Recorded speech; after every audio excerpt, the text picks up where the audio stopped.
Verse for opening the sutra. The unsurpassed, profound, and wonderful Dharma is difficult to encounter in hundreds of millions of aeons. I now see and hear it, receive and uphold it, and I vow to fathom the Tathagata's true meaning.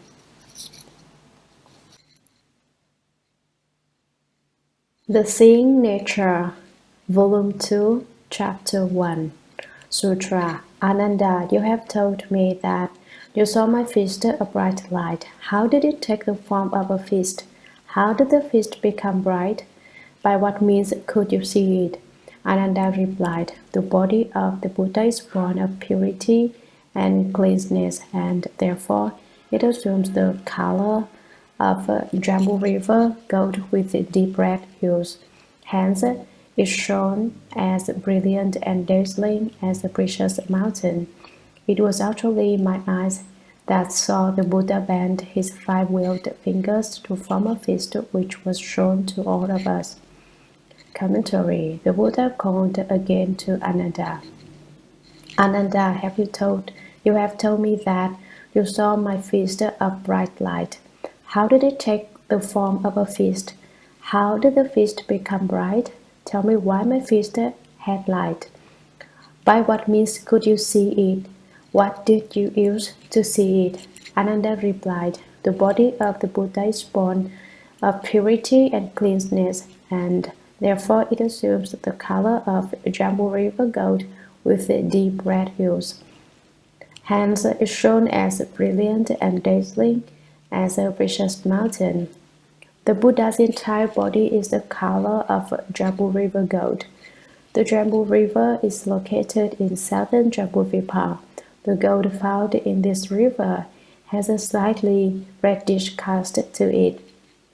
In southern Jambudvipa, there is a species of tree called the jambu, and it is perhaps the stems of its leaves which turn to gold when they fall into the water. This kind of gold is much heavier than ordinary gold, and the Buddha's body is likened to it, like the color of Jambu river gold. The color of the Buddha's body is a combination of gold and red. A body with that kind of appearance is produced from purity and therefore has light. The light exists because of that purity. It was actually my eyes that saw. Ananda says, I really used my eyes to see it. The five-wheeled fingers were clenched as they were shown to pupil, and that is what made the appearance of a fist. Sutra. The Buddha told Ananda, today the Tathagata will tell you truly that all those with wisdom are able to achieve enlightenment through the use of examples. Commentary. The Buddha told Ananda, today the Tathagata will tell you truly. Now I am going to tell you the absolute truth. Are you listening? All those with wisdom are able to achieve enlightenment through the use of examples. People who are wise like to use examples in order to attain enlightenment, because if you really have wisdom, you will understand 10 things when you are told one thing. I say something one way, and you deduce perhaps 10 or 100 things from it. That is to have a genuine wisdom. Here, those with wisdom does not mean people with genuine wisdom, though, but people with ordinary wisdom which is neither superior nor inferior. Such people can become enlightened through the use of analogies. But if stupid people who lack wisdom are given an analogy, they don't understand and they say, what does that mean? Seeing is the mind. Sutra. Ananda, take for example my fist. If I didn't have a hand, I couldn't make a fist. If you didn't have eyes, you couldn't see. If you apply the example of my fist to the case of your eyes, is the idea the same?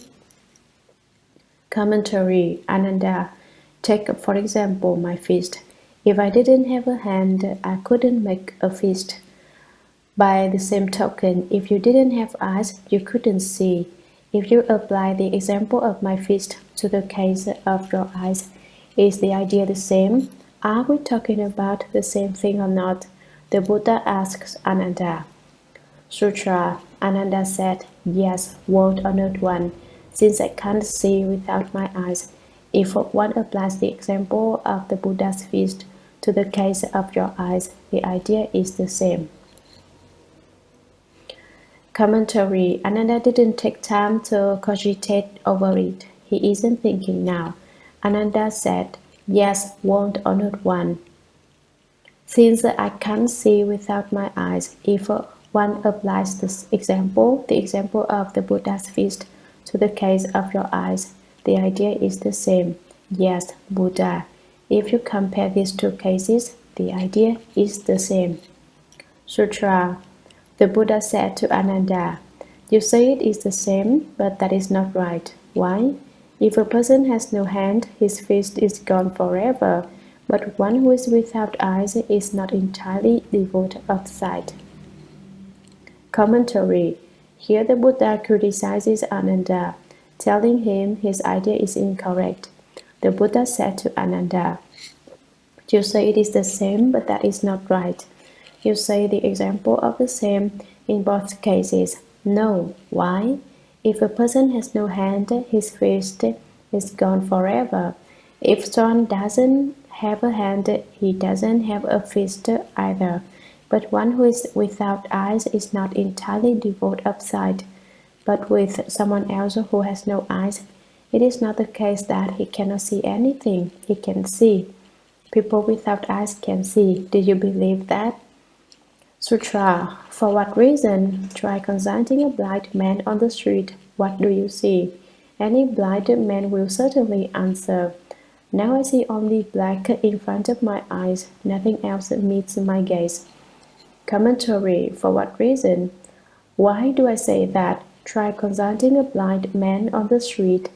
What do you see? Go out to the market and ask the blind man what he sees. Any blind man will certainly answer, now I see only black in front of my eyes. Nothing else meets my gaze. He'll say that he doesn't see anything but blackness. Sutra. The meaning is apparent. If he sees blackness in front of him, how would his seeing be considered lost? Commentary. The meaning is apparent. If you get the idea, if you take a look at what it means, if he sees blackness in front of him, how could his seeing be considered lost?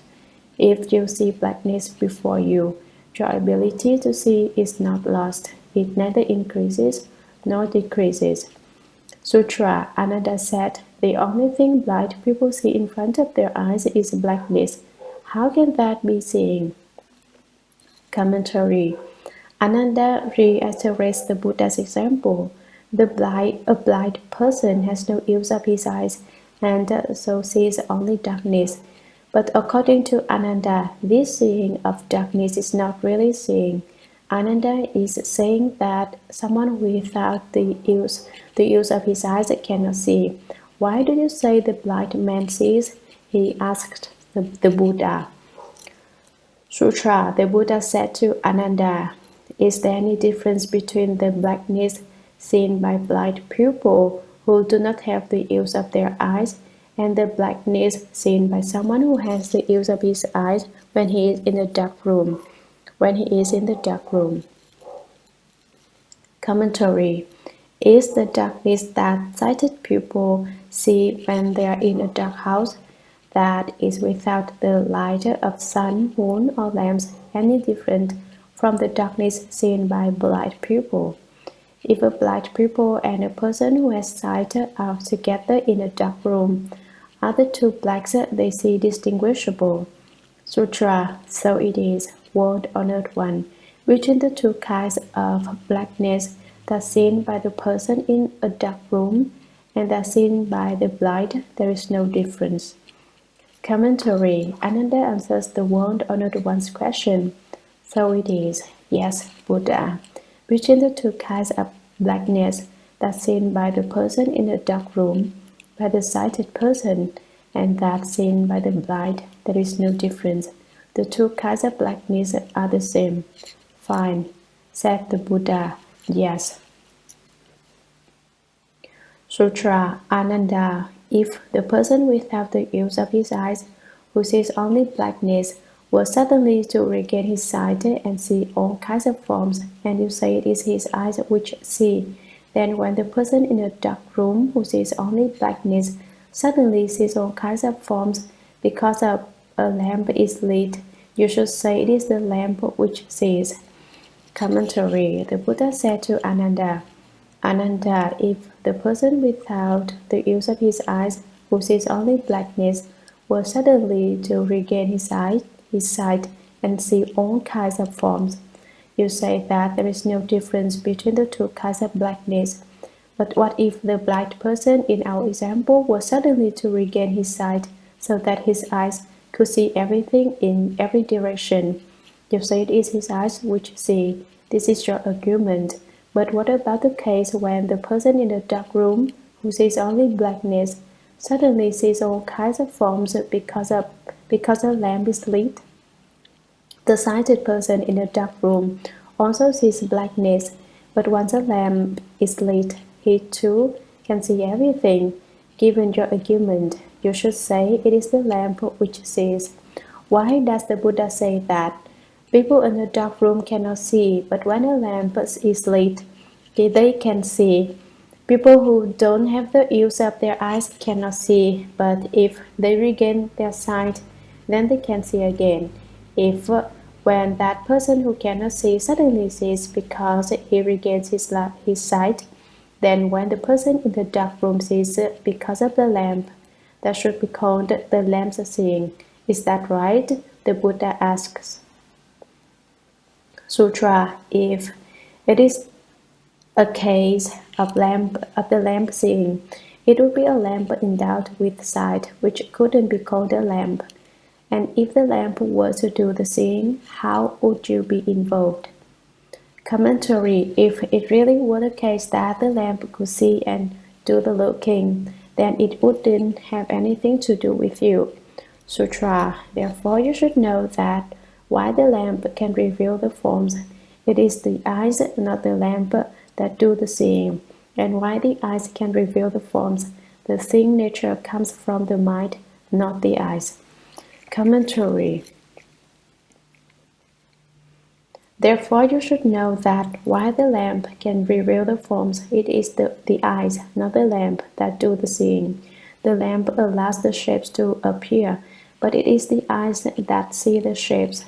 By the same token, while the eyes can reveal the forms and seeing nature comes from the mind, not the eyes. We are now looking into the first or the 10 manifestations of seeing. The first of the 10 shows the seeing of the mind, not of the eyes.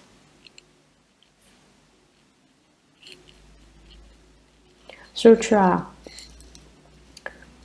Although Ananda and everyone in the great assembly had heard what was said, their minds had not yet understood, and so they remained silent, hoping to hear more of the gentle sounds of the Tathagata's teaching.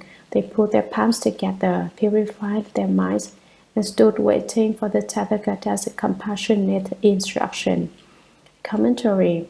Although Ananda and everyone in the great assembly had heard what was said, their minds had not yet understood, and so they remained silent. Ananda and everyone else there closed their mouths and didn't say anything.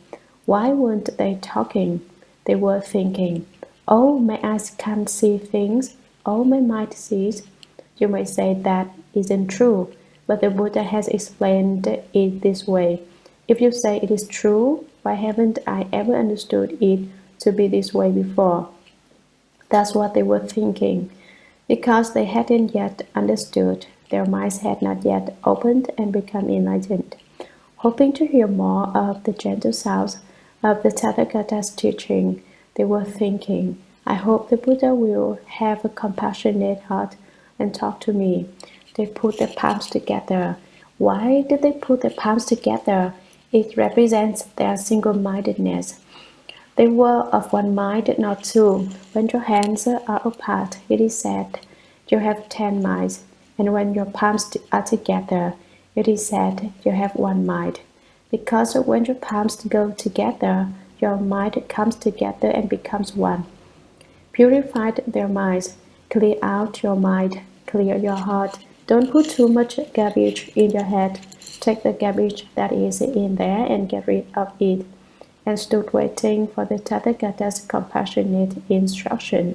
They stood waiting for the Buddha's compassionate words to help them understand better, so they could become enlightened and not be so confused. Sutra. Then the world-honored one extended his tula cotton webbed right hand, opened his five-wheeled fingers, and told Ananda and the great assembly, when I first accomplished the way, I went to the deer park, and for the sake of Yanata Kaundinaya and all five of the bishops, as well as for you of the fourfold assembly, I said, it is because living beings are impacted by gas dust and affliction that they do not realize Bodhi or become arhats at that time.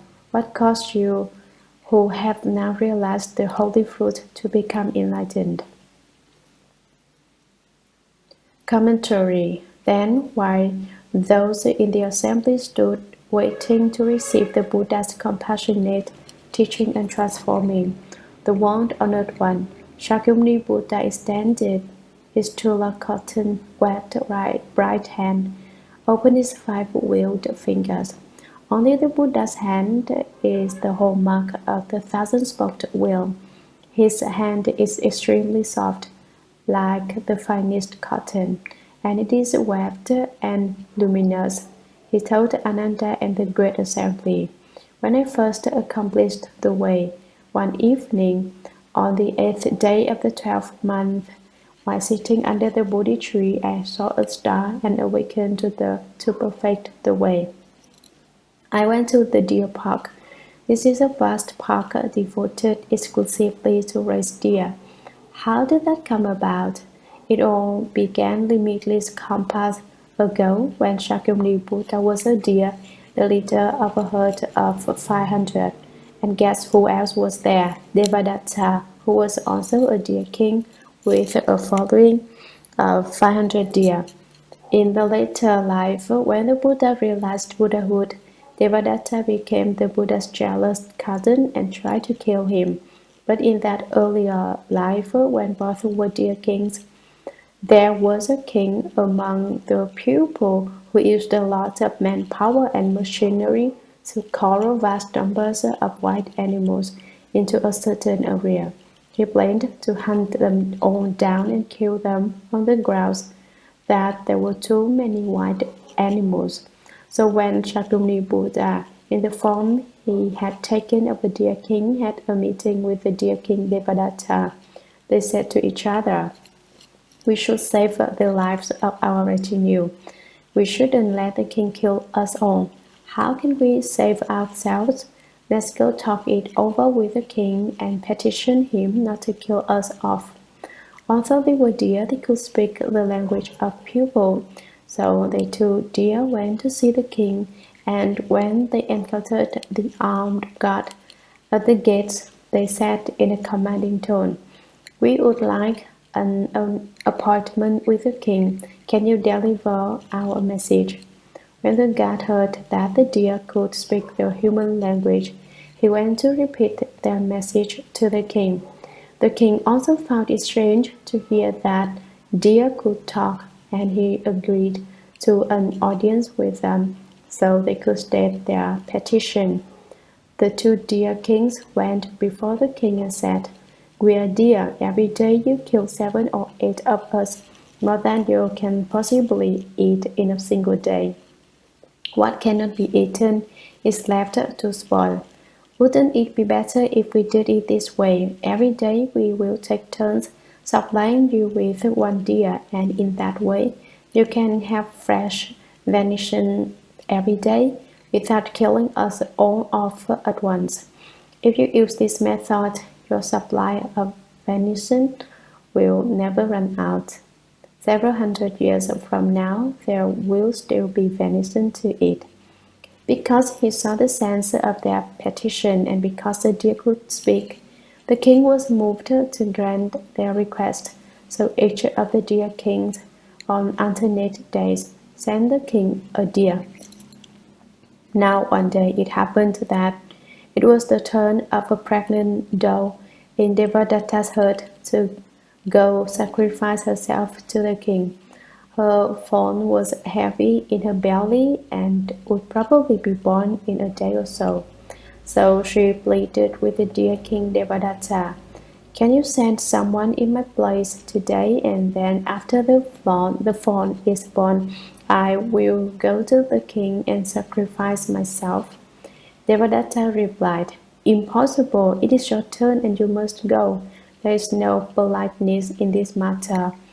You don't want to die? Who does? Not one of the deer want to go to their death. You want to live a few more days. Now that has come around to your turn, but that is impossible." The pregnant doe's eyes brimmed with tears, and she went to talk to the deer king who was to become Shakyamuni Buddha. Although she didn't belong to his herd, she went to plead with him and asked if he could work out a temporary exchange so she could live a few more days until her fawn was born. As he considered her request, Shakyamuni Buddha realized that not one of his 500 deer would want to go in her place. However, the Buddha said to her, "Fine, you stay in my herd. I don't need to go. You don't need to go." Then the dear king Shakyamuni Buddha went himself to be sacrificed in her place. The king asked him, "What are you doing here? Have all your deer been eaten? Is your herd all gone? Why have you come?" And since he could talk, the dear king Shakyamuni Buddha said, "King, you haven't eaten all our deer. On the contrary, we are prospering. Day by day, our herds are increasing.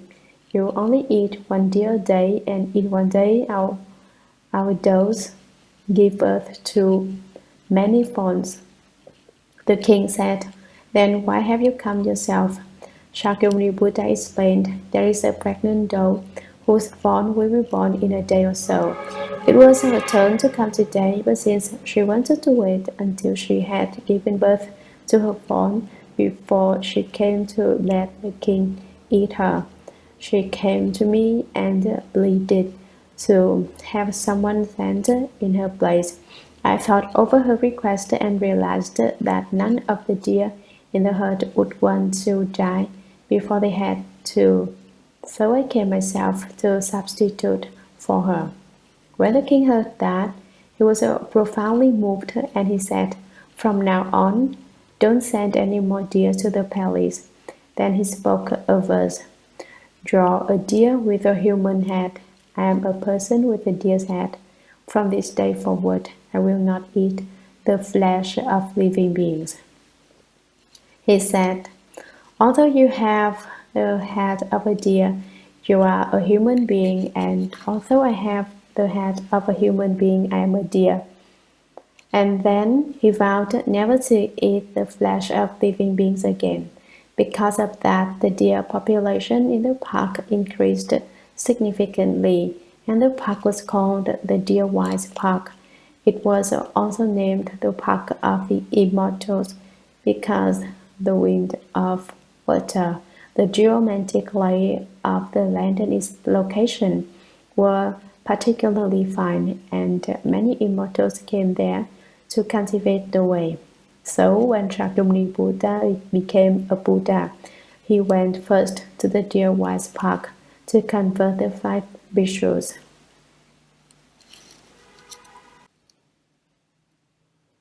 And for the sake of Anattakawundinya and all 5 of the bhikshus, 3 of the 5 bhikshus were relatives of the Buddha's father, and 2 were relatives of the Buddha's mother. When the Buddha first left the palace to live the home life and cultivate the way in the Himalayas, his parents had sent these relatives along after him to try to convince him to return. At that time, the five bhikshus were not bhikshus, but high officials, and although they exhorted the Buddha to return, he would not. The five of them couldn't go back and face the king, the Buddha's father, without having accomplished their mission, so they stayed with the Buddha instead and accompanied him in cultivating the way.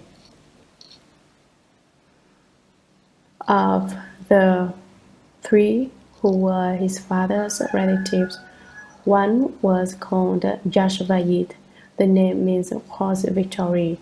One was called Bhadraka, the name means little worthy, and the other was called Mahanama Kulika. The two on the mother's side were Anantakundinya and Dashabala Kashyapa, drinker of light, so named because he was a fire worshipper. The five stayed with the Buddha and cultivated ascetic practices, but eventually it became so bitter that three of them couldn't take it and left. They backed out. The other two continued to cultivate with the Buddha.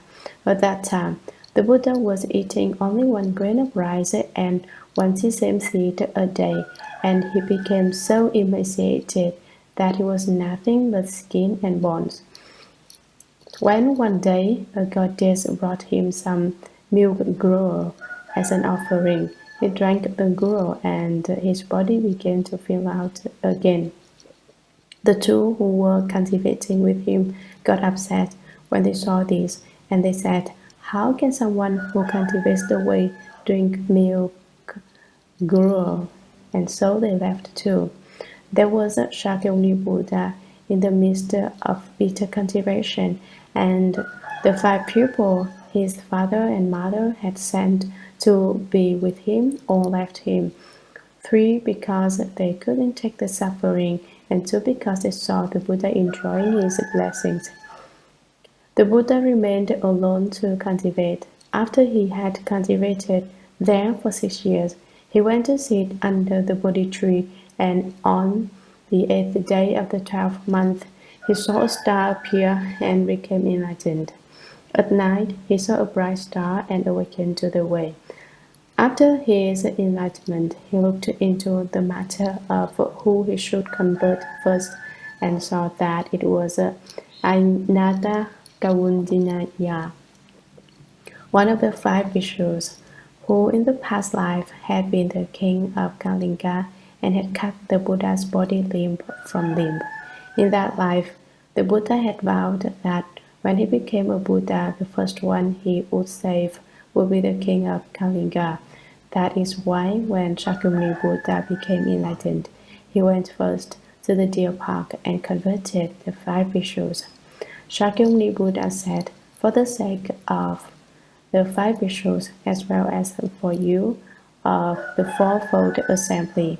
The fourfold assembly consists of the bhikshus, monks, bhikshunis, nuns, upasakas, laymen, and upasikas, laywomen. I said, it is because living beings are impacted by gas dust and affliction that they do not realize the Bodhi or become arhats. Why don't living beings accomplish Buddhahood or become enlightened? Why don't they accomplish the first fruit of arhatship? The phrase gas dust also refers to your false thoughts. False thoughts are gas dust and affliction. You can also say that gas dust refers to the two kinds of delusion, view delusion and thought delusion. Afflictions can also be said to be delusions of ignorance and delusions as numerous as motes of dust and sand. Why are people impacted by gas dust and affliction? Because people are really strange. They like to eat afflictions all day long. Fix them good food, give them some good bread and butter, and they won't eat it. All they want to eat is afflictions, which they find more delicious than vegetable dumplings. Even if someone tells them not to eat affliction, they find it impossible to refrain from it. From morning to night, they eat nothing but gas dust and afflictions and fill their bellies full of anger instead of food. People like that are truly pathetic. Shakyamuni Buddha said, the reason all you living beings do not become Buddhas or Arhats is because you are impacted by gas dust and affliction. At that time, what caused you to have now realized the holy fruit to become enlightened? That time refers to the time when Shakyamuni Buddha went to the deer park and spoke with Dharma. You, the Buddha, means the five bhikshus and the fourfold assembly of bhikshus, bhikshunis, upasakas, and upasikas. The Buddha asks them how and why they became enlightened when he talked about gas dust and affliction. What meaning did they see that caused them to obtain the fruition of arhatship? Sutra. Then Anathakaundinya arose and said to the Buddha, of the elders now present in the great assembly, only I received the name understanding because I was enlightened to the meaning of the word gas dust and realized the fruition. Commentary. Anata Kaundinya was one of the five bhikshus. His name is interpreted to mean understanding the fundamental limit and also the very first to understand because he was the first to understand and to be certified as having attained arhatship. Then Yanatakaundinya arose and said to the Buddha. Anatakaundinya stood up and spoke to the Buddha. Of the elders now present in the great assembly, only I received the name understanding because I was enlightened to the meaning of the word gas dust and realized the fruition.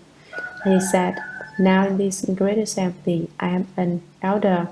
I am older and much more experienced. Why did I receive the name understanding?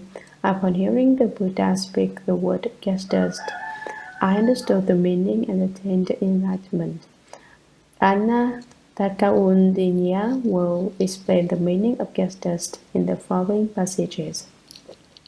Sutra. World Honored One, it is like a traveler who stops as a guest at a roadside inn, perhaps for the night or perhaps for a meal. When he has finished lodging there or when the meal is finished, he packs his baggage and sets out again. He does not remain there at leisure. The host himself, however, does not go far away.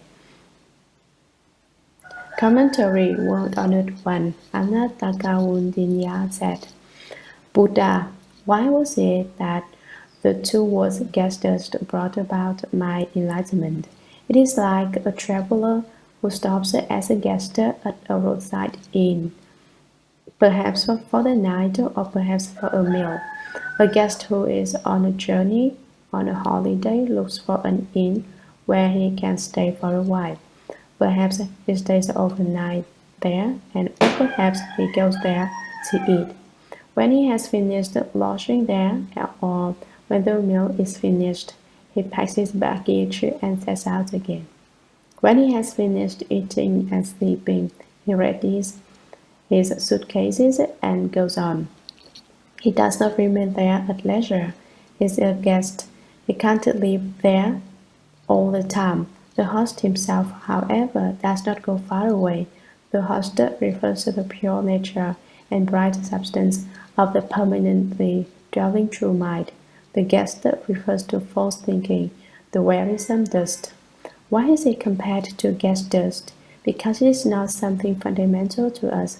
Our bodies are basically clean, but if we go out on a windy day, the dust may blow up and cover us, soiling our bodies. When we take our hands and brush away the dust, it disappears. What does this represent? It represents our afflictions and ignorance, which are like a gas dust. They do not really exist. The gas is affliction and ignorance, the obstruction of affliction, the obstruction of what is known, the delusion of views, and the delusion of thought. So, Anatakaundinya understood that the guest at an inn stays only temporarily, whereas the host in the inn always lives there. Sutra, considering it this way, the one who does not remain is called the guest, and the one who does remain is called the host. The word guest then means one who does not remain. Commentary. Anattakaundinya concludes, considering it this way, the one who does not remain is called the guest, and the one who does remain is called the host. We can also say that we reside our bodies temporarily, as a guest does in an inn. We should understand that our bodies are merely an inn, not a natural home. They are not our own home, and so we shouldn't be too attached to them. But our host, the permanently dwelling true mind, never goes away, never ceases to exist. The word guest then means no one who does not remain. Sutra. Again, when the sky clears up, the morning sun rises with all resplendence, and its golden rays stream into a house through a crevice to reveal particles of dust in the air. The dust dances in the rays of light, but the empty space is motionless. Commentary. Again, when the sky clears up, the morning sun rises with all resplendence, and its golden rays stream into a house through a crevice to reveal particles of dust in the air.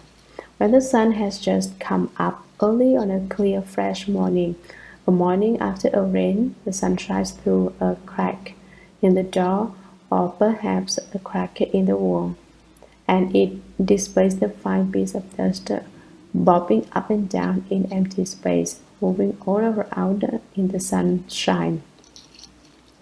The dust dances in the rays of light, but the empty space is motionless. If the sun doesn't shine in the crack, you can't see the dust, although there is actually a lot of dust everywhere. But while the dust moves and bobs up and down, empty space is still. It doesn't move. The ability to see the dust in the light that pours through the crack represents the attainment of the light of wisdom. When you certify to the fruit and reach the first stage of arhatship and overcome the 88 categories of view delusion, you have the light of wisdom.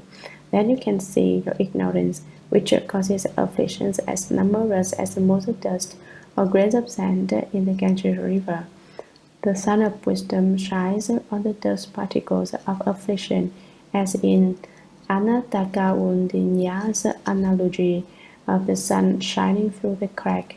The dark caverns of ignorance are illumined, and you see the dust of affliction, and you understand. Sutra. Considering it this way, what is clear and still is called space, and what moves is called dust. The word dust then means that which moves. Commentary. Ignorance and afflictions as numerous as motes of dust move, but empty space does not move. Empty space represents our seeing nature, which is also unmoving. It is the genuine host, our permanently dwelling true mind, which does not come and does not go. Considering it this way, what is clear and still is called space. Clear and still, it does not move, and that is called space. And what moves is called dust. The word dust then means that which moves. You see the beads of dust in the patch of sunshine, dancing and flying about ceaselessly.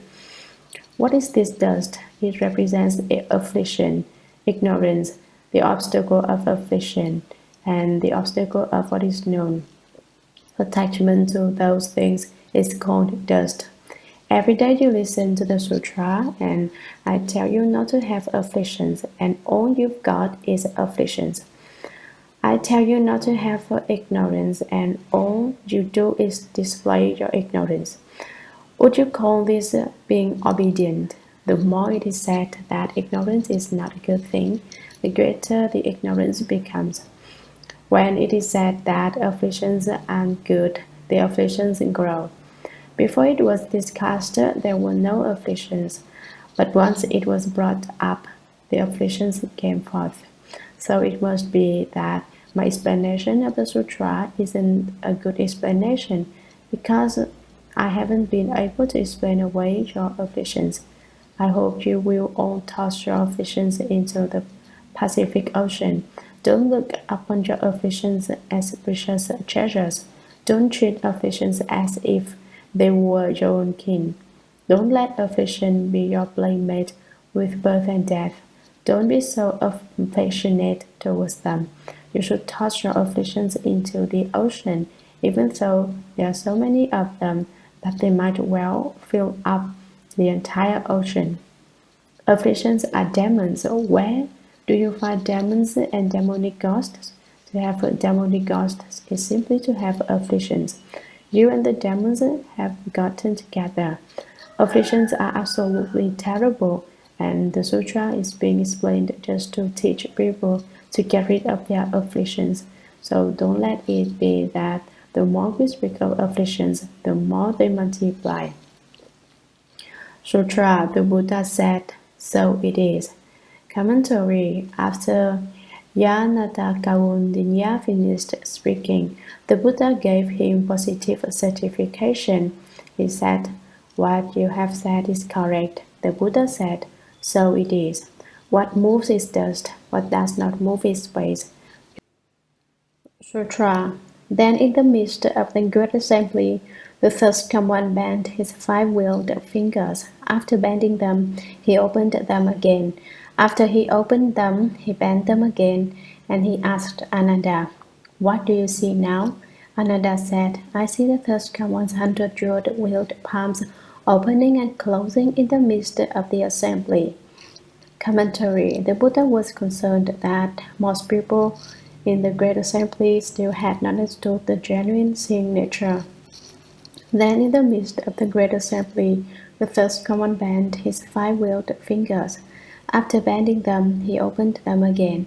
After he opened them, he bent them again. At that time, the world-honored one bent his fingers, then stretched them out again, then clenched and unclenched his fist several times, and he asked Ananda, what do you see now? What do you see right now? Ananda said, I see the first one's 100 jeweled palms. On the Buddha's hand is the hallmark of 1,000-spoked wheel. Ananda refers to it as the 100 jeweled palm, opening and closing in the midst of the assembly. Asura, the Buddha said to Ananda, you see my hand open and close in the assembly. Is it my hand that opens and closes, or is it your seeing that opens and closes? Ananda said, the world-honored one's jeweled hand opened and closed in the assembly. I saw the first one's hand itself open and close. It was not my seeing nature that opened and closed. Commentary. The Buddha said to Ananda, you see my hand open and close in the assembly. Is it my hand that opens and closes, or is it your seeing that opens and closes? When you see my fist opening and closing, is it my fist that opens and closes, or is it your seeing of my fist that does the opening and closing?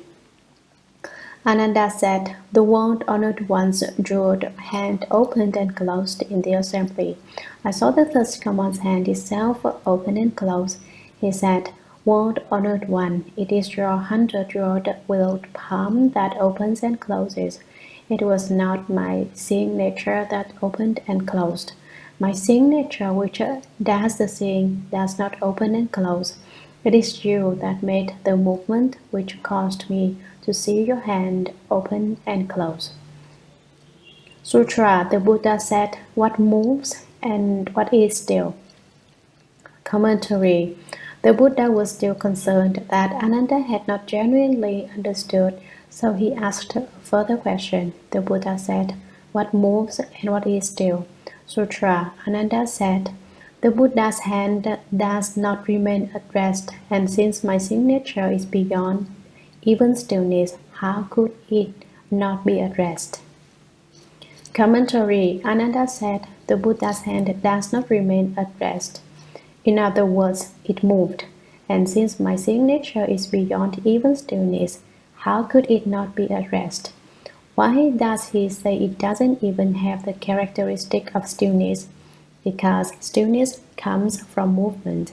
If there isn't any movement, then basically there isn't any stillness. So it is said that there is no coming out of the great Shurangama Samadhi and no entering it. That's the principle here. Nagas are always in Samadhi. There is never a time when they are not in Samadhi. With the Shurangama Samadhi, Nagas, that is dragons, are always in Samadhi. Since they are never not in Samadhi, they never enter it and never leave it. Thus Ananda said, "My seeing nature, by which I see you, is devoid even of stillness. It is beyond the characteristic of movement or its opposite, stillness. Without movement, there is no stillness. Both characteristics are gone. They are fundamentally unobtainable, non-existent, and they cannot be found. Then how could it not be addressed?" Ananda's answer shows that it is clear that since the seeing nature doesn't even have the characteristic of stillness, how could it possibly have movement? It does not move. Sutra. The Buddha said, "So it is." Commentary. Once again the Buddha agrees. The Buddha said, "So it is. What you say is right. That's the way it is." Sutra. Then from his willed palm, the third common sent a precious ray of light flying to Ananda's right.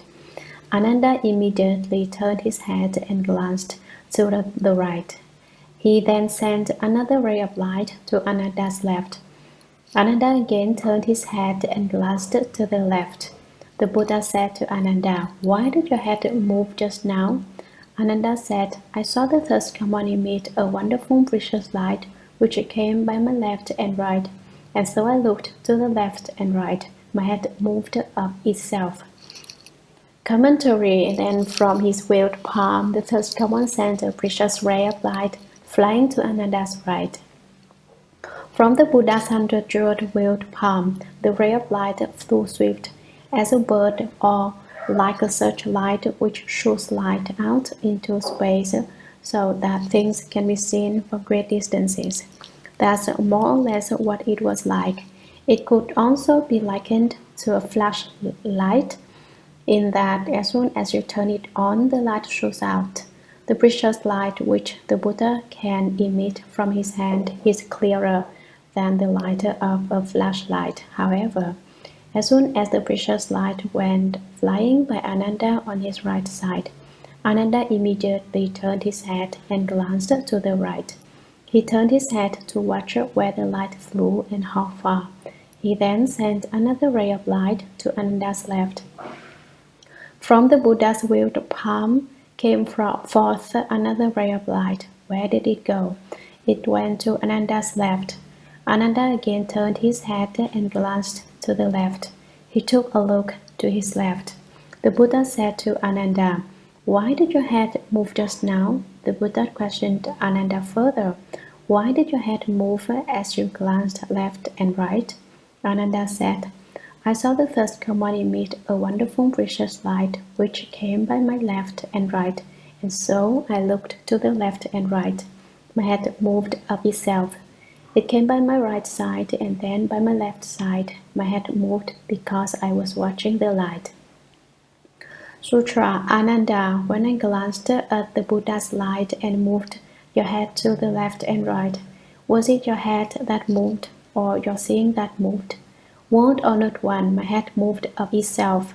Since my seeing nature is beyond even cessation, how could it move? Commentary. The Buddha asked Ananda again, "Ananda, when you glanced at the Buddha's light and moved your head to the left and right, was it your head that moved or your seeing that moved? Which moved back and forth, your head or your seeing nature?" Word or not one, my head moved of itself. Another answered that his head moved by itself. Since my seeing nature, which is capable of seeing, is beyond even sensation, how could it move? It doesn't even have the characteristic of seeing. The meaning is the same as in the previous passage. If the thing nature has no characteristic of cessation, which is to say, if it has no characteristic of stillness, then it can't have the characteristic of movement either. This is how Ananda answered the Buddha. The thing nature is in the state of unmoving suchness. Sutra, the Buddha said, so it is. Commentary, the Buddha said, what you've just said is right. The Buddha said, so it is. You perceived the principle correctly.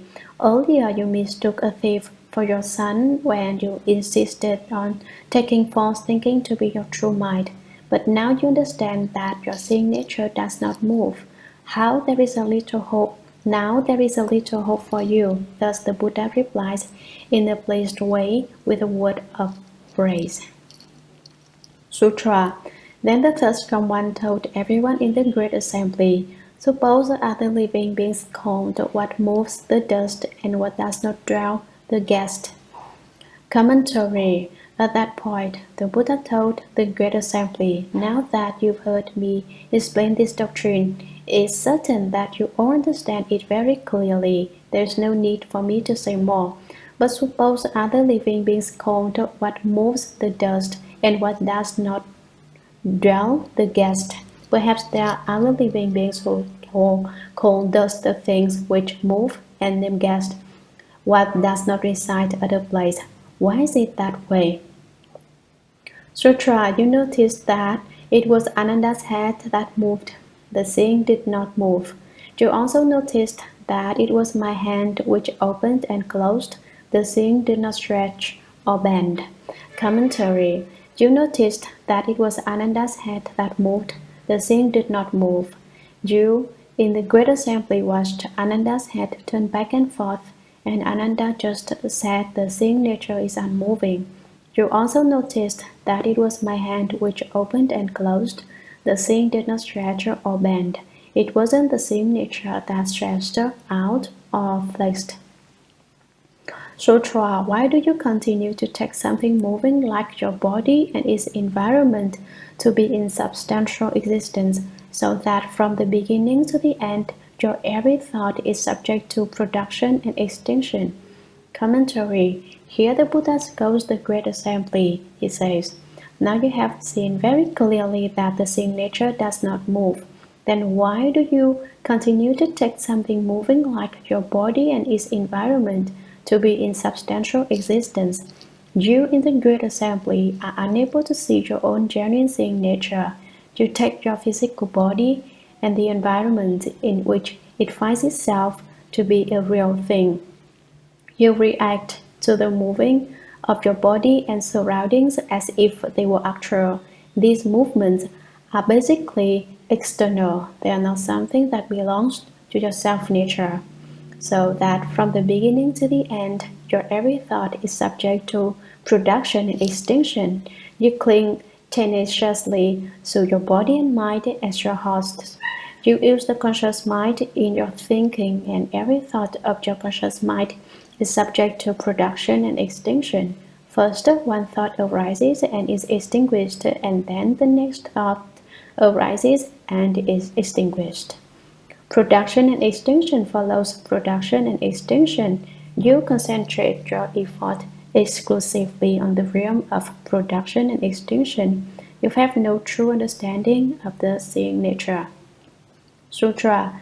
You have lost your true nature and conduct yourselves in upside-down ways. Having lost your true nature and mind, you recognize objects as yourself, and it is you who cling to the flowing and turning of the revolving wheel.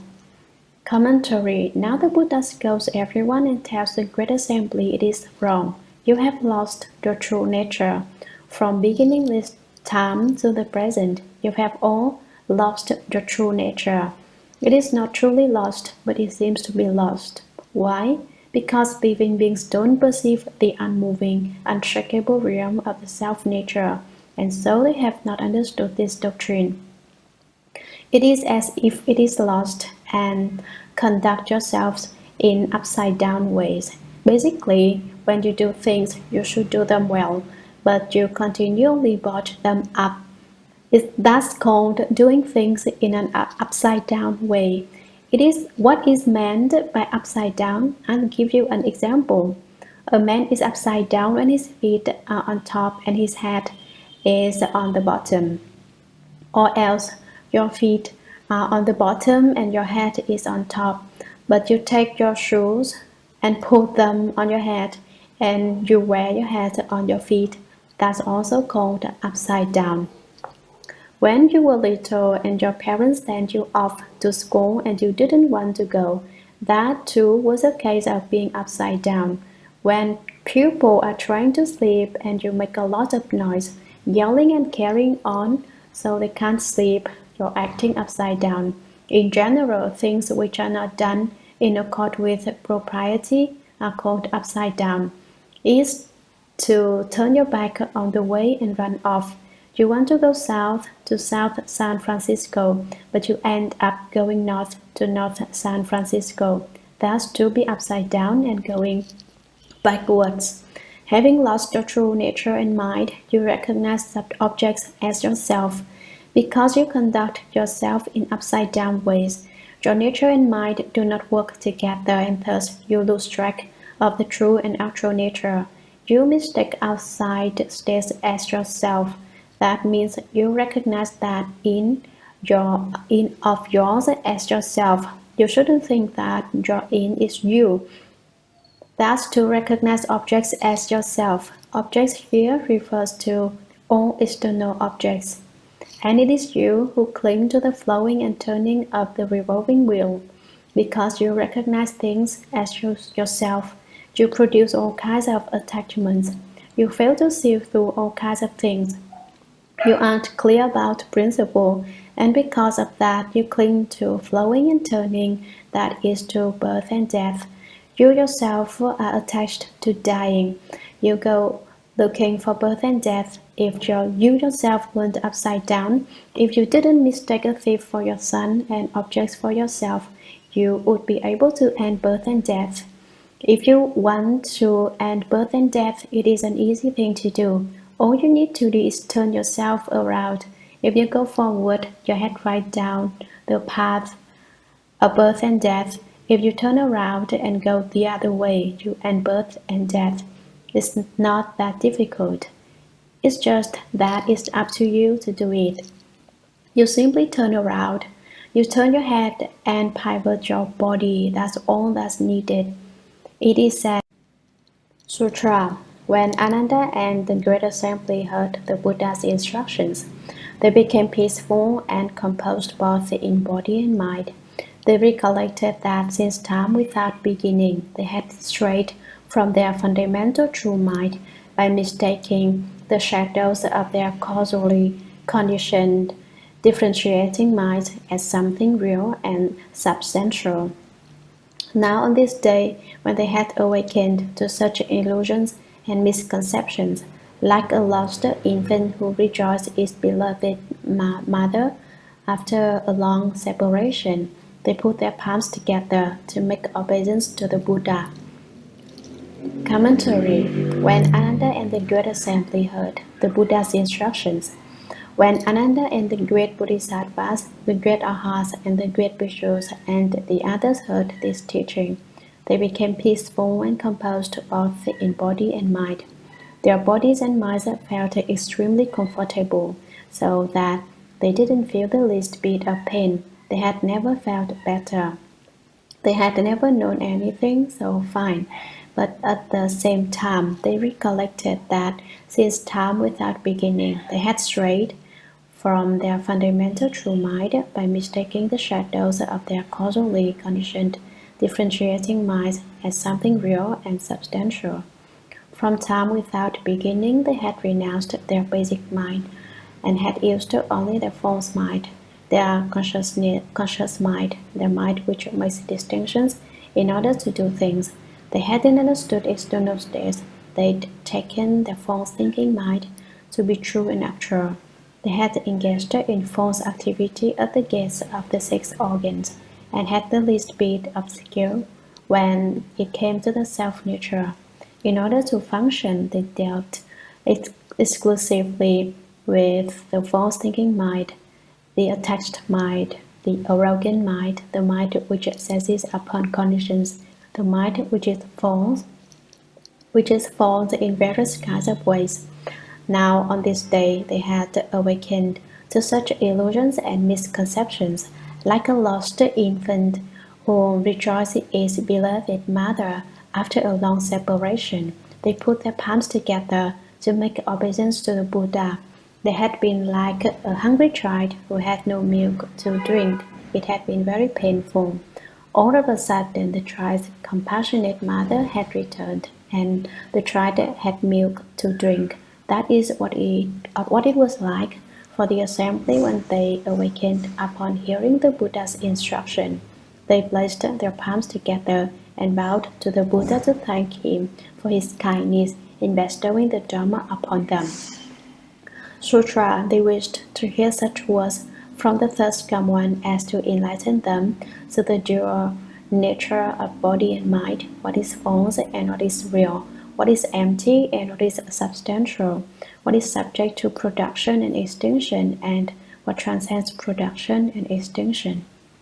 Commentary. Why did the assembly bow to the Buddha? Because they wished to hear such words from the third come one as to enlighten them to the dual nature of body and mind. They wanted him to uncover it and portray it clearly, to reveal what is false and what is real, what is empty and what is substantial. There is the true and the false, the empty and the actual, and they wanted the Buddha to teach them to recognize each of them. They wanted him to reveal what is subject to production and extinction and what transcends production and extinction, to reveal the mind's dual nature, the mind with superficial production and extinction, and the mind that is not subject to production and extinction. What is the mind of production and extinction? It is the conscious mind, our mind which seizes upon conditions by turning to the outside and seeking there instead of developing skill of the self-nature. What is the mind not subject to production and extinction? You must apply your skill to the self-nature and understand the mountains, the rivers, the great earth, the vegetation, and all the myriad appearances, and are all the Dharma body of all Buddhas. The Dharma body of all Buddhas is neither produced nor extinguished, and the pure nature and bright substance of everyone's permanently dwelling true mind is also not produced and not extinguished. Why do we have production and extinction, birth and death? It is because we do not recognize the pure nature and bright substance of the permanently dwelling true mind. It is also because your mad mind has not ceased. So it is said, when the mad mind ceases, that ceasing is body. The mad mind's stopping itself is the manifestation of your body mind. Because the mad mind exists and has not ceased, the body mind cannot come forth. The mad mind covers it over. What is being explained now and in every other passage of sutra text, without exception, has the aim of revealing everyone's true mind. Sutra. Then King Prasenajit rose and said to the Buddha, in the past, when I had not yet received the teachings of the Buddha, I met Katyayana and Varatiputra, both of whom said that this body is annihilated after death and that this is nirvana.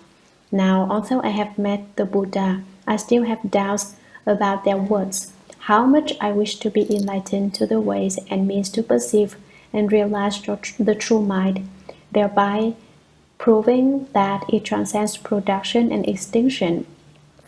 All those who have outflows also wish to be instructed on this subject. Commentary. Then, before the Buddha spoke, King Prasenajit rose in the great assembly. King Prasenajit's name means moonlight in Sanskrit, as mentioned before. The king was born at the same time that the Buddha entered the world. Upon entering the world, the Buddha emitted light, but King Prasenajit's father thought that it was his son who was emitting the light as he came into the world, so he named him Moonlight. King Prasenajit said to the Buddha, "In the past, when I had not yet received the teachings of the Buddha, I met Katyayana and Varitiputra. Before I received the benefit of the Buddha's teaching and transforming, I believed in external paths. He believed in the annihilationism of Katyayana. Katyayana is a Sanskrit name which is interpreted to mean cut hair because formerly those who followed this external path did not cut their hair or their fingernails, so were called the long-nailed external path. Vairatiputra means son of Vairati. Vairati was his mother's name. The name is interpreted to mean does not do.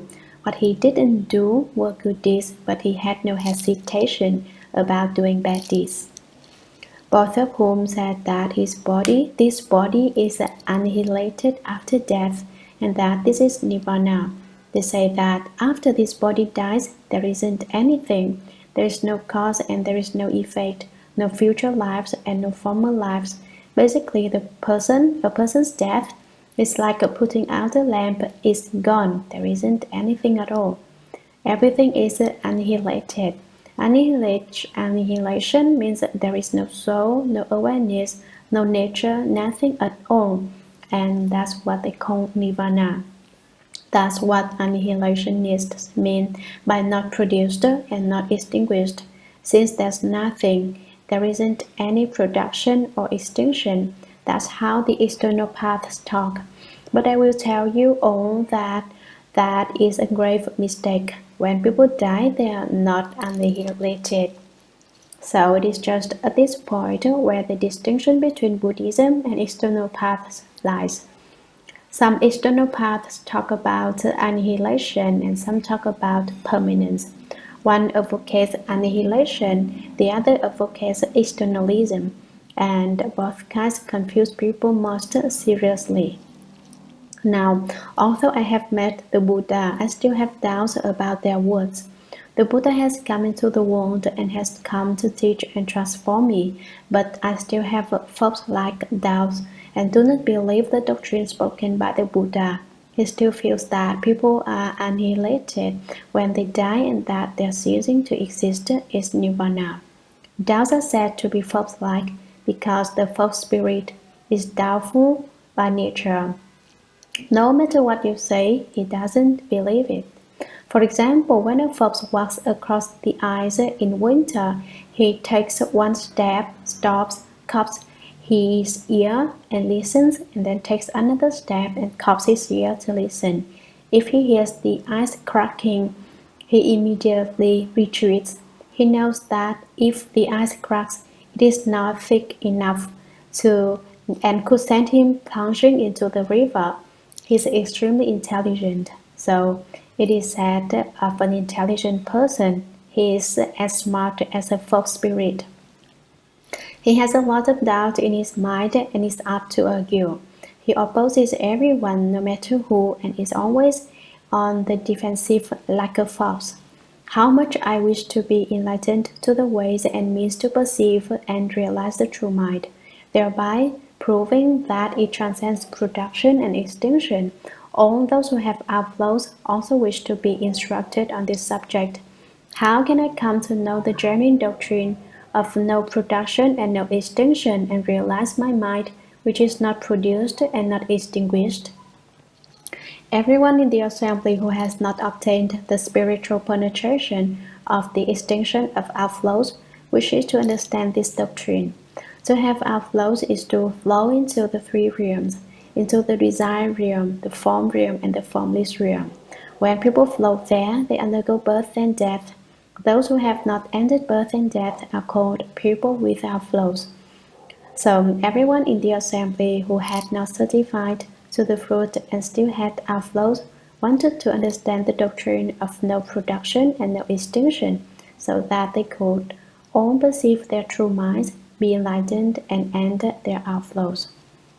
Sutra. The Buddha said to the great king, Now I ask you, as it is now, is your physical body like Vira, indestructible and living forever, or does it change and go bad? Want or no one, this body of mine will keep changing until it eventually becomes extinct. Commentary. In this section of text, the Buddha asks the king whether the king's body will decay, and the king answers that it will decay completely. The Buddha said to the great king, "Now I ask you, as it is now, is your physical body like a Vira, indestructible and living forever? If we just consider your flesh body, is it as durable as a Vira? Is it eternally indestructible like a Vira jewel or a diamond? Or does it change and go bad? In the last analysis, what is it like? Is it possible to destroy it? Tell me. World Honored One, this body of mine will keep changing until it eventually becomes extinct. Upon hearing the Buddha's question, King Prasenajit replied without hesitation, World Honored One, this body of mine will eventually go completely bad. Eventually it will be finished, that is for certain. Sutra. The Buddha said, Great King, you have not yet become extinct. How do you know you will become extinct? Commentary. In answer, the Buddha said, Great King, you have not yet become extinct. You aren't dead yet. How do you know that in the future you will die? You haven't become extinct yet. So what enables you to know that you will keep changing until you become extinct? Tell me, how does it happen that you know so much doctrine? Sutra. World Honored One, although my impermanent, changing and decaying body has not yet become extinct, I observe it now, and every passing thought fades away. Each new one fails to remain, but gradually perishes like fire turning to ashes.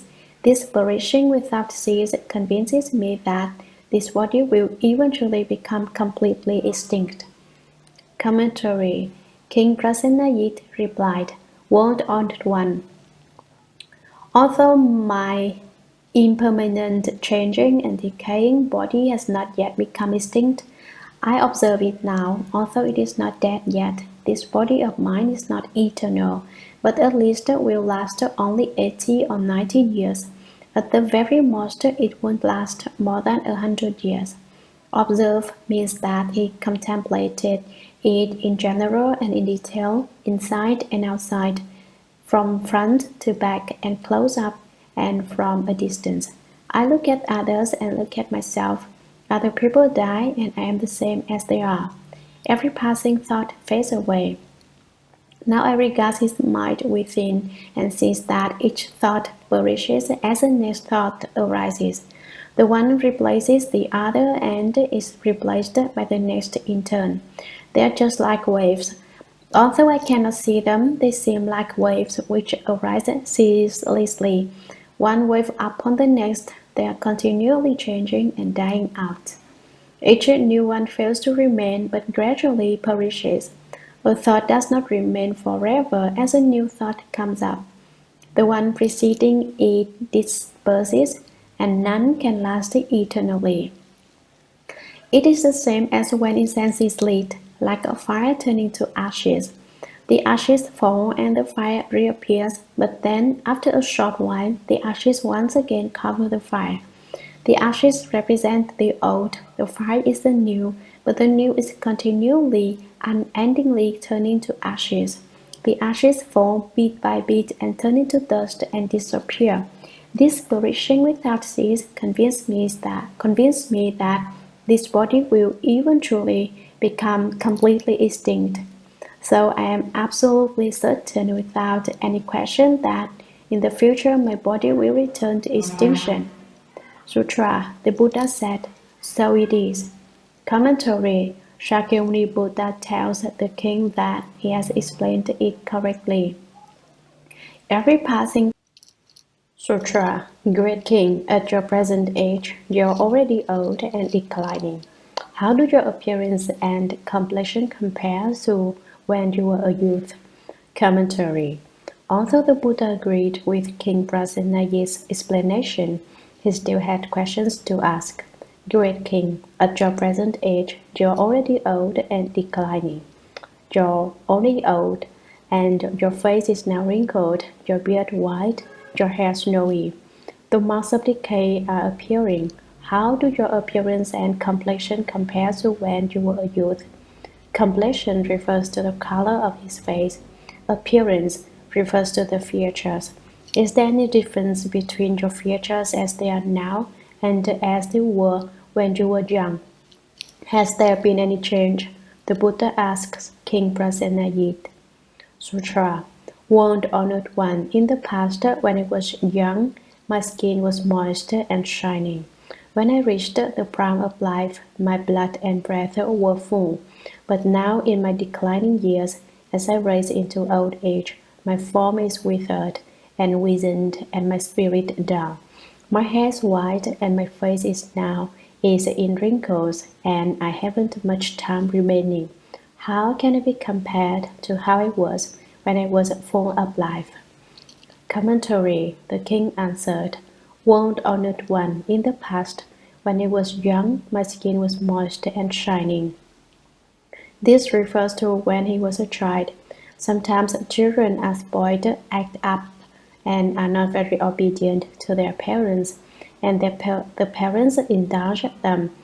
Skin here refers to the surface of the skin as well as to the subcutaneous region between the skin and the flesh. Children's cheeks are rosy, and that's how the king was, very vibrant. When I reached the prime of life, my blood and breath were full. He felt that his body was very strong, but now, in my declining years, as I rise into old age, he has reached the point where his body no longer helps him out. The body is oppressive and nags at him to move somewhere else. It will soon be unlivable. It is said that there are three restrictions on the superior person. When one is young and the blood and breath are restless, the restriction is on sex. Young people should restrict sexual desire. If you do not, you will cause your body to lose its health and strength. When one is in one's prime and the blood and breath are strong, the restriction is on fighting. You should not spend all your time picking quarrels. If someone hits you, move back a step. Don't fight with people. When one is old and the blood and breath are on the decline, the restriction is on acquiring things. Acquiring things means being insatiably greedy. Old people should not be greedy about acquiring things. The old age that King Prasenajit is racing towards refers to the age of 70 or more. Wasn't it Emperor Yao who said, At 70 I turned to rest? Because he was over 70, he got lazy and didn't want to keep looking after the governmental affairs of the country. My form is withered and wizened, and my spirit dull. He was right up and sulking, and he couldn't remember anything. It was not as it was in his youth, when he could remember everything very clearly. Dull means that he wasn't clear about things. He was a bit eccentric, a bit senile.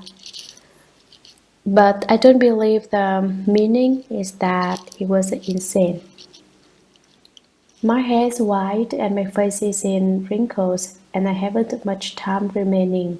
Very few Indians are fair-haired when they are young, but when they get old, their hair turns white. When he was young, he was dark-haired and handsome, but now his face has become a mass of wrinkles, more wrinkled than the skin of a chicken. So he was really ugly, and I haven't much time remaining. When he said those words, he had endless regrets, and certainly heaved a sigh. I haven't long to wait. I'm about to die, as they say in cartoon. Your day is close at hand. How can I be compared to how I was when I was full of life? How can I be compared to when I was in my prime? It's not the same. Sutra, the Buddha said, Great king, your appearance should not decline so suddenly. The king said, Wound honored one, the change has been a hidden transformation of which I honestly have not been aware. I have come to this gradually through the passing of winters and summers. Commentary. The Buddha heard King Prasenajit express inexhaustible regret and sighed sorrowfully. He was on the verge of dying. His youth was gone and he had probably lost the vitality he had as a young man. When he was young he liked to exercise, play ball, and perhaps dance, and he was always on the go. Now in his old age he could not do these sorts of things, so he felt very put out.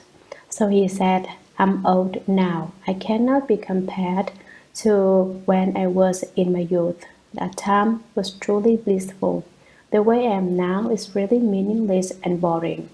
The Buddha said, Great king, your appearance should not decline so suddenly. Your body can't have gone completely bad. You still have something about you which is not old. You say that you are changing and going bad, but there is still something within you which does not change or go bad. Look within yourself and find it. The king said, Won't honored one, the change has been a hidden transformation of which I honestly have not been aware. This matter of people getting old consists of a hidden transformation. You don't notice it.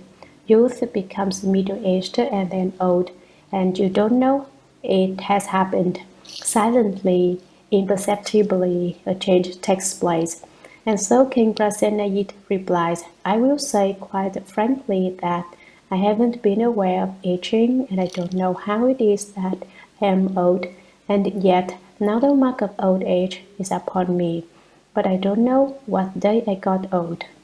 I have come to this gradually through the passing of winters and summers. Summer and then winter, winter and then summer. One harvests in the autumn and stores for the winter, changing, shifting, and flowing year by year. Thus, he gradually got old, with white hair and a face full of uncountable wrinkles.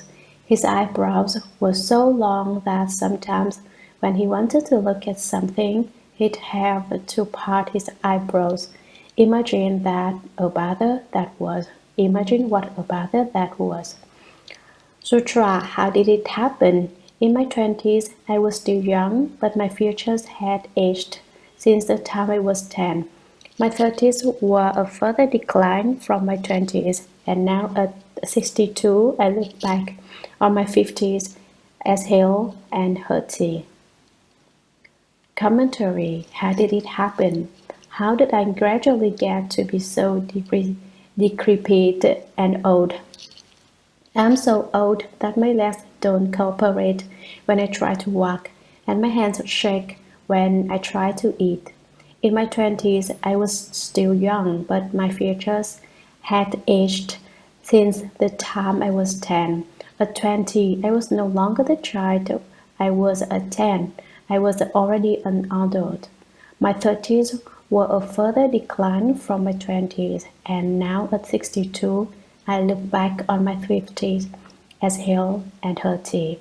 At 30, I was already older than at 20, and at 50, I was a lot stronger than I am now. At 50, I could still lift well over 100 pounds with my bare hands, but now it would be hard for me to manage 30 or 40 pounds. Here King Prasenajit realizes that his old age has rendered him useless. Sutra, Wound Honored One, I am contemplating these hidden transformations. Although the changes wrought by this process is dying are evident through the decades, I might consider them further in finer detail. These changes do not occur just in periods of 12 years. There are actually changes year by year. Not only are there yearly changes, there are also monthly transformations. Nor does it stop at monthly transformations. There are also differences day by day. Examining them closely, I find that Shana by Shana, thought after thought, they never stop. Commentary. King Prasenajit again called out to the Buddha, "World Honored One, I am contemplating these hidden transformations. I perceive that the doctrine of these hidden changes and silent transformations is in fact not easily known, although the changes wrought by this process of dying are evident through the decades. I might consider them further in finer detail. These changes do not occur just in periods of 12 years. They are actually changes year by year, day by day. I am perishing in a process that flows like water in its continual change. It is said, as the light of time lessens, the light of life fades. Time has made me old. Just now I made a comparison, decade by decade, but if you ask me to think about it in detail, I see that in fact there are changes not just every 12 or 24 years, but every year. Not only are there yearly changes, there are also monthly transformations. How could it stop with just month by month changes? There are also differences day by day. Every day I am older than on the day before. Examining them closely, I find that Shana by Shana, thought after thought, they never stop. I quiet my mind and ponder it deeply. I ask myself, how did I get old? What day did I get old? What year, what month, what time? What is Shana? The Prana Sutra of the Humane King who protects his country explains that in every thought, brief as a thought is, there are 90 shanas. In every shana, there are 900 productions and extinctions. It is not easy to understand, not easy to detect. To explain it to this point is to get into fine detail. Even in the extremely brief space of a shana, the process of aging never ceases. And so, by now I am so old I'm useless. The food I eat hasn't any flavor. When I sleep, I feel my skin separating from my flesh, and it is very painful. The manifestations of old age are suffering indeed. Sutra and so I know my body will keep changing until it is extinct. Commentary. And so I know. King Prasenajit, having finished explaining the principle of extinction, how at all times everything is in a state of flux, that the appearance of birth and death is always inherent in things, said he knew his body will keep changing until it is extinct. Sutra, the Buddha told the great king, by watching the ceaseless changes of these transformations, you awaken and know of your extinction. But do you also know that at the time of extinction there is something in your body which does not become extinct? King Prasenajit put his palms together and exclaimed, I really do not know. The Buddha said, I will now show you the nature which is not produced and not extinguished. Commentary.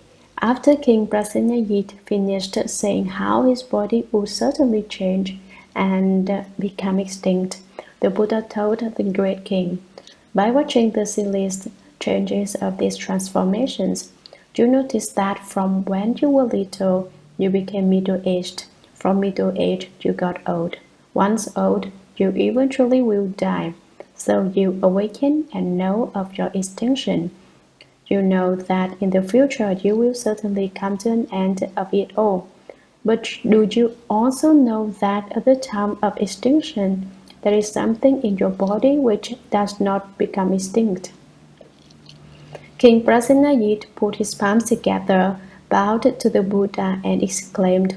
When the king heard the Buddha say that, he respectfully said, I really do not know. I truly do not know this principle. The Buddha said, I will now show you the nature which is not produced and not extinguished. Your inherent nature doesn't change, but you have not yet realized this to be so. Now I will explain to help make you clear. Sutra, Great King, how old were you when you saw the waters of the Ganges? The king said, When I was 3 years old, my compassionate mother led me to visit the goddess Jiva.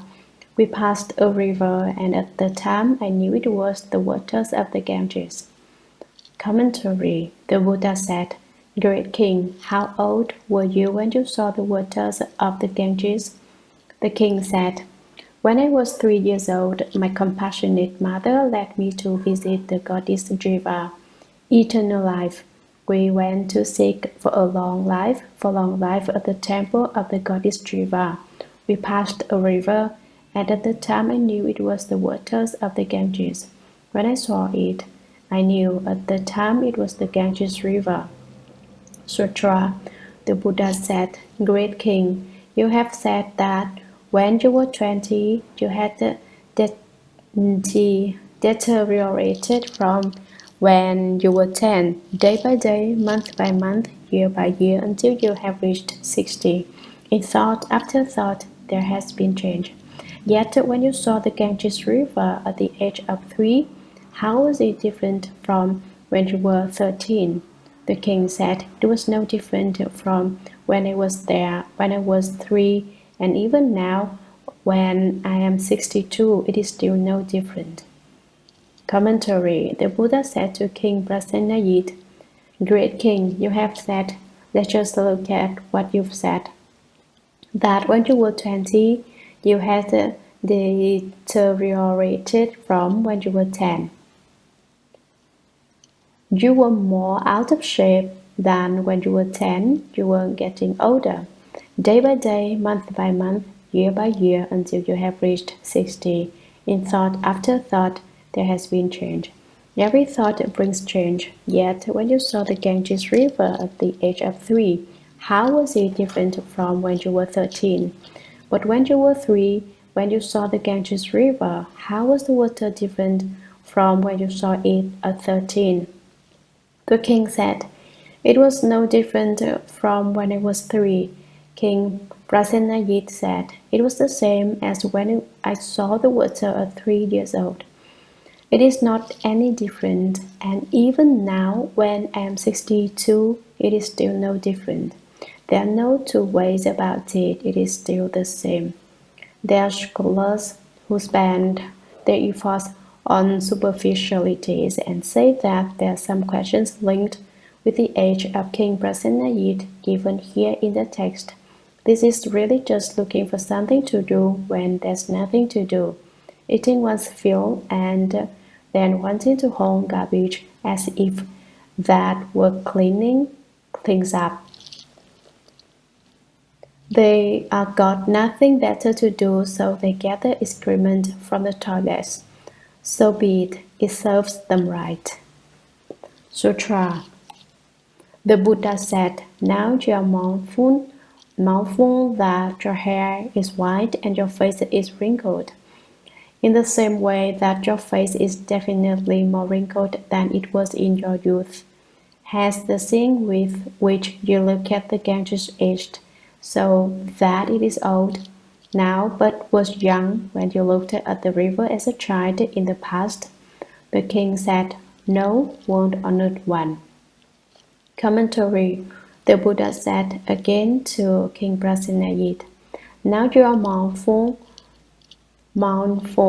that your hair is white and your face is wrinkled. In the same way that your face is definitely more wrinkled than it was in your youth, has the seeing with which you look at the Ganges aged, so that it seems as you look that the Ganges River is old now but was young when you looked at the river as a child in the past. Is there a distinction from what you saw as the youth and what you see now in your old age? Is there any difference in your seeing? The seeing with which you saw the Ganges at 3 years old and the seeing with which you see it now doesn't have any variation of young and old, does it? The king said, No, world honored one. Although the king was as stupid as a scholar, he knew it was not that way. He knew that there hadn't been any change, so he said decisively, No, world honored one, his seeing hadn't changed. Sutra, the Buddha said, Great king, your face is in wrinkles, but the essential nature of your seeing has not yet wrinkled. What wrinkles is subject to change. What does not wrinkle does not change. Commentary, the Buddha said, Great king, your face is in wrinkles, but the essential nature of your seeing has not yet wrinkled.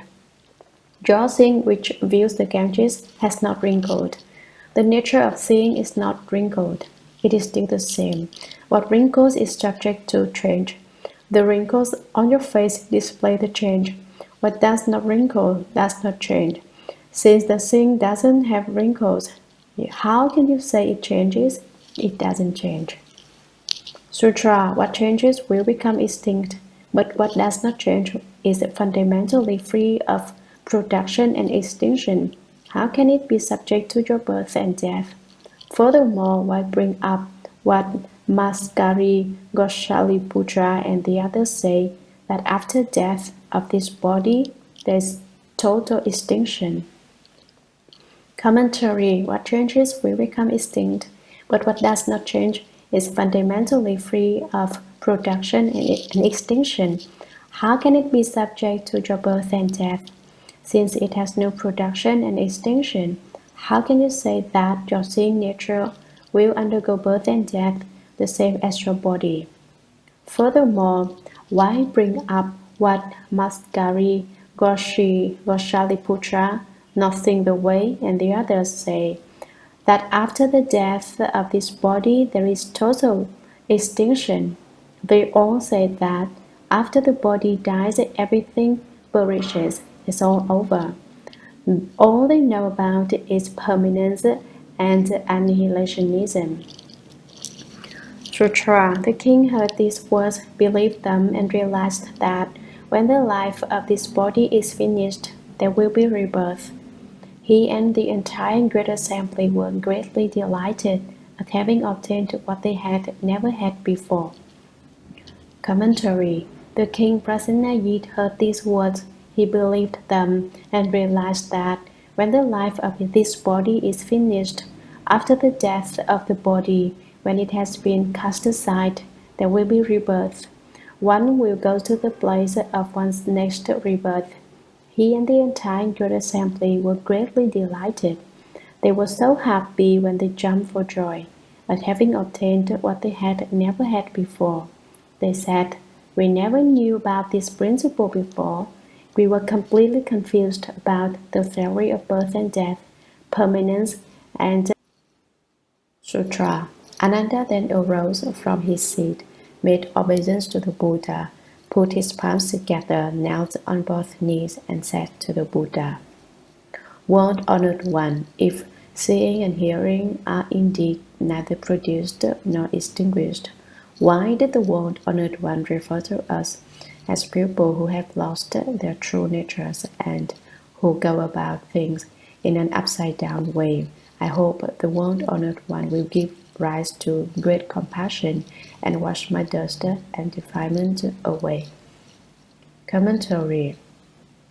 At that time, Ananda had another question, so he then arose from his seat, stood up, made obeisance to the Buddha, put his palms together, knelt on both knees, and said to the Buddha, World honored one, if seeing and hearing are indeed neither produced nor extinguished, why did the world honored one refer to us as people who have lost their true natures and who go about things in an upside down way? You said we had lost our basic natures and that we are upside down. We do really perverted things. I hope the world honored one will give rise to great compassion and wash my dust and defilement away. Wash away the defilement of my doubts. Sutra. Then the thirsty one let his golden arm fall so that his willed fingers pointed downward and showed Ananda. He said, "You see my mudra hand? Is it right side up or upside down?" Ananda said, "Living beings in the world take it to be upside down. I do not know what is right side up and what is upside down." Commentary. The Buddha heard Ananda say that, and then the thirsty one let his golden arm fall so that his willed fingers pointed downward, and showing Ananda, he said, "You see my mudra hand. Is it right side up or upside down? When I do this, is my hand right side up or upside down?" Ananda said, "Living beings in the world take it to be upside down. All beings in the world, all people would say it is upside down. I do not know what is right side up and what is upside down. I, Ananda, don't know what to call right side up and what to call upside down. He won't decide himself. He's really slippery. This way, if he's wrong, it won't have been his own opinion in the first place. It will have been that of living beings." Sutra. The Buddha said to Ananda, "If people of the world take this as upside down, what do people of the world take to be right side up?" Ananda said, "They call it right side up when the thirsty one raises his arm with the fingers of his cotton hand pointing upward in the air." Commentary. The Buddha said to Ananda, "If people of the world, you say the living beings of the world, take this as upside down, what do people of the world, all living beings, take to be right side up, I ask you?" Ananda said, "They call it right side up when the thirsty one raises his arm with the fingers of his cotton hand pointing upward in the air. When you hold your arm over your head, Buddha, that's called right side up." Sutra. The Buddha then held up his hand and said, "Worldly people are doubly deluded when they discriminate between an upright and inverted hand." Commentary. Is really deluded to call one right side up and the other upside down just because the position changes. Sutra. In the same way, they will differentiate between your body and the thirsty one's pure Dhamma body, and will say that the thirsty one's body is one of right and universal knowledge, while your body is upside down. Commentary. Once there is confusion within confusion, they will think that your body and the thirsty one's pure Dhamma body, the spiritual body, are different. In the same way, they will differentiate between your body and the thirsty one's pure Dhamma body. They are adding confusion to confusion and don't understand the principle. They will say that the thirsty one's body is one of right and universal knowledge, while your body is upside down. They will say that the thirsty one's body is proper and all-knowing because it is enlightened in the true sense, and they will say your bodies are upside down because of your delusion and ignorance. They will say your self-nature is inverted. Sutra. But examine your bodies and the Buddhas closely for this upside-downness. What exactly does the term upside down refer to? Thereupon, Ananda and the entire great assembly were dazed, and they stared unblinking at the Buddha. They did not know in what way their bodies and minds were upside down. Commentary. But examine your bodies and the Buddhas closely for this upside-downness. Look into it well, look at it carefully. The Buddha said, "For this upside-downness, what exactly does the term upside down refer to?" Thereupon, Ananda and the entire great assembly were dazed like blind people who can't see anything, and they stared unblinking at the Buddha. They didn't take their eyes off the thirsty one. They did not know in what way their bodies and minds were upside down. They couldn't find the point at which their bodies were upside down. they were confused again. Sutra, the Buddha's compassion arose and he took pity on Ananda and on all in the great assembly, and he spoke to the great assembly in a voice that swept over them like the ocean tide. Commentary. The Buddha's compassion arose and he took pity on Ananda and on all in the great assembly. When the Buddha saw that Ananda and the members of the great assembly were confused and did not know in what way they were upside down, the Buddha displayed compassion and he spoke to the great assembly in a voice that swept over them like the ocean tide. Gathering them in with the tremendous power of his voice, he captured their total attention and then explained for them. Sutra, all of you good people, I have often said that form and mind and all conditions as well as dharmas pertaining to the mind, all the conditioned dharmas are manifestations of the mind only. Your bodies and your minds will all appear within the wonder of the bright, true, essential, wonderful mind. Commentary. Having given rise to great compassion, the Buddha said, all of you good people, referring to the large number of good men and women who were there, I have often said that form and mind and all conditions as well as dharmas pertaining to the mind, all the conditioned dharmas. He said, in the past I have said this again and again. Form refers to the form dharmas and mind to the mind dharmas. According to the Shastra of the door to understanding the 100 dharmas, there are 11 form dharmas and 8 mind dharmas. The mind dharmas belong to the 8 consciousnesses of the mind king.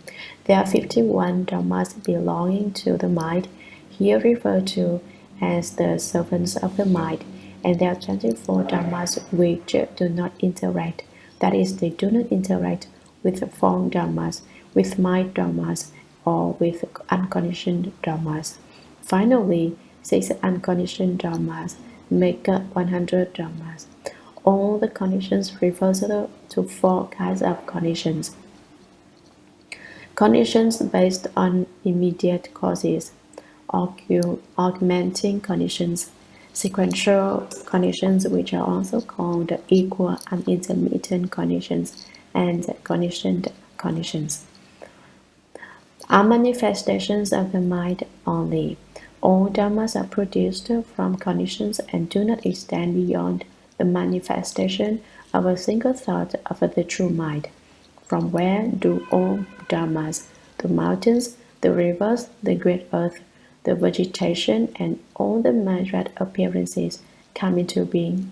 They come forth from minds. All the myriad things are contained within the mind. It is not that these things contain the mind, but rather the opposite. Absolutely everything in the environment, both natural and man-made, is contained in a single thought of the mind, and all are produced from the mind. If you recognize your original true mind, all these things is to exist. Your bodies and your minds all appear within the wonder of the bright, true, essential, wonderful mind.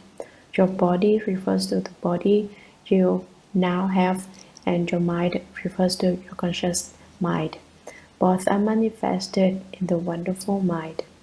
Is it the case that above and beyond the conscious mind there is yet another wonderful mind? No, it is just the basic substance of the conscious mind that there is the wonderful mind. But because people don't know how to use the wonderful mind, they think their conscious mind is their mind. Actually, they are mistaking a thief for their son, and for that reason, they become confused. Sutra.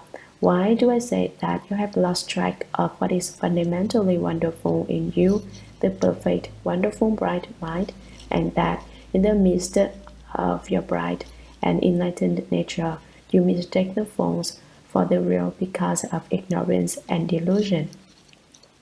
Commentary. Why do I say that all of your people have lost track of what is fundamentally wonderful in you, the perfect, wonderful, bright mind?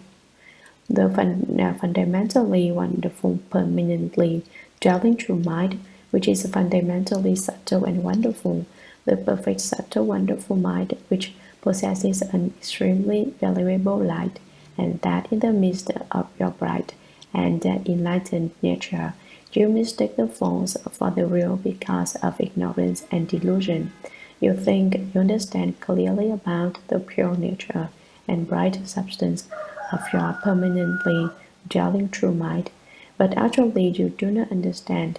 You have not perceived that you have a perfect, wonderful, bright mind, the precious light of your wonderful nature. You think the conscious mind that you perceive is your mind. You think that it is the mind which you are clear about, which you have understood and become enlightened to. But actually, that is only confusion within confusion, and you have not understood. It is your upside downness.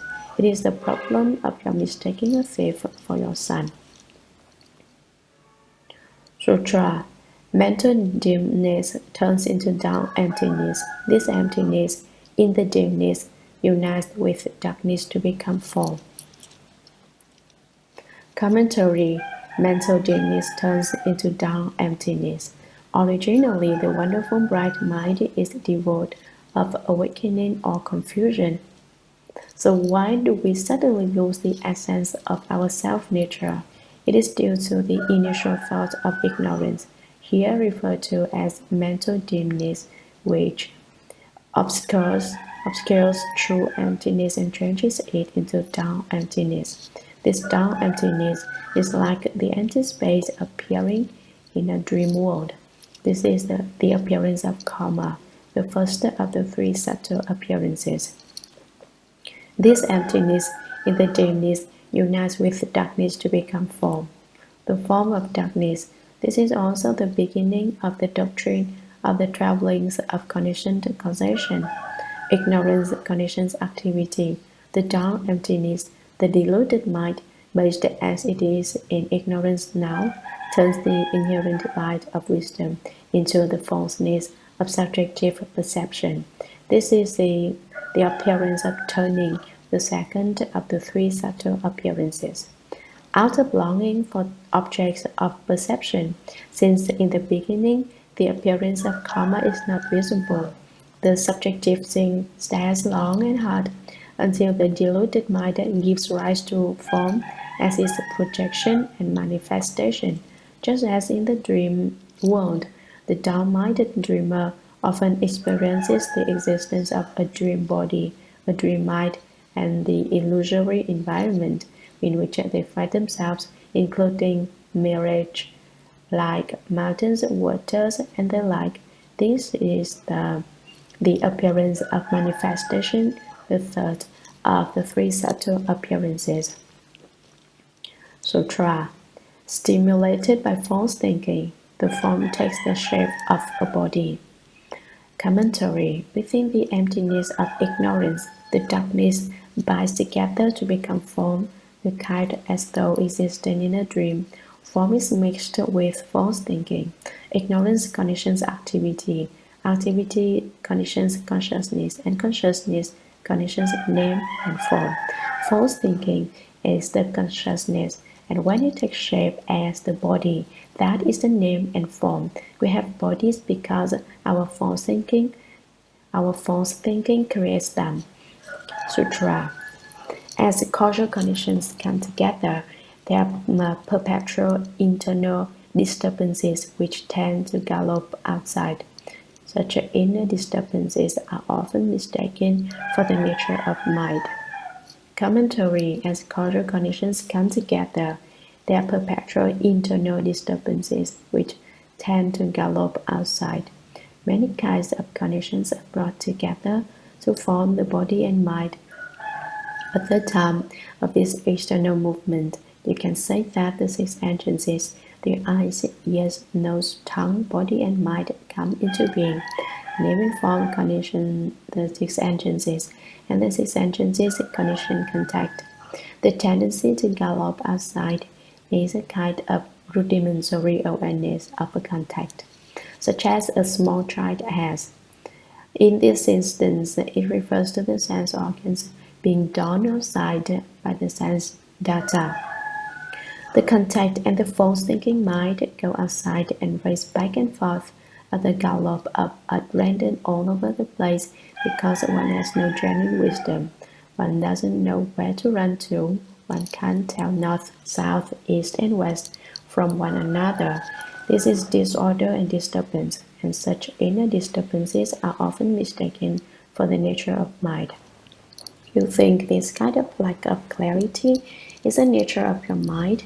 Since you lack clarity, it is as if you had lost it, lost your own genuine, perfect, wonderful, bright mind, the precious light of your wonderful nature. But it is not a true loss.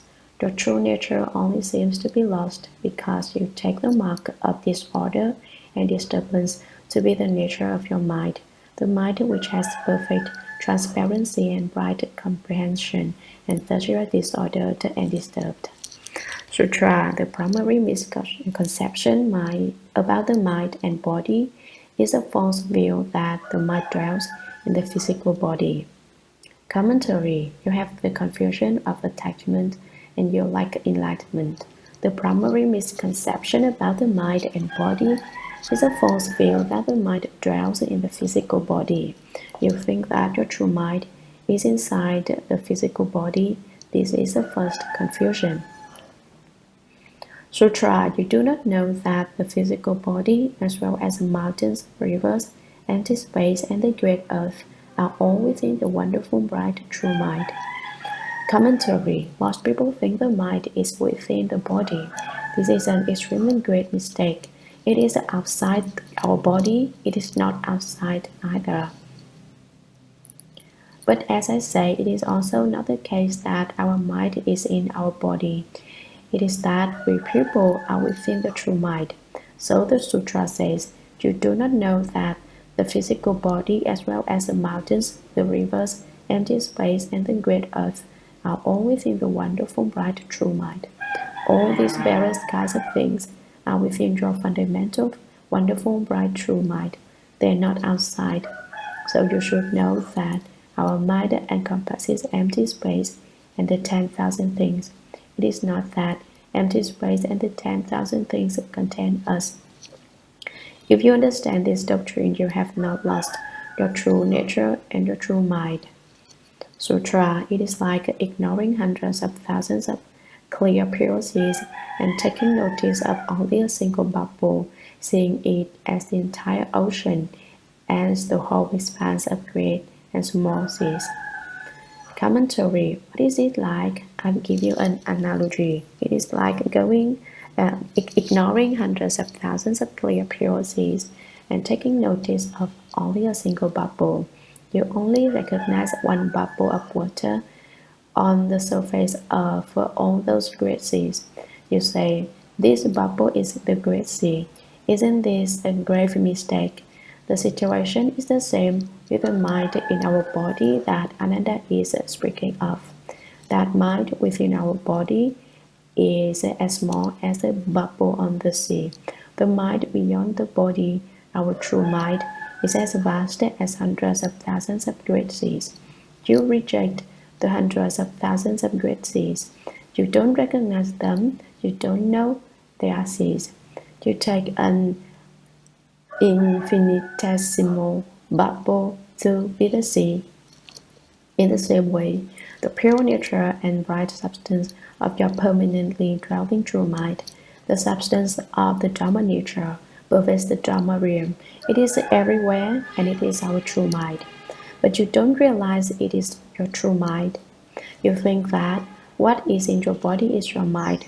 That is like seeing one minuscule bubble as the entire ocean, as the whole expanse of great and small seas. This is the same mistake as to take that small mind in your body to be your true mind. Your true mind is not inside and it is not outside. All of you are complete with it, but you don't recognize it. You don't recognize your own true mind. Sutra, you people are darkly deluded among the deluded. Such inversion does not differ from that caused by lowered hand. The first common sage, you are most pitiable. Commentary, You people are doubly deluded among the deluded. You people who have not accomplished the fusion or obtained the state of no outflows are confused within confusion. Such inversion does not differ from that caused by my lowered hand. When I lowered my hand, you said that it was upside down. I raised it, you said it was right side up. In fact, there was no upside down or right side up to the hand. It is no upside down or right side up, but you said names and called it upside down or right side up. This is confusion within confusion. Originally, there was no problem and you created a problem. Originally, there wasn't all this trouble and you have gone looking for trouble. That is what is meant by someone being doubly deluded among the deluded. It is the same confusion which mistakes a single bubble for the great seas. There's no sutra.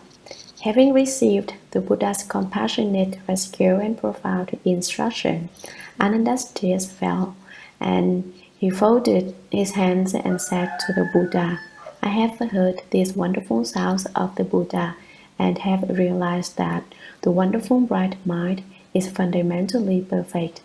It is the eternally dwelling mind ground. Commentary. As the beginning of the sutra relates, Ananda fell into the hands of people of an external path and was in grave danger, since he was on the verge of destroying the perceived substance. The Buddha instructed Manjushri Bodhisattva to use the Shurangama mantra to rescue Ananda and bring him back, and the Buddha then instructed him repeatedly, one doesn't know how many times. So the sutra says, having received the Buddha's compassionate rescue and profound instruction, Ananda's tears fell, and he folded his hands and said to the Buddha. Ananda was so grateful to the Buddha that he didn't know what to do, so he wept. His tears kept falling as he spoke. I have heard these wonderful sounds of the Buddha and have realized that the wonderful bright mind is fundamentally perfect. It is the eternally dwelling mind ground. Having been instructed in subtle and wonderful doctrines, as I have just been spoken, such a Dhamma sounds as this, I understand now that the wonderful bright mind, the mind ground, is fundamentally perfect, perfect from the beginning and now. Understand that it is the pure nature and bright substance of the permanently dwelling true mind. Sutra. But now, in awakening to the Dhamma sounds that the Buddha is speaking, it is my conditioned mind which I use to contemplate them reverently. Having just obtained the mind, I do not acknowledge that it is the fundamental mind ground. Commentary. But now in awakening to the Dhamma sounds that the Buddha is speaking, it is now my conditioned mind which I use to contemplate them reverently. Ananda says that in understanding the subtle, wonderful Dhamma sounds and in respectfully looking upon the Buddha's countenance and contemplating the sound of his voice, he is still using his mind, which says his unconditioned. Having just obtained the mind, I do not dare acknowledge that it is the fundamental mind ground. Another says he has obtained it, but he doesn't dare acknowledge it. He doesn't dare recognize it and admit completely that it is his true mind. The Buddha explained to him, the mountains, the rivers, the great earth, and everything is your true mind. They are all within your true mind. The Buddha explained that the seeing nature is just the permanently dwelling true mind of each one of us. Ananda understood the doctrine, but he still doesn't dare accept it and make it his true mind. He hasn't turned himself around immediately, so instead here he's asking questions again. Ananda always has something to say. Sutra. I pray that the Buddha will take pity on me and proclaim the perfect sound to pull out my doubts by the rules and enable me to return to the unsurpassed way. Commentary. Why doesn't Ananda dare accept the doctrine? He says that when he listened to the Buddha speak Dharma, He was listening with his mind, which seizes upon conditions. He thinks that if there were no mind which seized upon conditions, no Dhamma would be heard. This is a mistake. Here is Ananda with yet another layer of delusion. He said, it's all right to reject my mind which seizes upon conditions, but if I put aside my mind which seizes upon conditions, what will I use to listen to Dharma? I won't have a mind. He still thinks that the mind which seizes upon conditions is his true mind. He doesn't know that your mind which seizes upon conditions, which makes discriminations, is the conscious mind, which is subject to production and extinction. If you can put aside and listen to drama, then you will be genuinely listening to the drama. If you listen to the drama with the true mind, all dhammas are true. If you listen to the drama with your mind, which seizes upon conditions, then no matter how much you listen, it always seems to be right and yet somehow not right. There's a continual doubt. You should receive the Dharma with the true mind. But Ananda doesn't know that, and so he doesn't dare accept what Shakyamuni Buddha said about the true mind.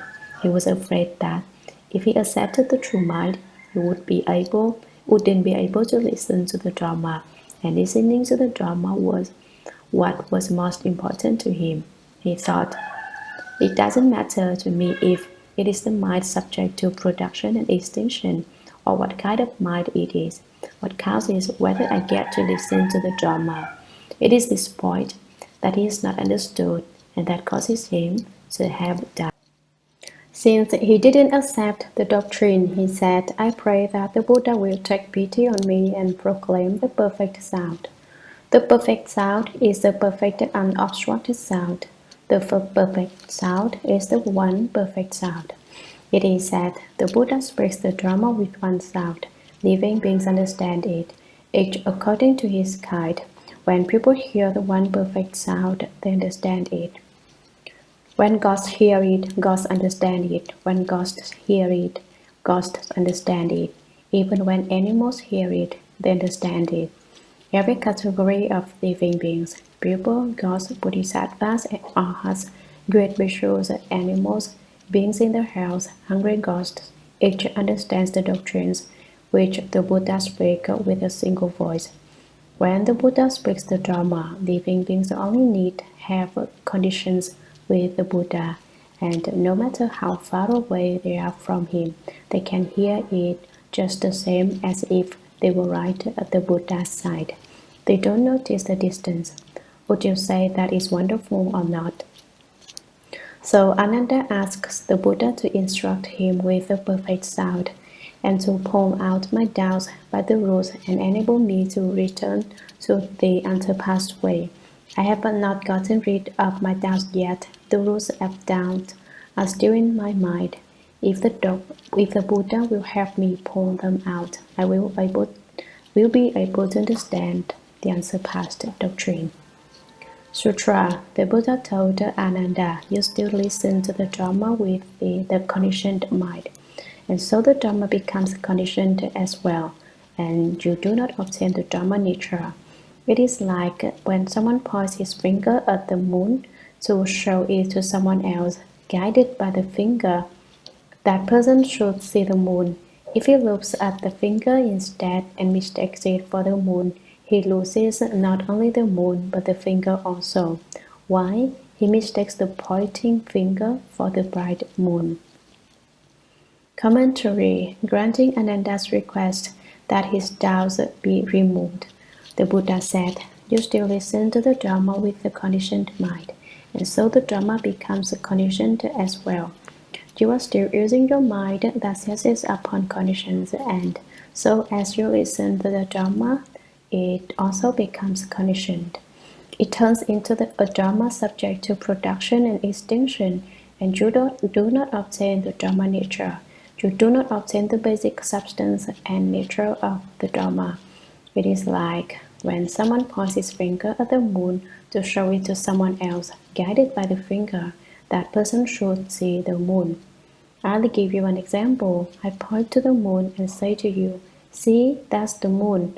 The appropriate thing for you to do is look at the moon. If he looks at the finger instead and mistakes it for the moon, he loses not only the moon but the finger also. But you don't look at the moon I'm pointing at. You look at my finger and say, "Ah, that's the moon. That's what the moon is like." You take the finger for the moon and so you lose the moon. You miss out. The sutra speaks earlier of losing your true nature. Here someone looks at the finger and takes it for the moon, and so he not only loses the moon, he doesn't even recognize the other person's finger. It is lost too. Why? He mistakes the pointing finger for the bright moon. He recognizes neither the finger nor the moon. Who is he? It is Ananda who is like that. The moon is the true mind. The Dharma which is spoken is the finger. Since the Buddha speaks the Dharma to point to the true mind. And so the light of the true mind is lost, and even the Dharma is not understood. Thus, the Buddha said, "You listen to the Dharma with your conditioned mind, and the Dharma becomes conditioned also." Would you say a person like that is pitiable? I think that kind of person is pitiable. Sutra. Not only does he lose the finger, but he also fails to recognize light and darkness. Why? He mistakes the substance of the finger for the bright nature of the moon, and so he does not understand the true natures of light and darkness. The same is true of you. Commentary. Not only does he lose the finger, but he also fails to recognize light and darkness. He doesn't recognize either the finger or the moon for what they are, and so they are lost. And yet, neither is really lost. They are still there. It is just that he doesn't understand. He also doesn't understand or recognize light and darkness. In other words, this person basically doesn't know what is meant by enlightenment or what is meant by the lack of enlightenment, what is meant by ignorance and what is meant by true understanding. Why? He mistakes the substance of the finger for the bright nature of the moon. He confuses the nature of the substance of the finger, which is dark, and the bright nature of the moon. Isn't that upside down? Everyone knows it is. But he wants to do it anyway. So he does not understand the true natures of light and darkness. He doesn't even know what is meant by the concept of light and darkness. This is utter stupidity, wouldn't you say? The same is true of you, Ananda. You are just like the person who mistakes the finger for the moon and completely fails to understand light and darkness. You listen to the Dharma with a mind which seizes upon conditions, and you are afraid that if you accept the doctrine of the true mind, you won't be able to hear the Dharma. You think the true mind is just in the Dharma, and so you mistake the finger for the moon. You can't tell the light from darkness, which means you don't have any genuine wisdom. Go ahead and listen to the Dharma with the conditioned mind as much as you want, but the more you listen, the stupider you become. The more you run, the further away you get. One doesn't know how Ananda felt then. Earlier, when he lost track of his mind, he was upset and startled and didn't know what to do. He leapt from his seat. Now that the Buddha has told him he has lost both the finger and the moon, one doesn't know what he thought. The Buddha speaks Dharma to point to the true mind, but Ananda mistakenly heard that the true mind was just in the Dharma. So the Buddha used the analogy of the finger and the moon to point this out to Ananda. Sutra. If you take what distinguishes the sound of my speaking Dharma to be your mind, then that mind itself, apart from the sound, which is distinguished, should have a nature which makes distinctions. It is like the guest who lodges overnight at an inn. He stops temporarily and then goes on. He does not dwell there permanently, whereas the innkeeper does not go anywhere. He is the host of the inn. Commentary. If you take what distinguishes the sound of my speaking drama to be your mind, then that mind itself, apart from the sound which is distinguished, should have the nature which makes distinctions. If the mind you are using, the mind which seizes upon conditions and makes distinctions, is indeed your true mind, then it should have a distinction, making a nature separate from the distinctions that it makes. When you are not listening to drama, you will still have a nature which is making distinctions. That's how it would have to be. Why? It is like the guest who lodges overnight at an inn. He stops temporarily and then goes on. He does not dwell there permanently. He stays for 2 or 3 days. He can't live in the hotel forever. Whereas the innkeeper does not go anywhere. He is the host of the inn. The person who looks after the hotel can't go away. The distinction-making mind is like someone who stays temporarily in a hotel, while the genuine true mind, which cannot go, is like the innkeeper. Sutra. Likewise, if it is truly your mind, it does not go anywhere. However, in the absence of sound, it has no discriminating nature of its own. Can you tell the reason why? Commentary. Likewise, if it is truly your mind, it does not go anywhere. When the sound ceases, the mind which distinguishes it is not there. But if it were indeed the true mind that distinguishes it, that would mean that the true mind would depart when the sound ceases. However, in the absence of sound, it has no discriminating nature of its own. Can you tell the reason why? Yet the true mind is the host, not the guest. It does not live. Therefore, it can't be the true mind which makes the distinctions. You have made a mistake. Sutra. This then applies not only to the distinguishing of sound. In distinguishing of my appearance, there is no distinction making nature apart from the mark of form. Commentary. This then applies not only to the distinguishing of sound. When there is sound, there is making of distinctions. When there is no sound, no distinctions are made. This doctrine does not apply not only to sounds. In distinguishing appearance, there is no distinction making nature apart from the mark of form. When you look at my 32 hallmarks and 80 subtle characteristics, you make distinctions among them. When you are separated from them, you do not, and the discriminating nature is not present. Some people argue, I listen to the sounds of the drama being spoken, and when I go home, I can still hear it in my mind. I look at things, and when I close my eyes, I still have an impression of them. It is as if I was still looking at them. Would you say that that is true or false? Are you really hearing? It is just an impression in your eighth consciousness, a memory which is manned by the shadows of discriminations of objects of mind. It is not real, it is an illusory awareness.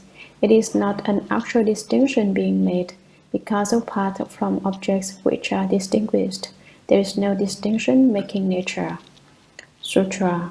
Thus, even when the making of distinctions is totally absent, when there is no form and no emptiness, the obscurity which Goswami and the others take to be the profound truth, in the absence of causal conditions, the distinction-making nature ceases to exist. Commentary. The Buddha has just explained the doctrine that in the absence of sound, there is no distinction-making nature, and that apart from the dust of form, there is no distinction-making nature. Thus, the same is true, even when the making of distinctions is totally absent. When there is no form and no emptiness, when you reach a state in which all making of distinctions is gone, you can't say it is either form or emptiness. It is neither. It is also the state of maintaining an inner composure. Followers of external paths cultivate that kind of profound truth which is total oblivion. They think it is the highest and most wonderful experience. This is the obscurity which Goshali and the others take to be the profound truth. The Sanskrit name Goshali is interpreted to mean cowshed. Maybe Goshali lived next to a cowshed, or perhaps he lived in a cowshed, so he was called cowshed. Some say Cowshed was his mother's name, but I don't believe his mother was a cow. Goshali was one of the six masters of the external paths, and he and the others fell into the state of obscurity, that is, of confusion and lack of understanding. They reached the state where the making of distinctions is totally absent, and because they basically did not understand, they became obscured. The Chinese word "may" obscure is one of the two characters used to transliterate the Sanskrit word samadhi. But the character "may" alone does not refer to samadhi. Instead, it is rather like sleep, and yet one is not asleep. You say you're awake, and yet you are muddled. The Buddha is talking about the state of this passage, not about samadhi. When one enters the samadhi Buddhism speaks of, one remains absolutely clear and aware, but these external path practitioners, the Buddha is referring to are muddled. When they're in that state, they feel they are one with the life force of heaven and earth. Their bodies are identical with it. Heaven and earth are indestructible, and they are also indestructible, but they don't understand. They do have a little bit of spiritual penetration of a certain kind, like that of a first stage arhat, but they do not have the penetrations of one who has accomplished the fruition. There are many distinctions which must be made when one starts talking about spiritual penetrations. There are not just one but many kinds. These masters of external paths call their lack of understanding the profound truth. Profound means the absence of everything. Everything is empty, but it is still not genuine emptiness. It is only dumb emptiness, a state like waking and yet like sleep, in which you do not perceive your own perception and you are not aware of your own awareness. They call this profound truth the highest state one can attain. That is their theory. In the absence of causal conditions, the distinction-making nature ceases to exist. Their profound truth is separated from the conditions of all dharmas, and it has no distinction-making nature when the conditions of all dharmas are absent. As soon as conditions of dharmas arise, these people still have a distinction-making nature. So this is the profound truth of the external paths. Sutra. How can we say that the nature of your mind plays the part of host, since everything perceived by it returns to something else? Commentary. Shakyamuni Buddha said to Ananda, you think it is your conditioned mind which listens to Dharma. If you listen to the Dharma with a mind that senses upon conditions, then the nature of the Dharma is also conditioned. That mind of yours doesn't make distinctions when apart from the dust. It hasn't any distinction-making nature of its own. How can we say that the nature of your mind plays the part of host, since everything perceived by it returns to something else? Everything about the nature of your mind should return somewhere else. As when you borrow something from someone and then return it. If the mind exists because of the dust, then it should return to the dust. If everything returns to something else, then who is your host? Sutra. Ananda said, if Every state of our mind returns to something else as its cause. Then why does the wonderful bright original mind mentioned by the Buddha return nowhere? I hold out the hope that the Buddha will shower us with such compassion as to enlighten us on this point. Commentary. Now Ananda is even more in the dark, even more confused. Ananda said, if every state of our mind returns to something else, if everything about my mind is not my own, but must be returned to others, then why does the wonderful bright original mind mentioned by the Buddha return nowhere? How come that fine, subtle, wonderful, fundamental, originally, permanently dwelling true mind, of which you speak, thus come one has no place to go back to? The more I listen to this doctrine, the more confused I get, and the less I understand.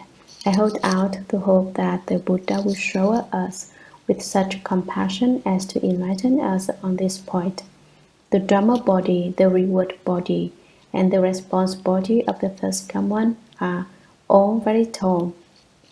Now I saw my wish, Ananda says, is that the first come one will look down upon me and pity me. For the sake of me, Ananda, he says, please explain the doctrine of the non-retreating of the true mind. Sutra. The Buddha said to Ananda, as you now see me, the essence of your seeing is fundamentally bright. If the profound, bright original mind is compared to the moon, the essence of your seeing is the second moon rather than its reflection. Commentary. The Buddha said to Ananda, as you now see me, the essence of your seeing is fundamentally bright. The essence of your seeing, which sees my 32 hallmarks and 80 subtle characteristics, has the basic characteristic of clarity. But if the profound, bright, original mind is compared to the moon, the essence of your seeing is the second moon rather than its reflection. The essence of seeing is basically the eighth consciousness, which is called the Mind King. The seeing of the Mind King can go to the side of the good, or it can go to the side of the bad.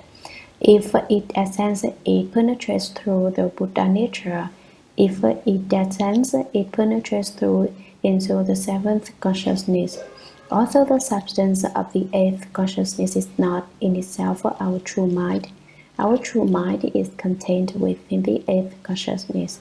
So don't make a mistake here and think that by saying the essence of seeing is not the wonderfully essential bright mind, the Buddha does not dare recognize it as the true mind either.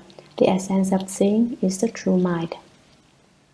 The Buddha has already proved this. The thing which sees is the true mind, but it is like a second moon, not like the moon's reflection. How is this? If you press against your eye with your finger, the eye will see two moons in response to the pressure. But those two moons are one moon, the one real moon, not a reflection like the moon seen in water. The Buddha is saying that the eighth consciousness, the Mind King, is the basic substance of our true mind. You should not mistakenly think that the eighth consciousness is not the true mind. Sutra. You should listen attentively, for I am now going to show you the place of no returning. Commentary. Ananda, you should listen attentively, for I am now going to show you the place of no returning. Ananda, you should pay close attention. Don't be muddled when I am speaking. Listen well.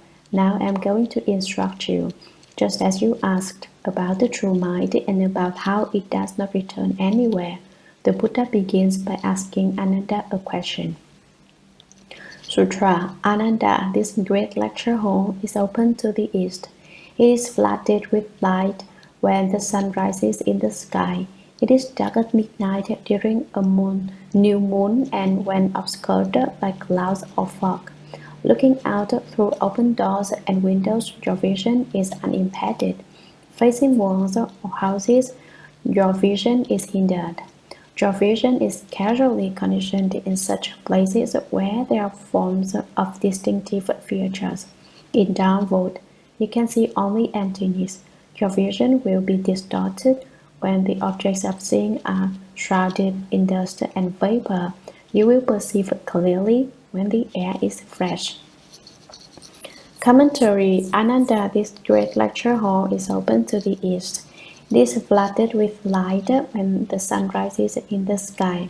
The Buddha's great lecture hall, where he spoke the Shurangama Sutra, held a vast number of great bodhisattvas, great arhats, and great bhikshus who had come from throughout the 3,000 great thousand worlds of the 10 directions. When the sun ascends the sky, its light shines into this lecture hall. It is dark at midnight, during a new moon, and when obscured by clouds or fog. The sun mounting the sky represents the light of wisdom in people, which can illumine and destroy their darkness. The clouds and fog bringing dimness and obscurity represent people's stupidity. When there are clouds in space and fog on the ground, you cannot see anything. That stands for people in the height of stupidity, who are totally lacking in wisdom and do not understand the principle behind anything. They don't know where the road is, where the way is. They want to cultivate the way, but they cannot find it. They want to perform good deeds, but they don't know how to go about it in the right way. People's wisdom is light and their stupidity is darkness. But what makes the difference between them? Can we think to ourselves, I'm wise, I'm really smart, and thereby gain wisdom? No, the more you think you have wisdom and the smarter you think you are, the stupider you are, as stupid as a pig. A pig is incapable of thinking himself into intelligence. If you think that you yourself are intelligent, you are the stupidest sort of person, because you are too self-satisfied. Look at me, you say, no one can equal me. No, if no one can equal you, then you aren't even human. If you were a person, then it wouldn't be the case that people couldn't equal you, since people are all alike. Do you understand? This is an extremely important point. If you weren't stupid, then no matter what you were like, you wouldn't be able to consider yourself incomparable. You wouldn't be arrogant and self-satisfied. Look at me, I am first. This is a point of view of extreme stupidity. Those who like to be first don't even count. Why? Because if you like to be the first, everyone has your number. If you are genuinely first, then no number is involved. Being first doesn't count for people who are really number one. People who are incredibly stupid look upon themselves as intelligent, but truly intelligent people are not aware of their intelligence. They are incapable of pondering the question of their own intelligence. In the darkness, one cannot see anything at all, but like the blind man who can't see anything either, one thinks one is smarter than anyone else. Looking out through open doors and windows, your vision is unimpeded. From inside, one can see outside. You penetrate through without any obstruction by means of the five eyes and six spiritual penetrations. One day, one of my disciples told me, after lunch, when everyone is supposed to be working, some people go to sleep. How did he know people were sleeping? Had they told him? It is because he has the Buddha eye, and so he knows what everyone is doing. What are you minding other people's business for? I asked him. It used to be, when it was just me, that people might do something and not tell me about it, thinking that I didn't know, so I wouldn't pay any attention to the matter either. Now I have a helper, a deputy. I've told him to tell me about the faults he finds in others. Now that someone is telling me, I have proof, and so I can cross-examine anyone who is at fault. But you should not be afraid. I don't intend to ask about small matters. If something of major importance happens, then I will ask. This disciple is my helper, and if anyone steals something, my helper sees it. If anyone kills someone, he knows it. If I want to tend to trivial matters, I can do so at any time. If I do not want to tend to trivial matters, it is possible to make everything disappear. So those of you who are thinking of stealing things, don't be frightened. And those of you who want to do things which you don't want me to know about also needn't be afraid. For the time being, I'm still not paying any attention to these small matters. Facing walls or houses, your vision is hindered. Where there are cracks, seam penetrates, but where there are no cracks, it does not. Your vision is casually conditioned in such places where there are forms of distinctive features. The places where there are distinctions are all the states you see, whether they can be mountains, rivers, the great earth, groves, fountains, everything which can be distinguished, high and low, good and bad, houses, porches, verandas, cottages, and waterways. Those are distinctions made by the mind and therefore are conditions. In downward, you can see only emptiness. Dark, dull emptiness, devoid of efficacy, is the place where there is no awareness, there is emptiness. Your vision will be distorted when the objects of seeing are shrouded in dust and vapor. Vapor refers to the places where mist rises up from the earth. When there is no sun, the vapors look like smoke, but when the sun comes out, there is nothing there at all. Dust refers to a place where the wind picks up the dust and sand and blows it about. Both the mist and dust darken the air and distort it, like the distortion caused by heat mirage, which makes things appear wavy and not straight. You will perceive clearly when the air is fresh. The text refers to the freshness like the pure, clear sky just after the rain. Fresh air refers to the moist, clean atmosphere. Sutra. Ananda, observe all these transitory characteristics as I now return each to its place of origin. What are the basic origins? Ananda, among all these transitions, the light returns to the sun. Why? Without the sun, there is no light. Therefore, the reason for light belongs with the sun, and so it can be returned to the sun. Darkness returns to the new moon. Penetration returns to the doors and windows, while obstruction returns to the walls and eaves.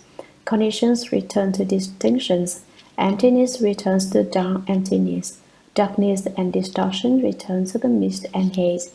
Bright purity returns to freshness, and nothing that exists in this world goes beyond these ties.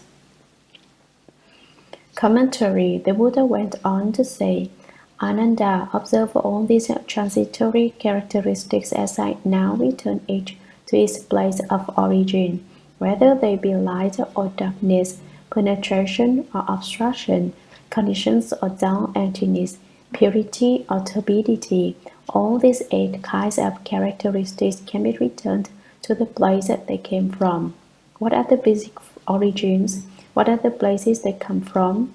Ananda, among all these transitions, you should listen and be particularly attentive to what I am going to explain to you about these various transformations, these 8 kinds of transitory characteristics. The light returns to the sun. Why? Without the sun, there is no light. I'll give light back to the sun. Without the sun, there is no light. When there is no light, the light has returned to the sun. Therefore, the reason for light belongs with the sun, and so it can be returned to the sun. Therefore, I am taking the light and returning it to the sun. Would you agree, Ananda? Do you have any opinion? Ananda didn't open his mouth. Although if he had had another doubt or a question or something he wished to say, he could have spoken at this point, but he didn't. So the Buddha continued speaking. Darkness returns to the new moon. I give the darkness to the new moon. In Chinese, the full moon is called Bai Yue, white moon, and the new moon is called Hei Yue, black moon. But this does not mean that the moon gives off a black light. That would be to translate so literally as to destroy the meaning. When you eat, you should be able to digest the food. And it is the same with the text of the sutra. Don't think the Shurangama Sutra says the moon gives off a black light. Thus to eat and not digest, what good would that be? Penetration returns to the doors and windows, while obstruction returns to the walls and eaves. The places that can be seen through can be returned to the doors and windows which have cracks and holes, while the obstructed places where there is no seeing through can be returned to the walls and eaves. Conditions return to the distinctions. Conditions return to the mind which makes distinctions. Emptiness returns to dull emptiness. The place where there is dull emptiness returns to emptiness at large. Darkness and distortion return to the mist and haze. Mist and haze are defilements of the atmosphere and can be returned to the dust. Bright purity returns to the freshness. The bright purity can be returned to the fresh, clear sky, and nothing that exists in this world goes beyond these skies. These 8 kinds of transitory characteristics which I have discussed, these 4 pairs, include every single thing in the world, the many, the few, the far, and the near. Everywhere you look, all returns somewhere. Sutra, to which of the 8 states of perception will the essence of your seeing return? Why do I ask? The answer lies in the fact that if it is returned to brightness, you will not see darkness when there is no light. Although such states of perception as light, darkness, and the like differ from one another, your seeing remains unchanged. Commentary, to which of the 8 states of perception will the essence of your seeing return? What about your essential bright nature which is able to see the 8 kinds of transitory characteristics which the Buddha has been discussing? What should it return to? The Buddha asks Ananda, "Why do I ask? Speak up." He says, "Which one of these should the bright nature of your seeing essence return to?" What the Buddha is saying is, what are you going to return it to, since there's no place to return it? The answer lies in the fact that if it is returned to brightness, you will not see darkness when there is no light. If you return your seeing essence to brightness, it should not see darkness, but in fact it can see darkness. Therefore, it does not return to light. You can't say that seeing returns to darkness either, because when it is light, the seeing essence can still see. Although such states of perception, light, darkness, and the like differ from one another, your seeing remains unchanged. Although only light and darkness and dark have been discussed here, it is the same with the other 6 kinds.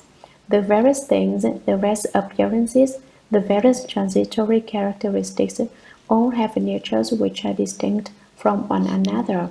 But what differences would you say exist in seeing? What distinctions? When it sees light, it is seeing. When it sees darkness, it is seeing. When it sees purity, it is seeing.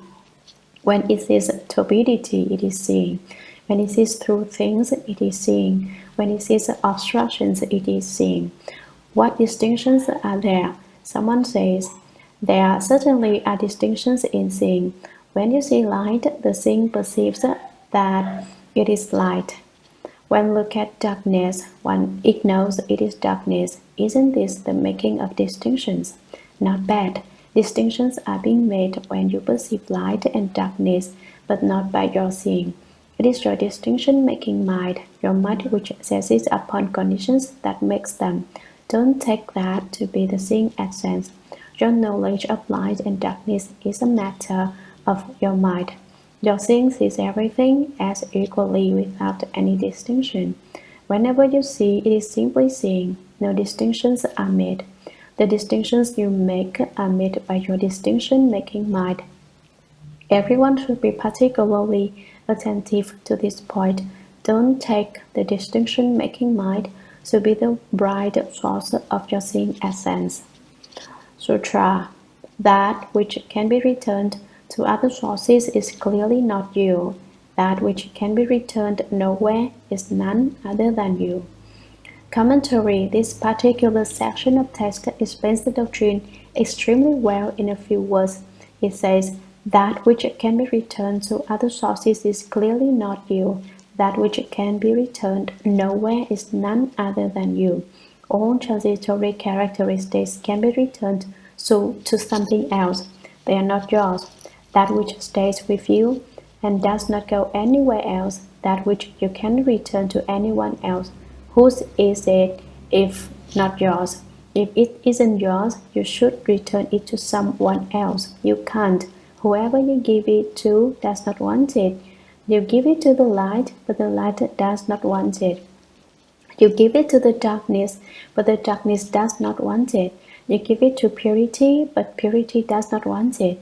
You give it to turbidity, but turbidity does not want it. If you could give it away, then you wouldn't be able to see anymore. It is something you cannot give away. Although you have accomplished the first fruition, you haven't anyway.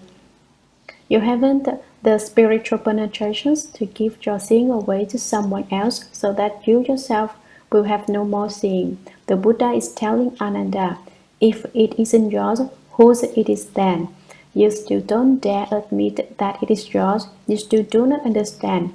Ananda, you are extremely pitiable. These few words explain the principle very clearly, and the Chinese text of this sutra is extremely fine. If you want to study Chinese and have not studied the Shurangama Sutra, your study of Chinese is not complete. If you have studied the Shurangama Sutra, then when you write essays in Chinese, it is probable that the best scholars of ancient China would not have been able to compare to the excellence of your written Chinese. To understand but a portion of the Shurangama Sutra text is of inexhaustible use. Those of you who like to study Chinese should not let the opportunity pass to study this superb text. Don't enter the mountain of jewels and return empty-handed. Don't be like the bear who goes into a cornfield to eat corn. The bear pulls one ear of corn under one arm and then reaches for another ear of corn to put under the other arm. While doing that, he drops the first ear of corn. Then he reaches out to put a third ear of corn under the first arm, and he drops the second ear of corn.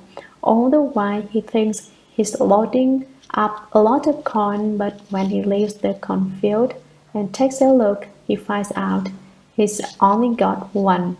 When you enter the mountain of jewels, don't be so overwhelmed by all the gems that as you pick up one you've decided to bring back, you drop the other one you were holding. This explanation of the sutra, which you are now hearing, is the mountain of jewels. In fact, it is even more valuable than the gems found there, more valuable than gold, silver, lapis lazuli, crystal, mother of pearl, red pearls, and carnelian. Why? If you understand one sentence of this sutra, then cultivate and apply it to your work without retreating. If you vigorously progress with courage, then you will become a Buddha. And so its value far transcends the worth of a mountain of jewels. Don't be like the black bear that picks the ears of corn and loses them as fast as he gets them. The Chinese and the meaning of the sutra text are both excellent. There is nothing about them which is not good. It just remains to be seen if you can accept it. If you can accept it, then no matter what happens, even if I beat you with a board and tell you to get out, you won't be able to leave. That's what will happen if you truly understand, and that's an inconceivable state. Sutra. Therefore, I know that your mind is fundamentally wonderful, bright, and pure. You yourself are confused and deluded. You miss what is fundamental, and you are caught in the turning wheel of the six paths, tossing and floating on the stormy sea of birth and death all the time. No wonder the first one says that you are the most pitiable of creatures. Commentary. Shakyamuni Buddha said everything which can be returned is clearly not you. Why as for what is of you that cannot be returned, what is it if it is not you? Therefore, I know that your mind is fundamentally wonderful, bright, and pure, but if you still don't understand, you can't admit that it is your true mind. You yourself are confused and deluded. There is no place your true mind returns to, but you yourself are confused, you don't understand, and you are deluded. It seems to be right, and yet is not. This is what I meant when I said earlier that you lost it. It is something which originally belongs to you, but you don't realize it, so it seems lost. You are caught in the turning wheel of the six paths. Your fundamental true mind escapes you. If one fails to understand one's true mind, then life after life one falls and does not ascend. Although the true mind is not actually lost, the fall is genuine enough. One falls into the sea of suffering and one turns this way and that, tossing and floating on the stormy sea of birth and death all the time. Being in the sea where one suffers birth and death is just like being tossed about on the surface of the open ocean and being drowned. If birth and death have not been ended, then even if you can handle the water and swim, after being tossed about for long enough, you will drown. No wonder the first command says that you are the most pitiable of creatures. The waters of the sea of birth and death are composed of the karmic offenses you create, and you see waters you are tossed back and forth in your human body. That represents the giving rise to delusion and the creation of karma. One creates karma because one does not recognize the true mind. It is said, the sea of karma is vast, it has no boundary. Sometimes you are tossed about on its surface, sometimes you sink to the bottom. Sutra. Ananda said, I recognize that the seeing nature does not return to anything, but how can I come to know that it is my true nature? Commentary. The Buddha explains it once for Ananda and he does not understand. He explains it twice and he still doesn't understand. He explains it 3 times, 4 times, or 5 times, 6 times, and still he does not understand. He still has not recognized his true mind clearly. Now Ananda has another doubt.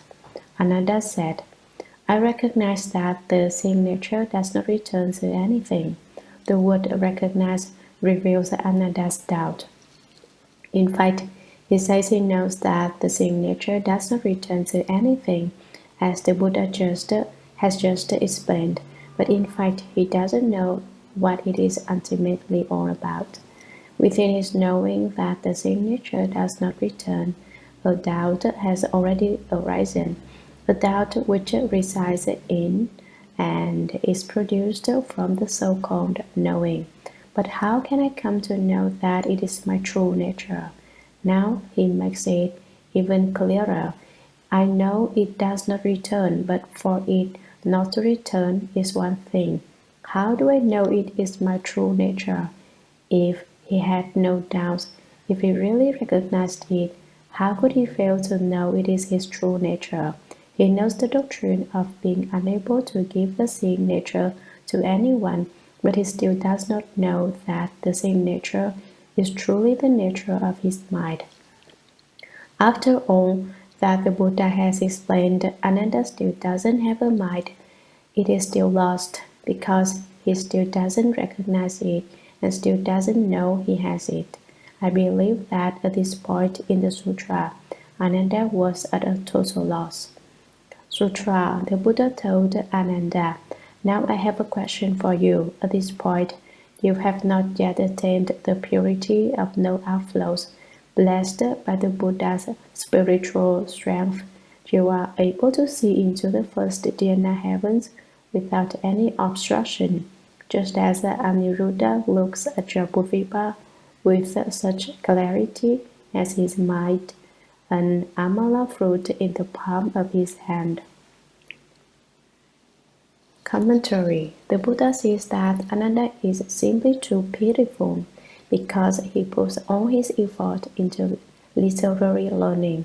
He asks questions repeatedly and he doesn't understand after repeated explanations. One complication after another arises.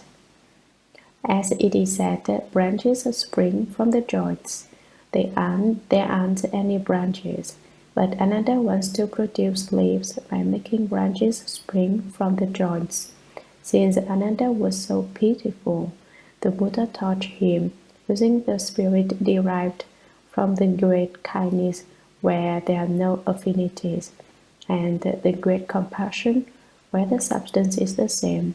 You should be most compassionate towards whoever has the least affinities with you. That is what is meant by the great kindness where there are no affinities.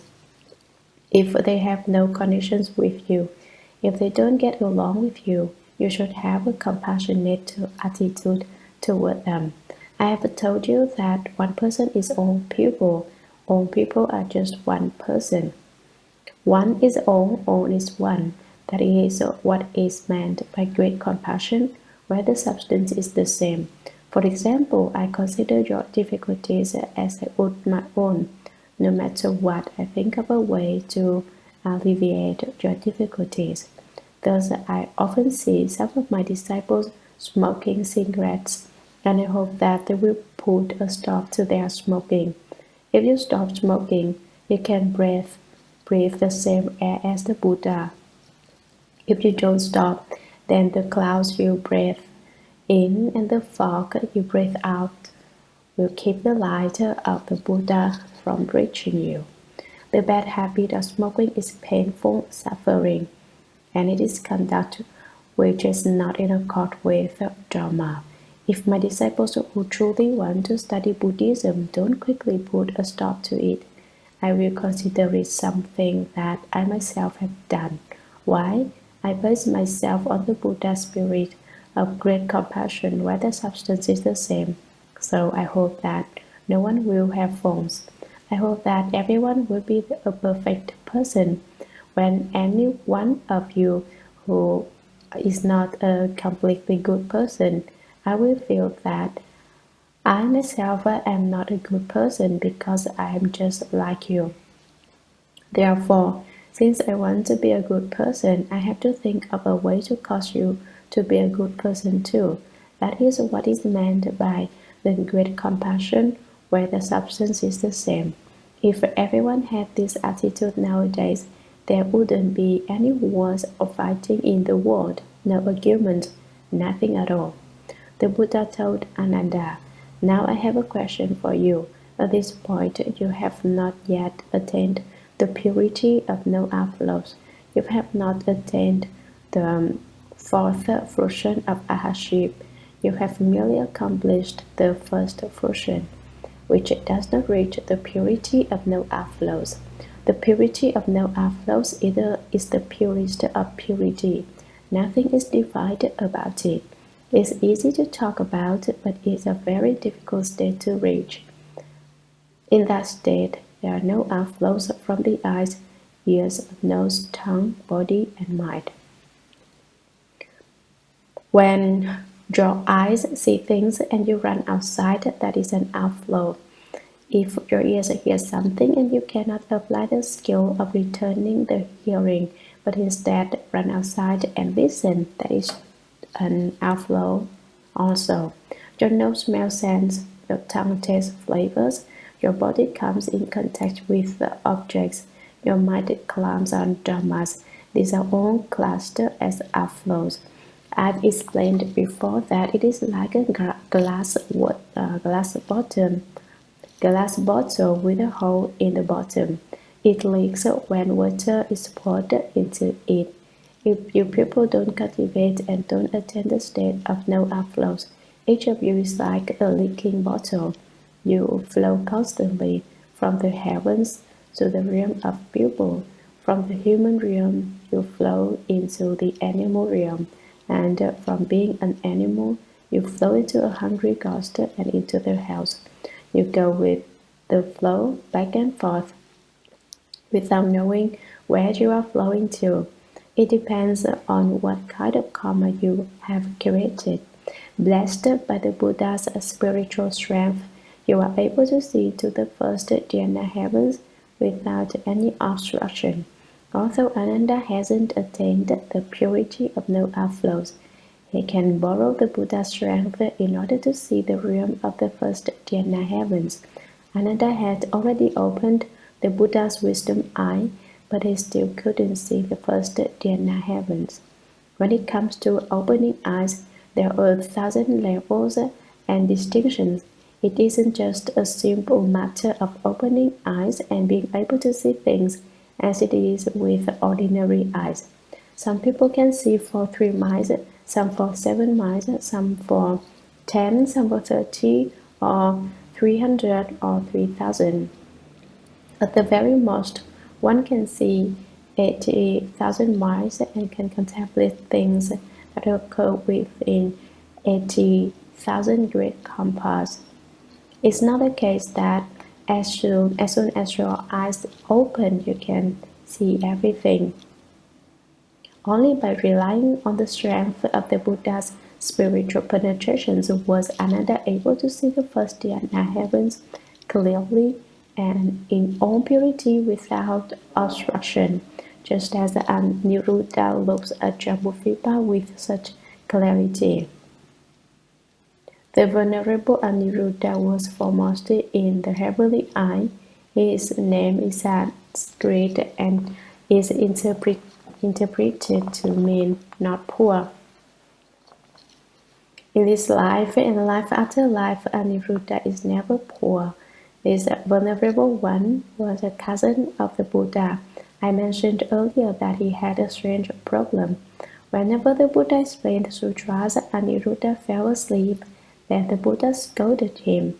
Hey, how can you sleep like an oyster in the deep? Sleep. 1,000 years, the Buddha's name you will not hear. Oysters stay in their shells and never stick their heads out. When the Buddha scolded him this way, Aniruddha's zeal arose. Never again would he sleep. He gazed fixedly and did not sleep day and night. After 7 days and 7 nights of no sleep, he went blind. Then he went to the Buddha and asked him for help. The Buddha told him not to worry and taught him the very illuminating light samadhi. By cultivating that samadhi, Aniruddha obtained the penetration of the heavenly eye, and thereafter he could see Jambudvipa, which means the whole world, as he might an amala fruit in the palm of his hand. There are many Jambudvipas, of which the one we live in is just one. The amala fruit grows in India but not in China. I don't know whether it is grown in America, but the point is that the world, as large as it is seen as clearly as a piece of fruit held in the hand. I'll say more about Aniruddha. In a former life, he was a farmer who was very poor. Every day he took coarse rice to the fields in his lunch box, or if they didn't have boxes back then, he probably wrapped it in paper and tied it with a string. The rice he ate was rough and of poor quality, but very inexpensive. He didn't have the money to buy meat or to eat or milk to drink or anything else but the coarse rice. One day Aniruddha met an old bhikshu who lived on the mountain. This bhikshu was already certified as a Pratyeka Buddha. Every 7th day he came down from the mountain into the city to beg for food. With his bow he begged sequentially at 7 houses. If he received food at the 7 doors, he would eat. If not, he went back to the mountain and didn't eat. On that particular day, famine had struck the area and no one had anything to eat. food was terribly expensive. The Pratyeka Buddha came down the mountain and begged at 7 houses, and no one had anything to give him. According to his vow, after 7 houses, he turned around and started back with an empty bowl. On his way back, he met a farmer on the road, and the farmer probably called out to him, "Old cultivator, did you get any food today?" The old cultivator said, "No, no food to eat today. We'll have to go hungry." The farmer thought that over and said, "You didn't get any food today, and that means you have to go hungry for 7 more days before you come back down the mountain to beg for food again. That won't do. If you aren't afraid that my friends won't be good at I won't eat my food, I'll give it to you. If you aren't afraid that my rice won't be good to eat, I won't eat my food, I'll give it to you." The practical Buddha was extremely happy. Why? He'd already gone hungry for 7 days, and if he had had to go back that day until anything to eat, he would have had to go hungry for 2 whole weeks. Although he had attained enlightenment, food was still important to him. He too got hungry if he didn't eat, so he was very grateful. "Thank you very much," he said, and he transferred Mary to the farmer, saying, "Those who practice giving are sure to reap rewards. Those who give seeking happiness will surely later be at ease." He said, You're giving food to me now, and I certainly will fulfill your wishes too, whatever you may seek. If you want happiness and you make an offering, you will certainly be at peace afterward. You will have that kind of reward. Now that, do you suppose happened to the farmer who had given the food to the Prajika Buddha? A strange thing happened. If I tell you, you won't believe it. I also find it unbelievable. But Shakyamuni Buddha explained it this way in the sutra, and there is no reason not to believe it. You must believe the unbelievable. What happened? As soon as he began to hold the ground, a rabbit hopped out of the ground and in a single leap landed on his shoulder. Once there, it didn't move. The farmer got scared. He couldn't figure out why the rabbit had dropped on his back. No matter how hard he tried to shake it off, no matter what he did, the rabbit wouldn't get down. So he stopped working and went back home as fast as he could so that his wife could have a look and see what it was all about. When he got home, his wife discovered that the rabbit had turned to gold. Afterward, whenever he took a piece of the golden rabbit to exchange it for money, piece grew back. Since he was a poor man, he didn't dare take the whole rabbit to sell. So he broke off the 4 paws to sell, and by the time he got back, the rabbit had grown 4 more paws, and because of that his wealth was inexhaustible. Not only was he wealthy from then on in that life, he was healthy for life after life.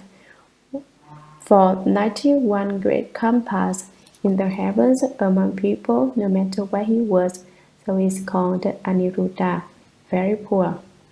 In Buddhism, it is said of giving that relinquish one and obtain 10,000 in return. It says so in the Sutra of the Past Vows of Earth Store Bodhisattva.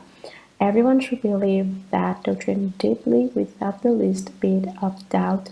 Look at the Venerable Anuruddha, who resolved the problem of a practical Buddha's hunger by offering him his inferior food, and the practical Buddha transferred Mary to him so that he obtained the reward of inexhaustible wealth. In China, when 1,000 monks are gathered together, there is about to be one arhat among them. You should think every monk you meet is an arhat, although it is not that easy. An arhat are one in 1,000, but then it remains to be seen if you can recognize him. The venerable Aniruddha made an offering to only one monk, but the monk who was a practical Buddha can so obtain that kind of good reward. Now, why didn't the practical Buddha receive any offerings when he went back for food today? Once again, this must be explained in terms of cause and effect. Cultivating wisdom and not cultivating blessings. The heart holds an empty bowl. Cultivating blessings and not cultivating wisdom. The elephant is backed with necklaces. If you only know how to cultivate wisdom, you say, I'm going to study the sutras and investigate the Buddha Dharma. That's fine. You can open wisdom, but you also should cultivate giving. You must nourishing your blessings and draw wisdom. You should seek blessings by making offerings to the triple jewel. If you do not plan blessings, then in the future, when you are an arhat who goes out begging, no one will give you any food because you have no blessings. On the other hand, if you cultivate blessings but do not cultivate wisdom, if you only know how to do good deeds and how to practice giving, then in the future you'll be the elephant decked with necklaces. You cast off this body and become a big dumb elephant whose body is strung with necklaces and adorned with gems. In former times, women wore such necklaces in the air. The necklaces were beautiful. Elephants became bedecked with necklaces. Thus, when you cultivate the way, you should cultivate both blessings and wisdom. Cultivate outside by doing good deeds and cultivate inside until you obtain the light of wisdom. Then you can obtain a mutual response with the way.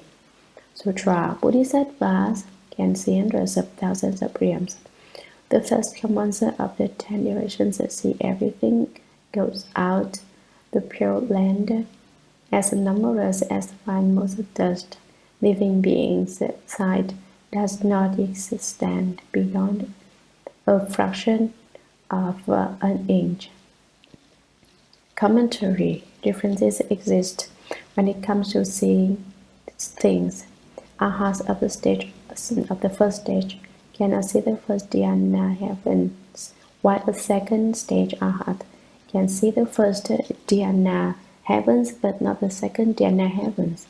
Arhat of the third fruition can be seen the second dhyana heavens but not the third dhyana heavens, unless they are aided by the Buddha's spiritual strength.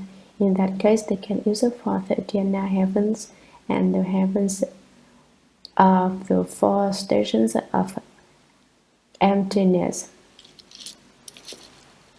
Bodhisattvas, the great beings, are different. Bodhisattvas can see hundreds of thousands of realms. The Bodhisattva of the first crowd can see 100 worlds. The Bodhisattva of the second crowd 1,000 worlds, and the Bodhisattva of the third crowd 10,000 worlds. What is seen at each position of engagement is different. The first come ones of the 10 directions see everything throughout the pure land as numerous as fine motes of dust. Only the Buddhas of the 10 directions are able to see throughout the pure adorned lands of all Buddhas. They see them clearly and completely. Thus, the Vajra Sutra says, all the various thoughts that occur to all the living beings are known completely and seen completely by the first come one. When Bodhisattvas possesses the understanding of others' thoughts, they know what's on your mind without you're saying a word. All the Buddhas can see your thoughts even more clearly. Living beings' sight doesn't extend beyond a fraction of an inch. Living beings refers to ordinary people. When compared to the vision of a sage or of the Buddhas, you can see farther than a tenth of an inch, or an inch at the most, even if you use all your power of sight. The Buddhas can see all the Pure Lands as numberless as fine motes of dust, and you can even see one land. You can't even see all of San Francisco. If you look to the left, you can't see what's on your right. If you look to the right, you can't see what's on your left. If you look ahead, you can't see what is behind you, and if you try to see behind you, you can't see what's in front of you. Therefore, obstructions in the heavens of ordinary people. Although the seeing nature is neither produced nor extinguished, your physical body has limitations, and that is why you cannot see. There has the Bodhisattvas and the Buddhas all have the spiritual penetration of the heavenly eye, and their seeing penetrates without obstruction. But consider that living beings can see. I can see you now, but if I hold a piece of paper up in front of my eyes, it stops me from seeing you. And the piece of paper is not even a tenth of an inch thick. The same would be true if I held up an inch thick board. That's how it is with ordinary people's eyes. If you open the heavenly eye, of course there is no obstruction and you can see everything. Compared to the Buddha, we truly are off by a long way.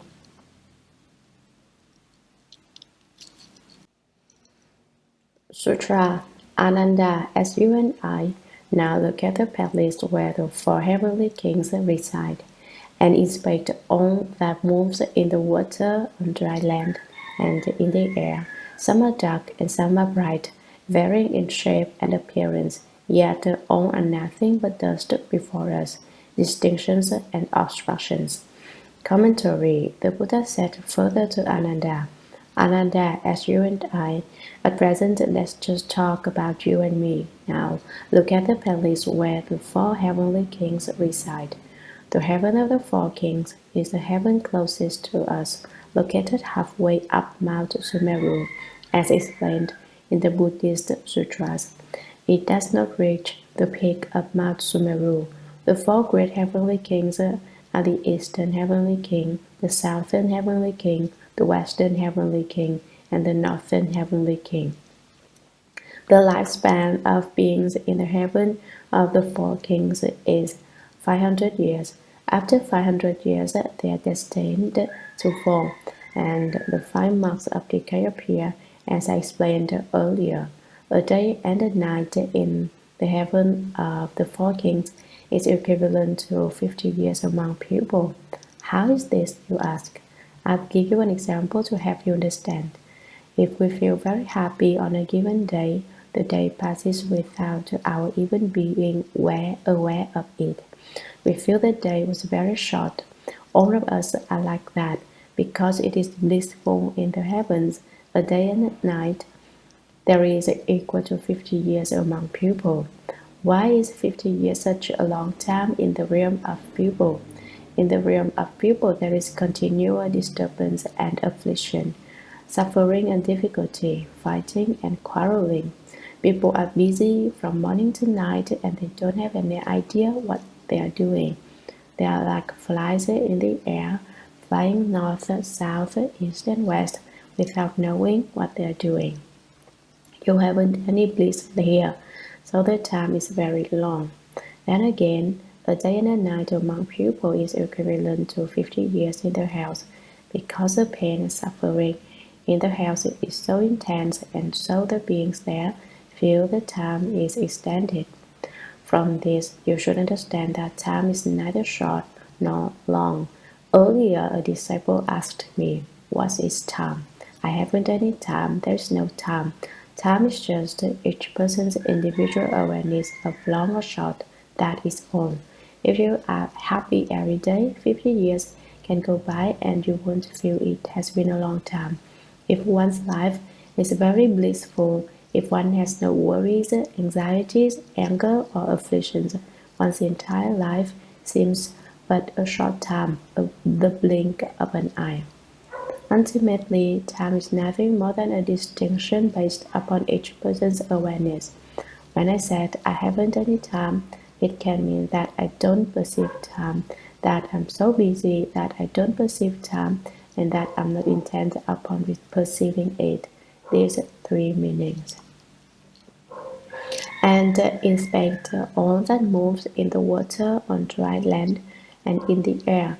That is, look at all the creatures, all the animate objects without exception. Some are dark and some are bright, varying in shape and appearance. Yet all are nothing but dust before us, distinctions and obstructions.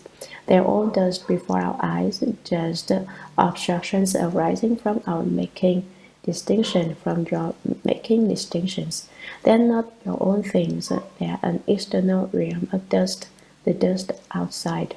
This dust is an obstruction. It lingers in your brain and in your thoughts, but it does not belong to you. Sutra, among them you should distinguish which is self and which is other. I ask you now to select from within your seeing which is the substance of the self and which is the appearance of things. Commentary. Because Ananda has still not understood the doctrine of the true mind, he could not make a distinction between the true mind and the false mind. Shakyamuni Buddha has just told him of these various shapes and appearances. All are nothing but the dust before you. They are all a mundane state before you, its distinctions and obstructions. Among them you should distinguish which is self and which is other. Ananda, at this point, you should make a distinction between that which is your own self-nature and that which is the substance of things. Self refers to one's own true mind. Other refers to the substance of things. I ask you now to select from within your seeing which is the substance of the self and which is the appearance of things. The substance of self refers to the substance of the seeing nature. Can you tell if from the appearance the characteristic of things? Take a look yourself and see if you can make the distinction. If you can, you are more intelligent than Ananda. If you can't, you aren't as smart as Ananda. Everyone can test his or her own wisdom. Sutra. Ananda, if you take a good look at everything, everywhere within the range of your vision, extending from the palaces of the sun and moon to the seven gold mountain ranges, all that you see is not you, but are things of different features and lights. At closer range, you will gradually see clouds floating, birds flying, wind blowing, dust rising, trees, plants, rivers, mountains, grasses, animals, people, all of which are not you, but things. Commentary. This doctrine is unspeakably wonderful. You put it into words and it's not it. You describe it and that isn't what it is. What's it like? It is ineffable. How can you ask what it is like? Ananda, if you take a good look at everything, everywhere within the range of your vision, examine it to the ultimate point, to the very source of your seeing, extending from the palaces of the sun and moon. So, volume 2, the seeing nature, the seven gold mountain ranges. The seven golden mountains surround Mount Sumeru. Around the four sides of Mount Sumeru are seven ranges of mountains made of gold, each separated by a sea of fragrant water. Where are these mountains? You say, I'll go there and sell some gold and get rich. I can't tell you that. If I tell you and you go steal the gold and the gold on the golden mountains gets depleted, how can they remain golden? Sumeru is a Sanskrit word which is interpreted to mean wonderfully high. Surrounding the four sides of Mount Sumeru are seven layers of golden mountains. Now I'll tell you something. Even if you haven't taken the five precepts, you are still not permitted to steal my gold mountains. Those gold mountains are mine. If you steal my gold mountains, I'll recite a mantra and make your head ache so much that you won't be able to pick up the gold. Don't try to bully this teacher. He has too much power. Look carefully everywhere. Use your heavenly eye to look. Use your Buddha eye to look. Use your wisdom eye to look. All that you see is not you, but are things of different features and lights. Of all these appearances of things, tell me which one is you. Find one. At closer range, you will gradually see clouds floating, flying back and forth through the sky. Birds flying overhead, wind blowing, but there is no way to explain this. I don't have any method to explain these words of the sutra. I just have to stop and ask the great master, the sixth patriarch. The text here says quite clearly that the wind moves, but the sixth patriarch sutra says, it is not the wind which moves, it is not the flag which moves. Ultimately, what is it that moves? The sixth Patriarch Sutra says, it is your mind's characters which move. Here, though it isn't known whose mind moves. Is it your mind that moves, or is it my mind that moves? Is it someone else's mind that moves? Whose mind is it that moves? So how am I supposed to explain these words of the sutra? There's no way to explain them. One doesn't know what moves. The sixth Patriarch Sutra says it isn't the wind that moves. The sutra here says the wind moves. Which would you say is right? If you say it is the mind that moves, not the wind, then whose mind moves? I don't know, you say. If you don't know, then it isn't your mind which moves. If your mind hasn't moved, whose has? Well, I just explain according to the meaning of the sutra text here in its most literal aspect. We'll just say that the wind moves. Your mind hasn't moved. My mind hasn't moved. Someone else's mind hasn't moved. The wind moves and blows up black smoke and pestilent vapors. The movement of the wind is a display of temper. The heavenly Lord gets angry and blows up a great wind which uproots trees and blows down houses. Dust rising. How can dust rise? It can rise by itself. No, the reason the dust rises is that the wind blows. At first, the dust is sleeping quite nicely on the ground. That dust is quite comfortable. But the wind comes and says, wake up, and go away. Then the dust gets up and goes to work. What work does dust do? You wonder. It attaches itself to everything in the world and it makes everything dirty. This is the work dust does. Dust works to make every place unclean. Do you understand? Trees, plants, rivers, mountains, grasses, animals, people. There are still other things, vegetation and every kind of inanimate object, as well as people and animals, all of which are not you but things. In the last analysis, are these the appearance of things or are they your seeing nature? Answer, speak up. This passage has a tone of inquiry. I'm asking you, so hurry up and speak. Why aren't you speaking? That's how it is expressed here. Is it true that things are not you, or isn't it? This is what is meant by tapping someone with a stick and making him yell, arousing someone from his folly. He is brought up for questioning just as if it were before a judge during an inquisition. Are you guilty of stealing? If so, hurry up and admit it. If not, then explain yourself. Sutra Ananda.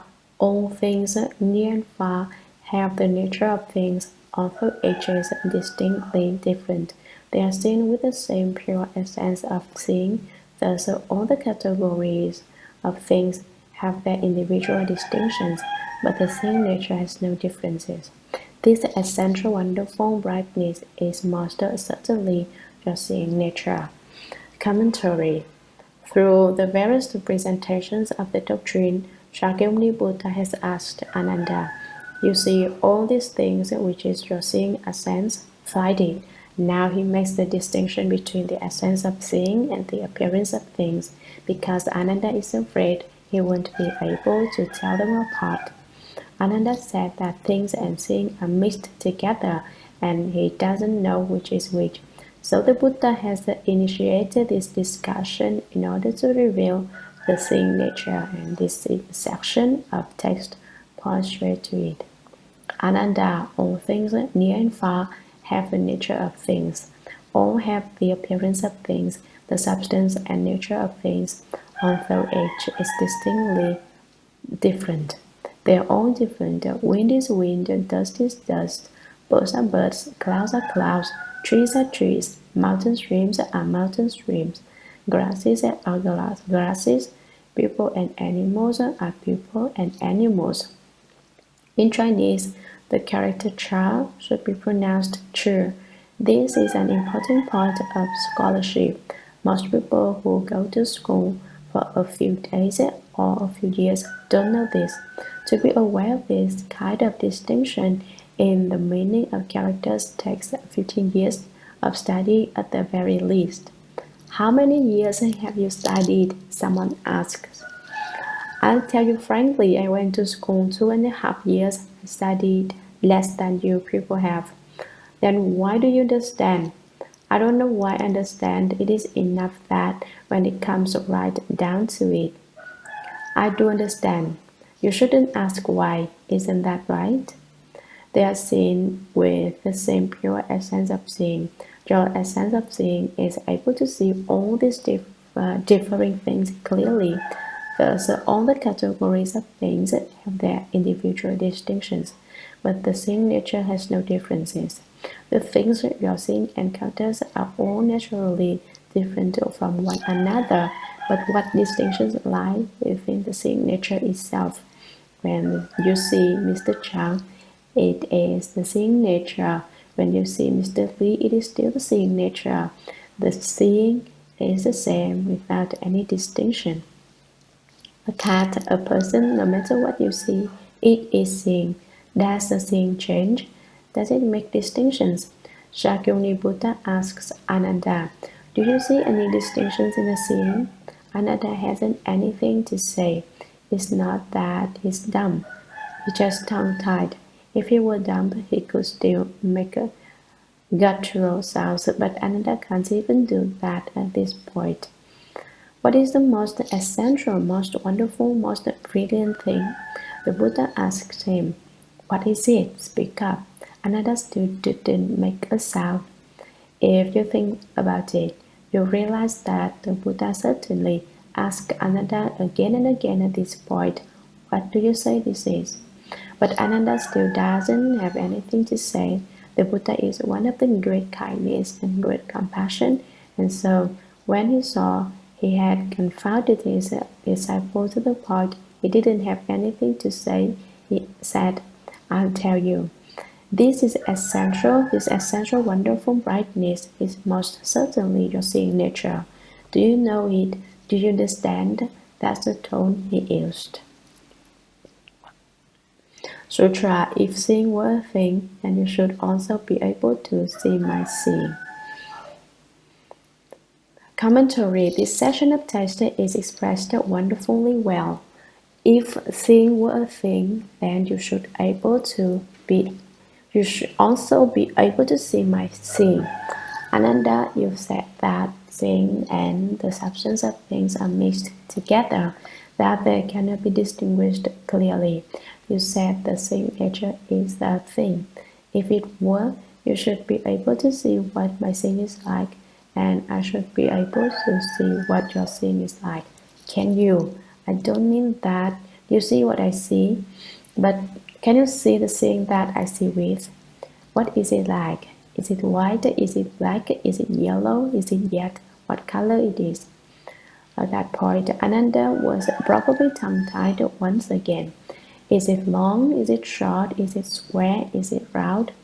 Things definitely have a form and an appearance, and if a thing is indistinguishable from things, as you say, then what is things form and appearance? Take a look. Mountains have the form of mountains. Trees have the form of trees. Rivers have the form of rivers. Ultimately, what is your seeing like? Have you seen it? The Buddha asks Ananda. Sutra, if you say you see my seeing, when we both look at the same thing, then when I'm not seeing, why don't you see my not seeing?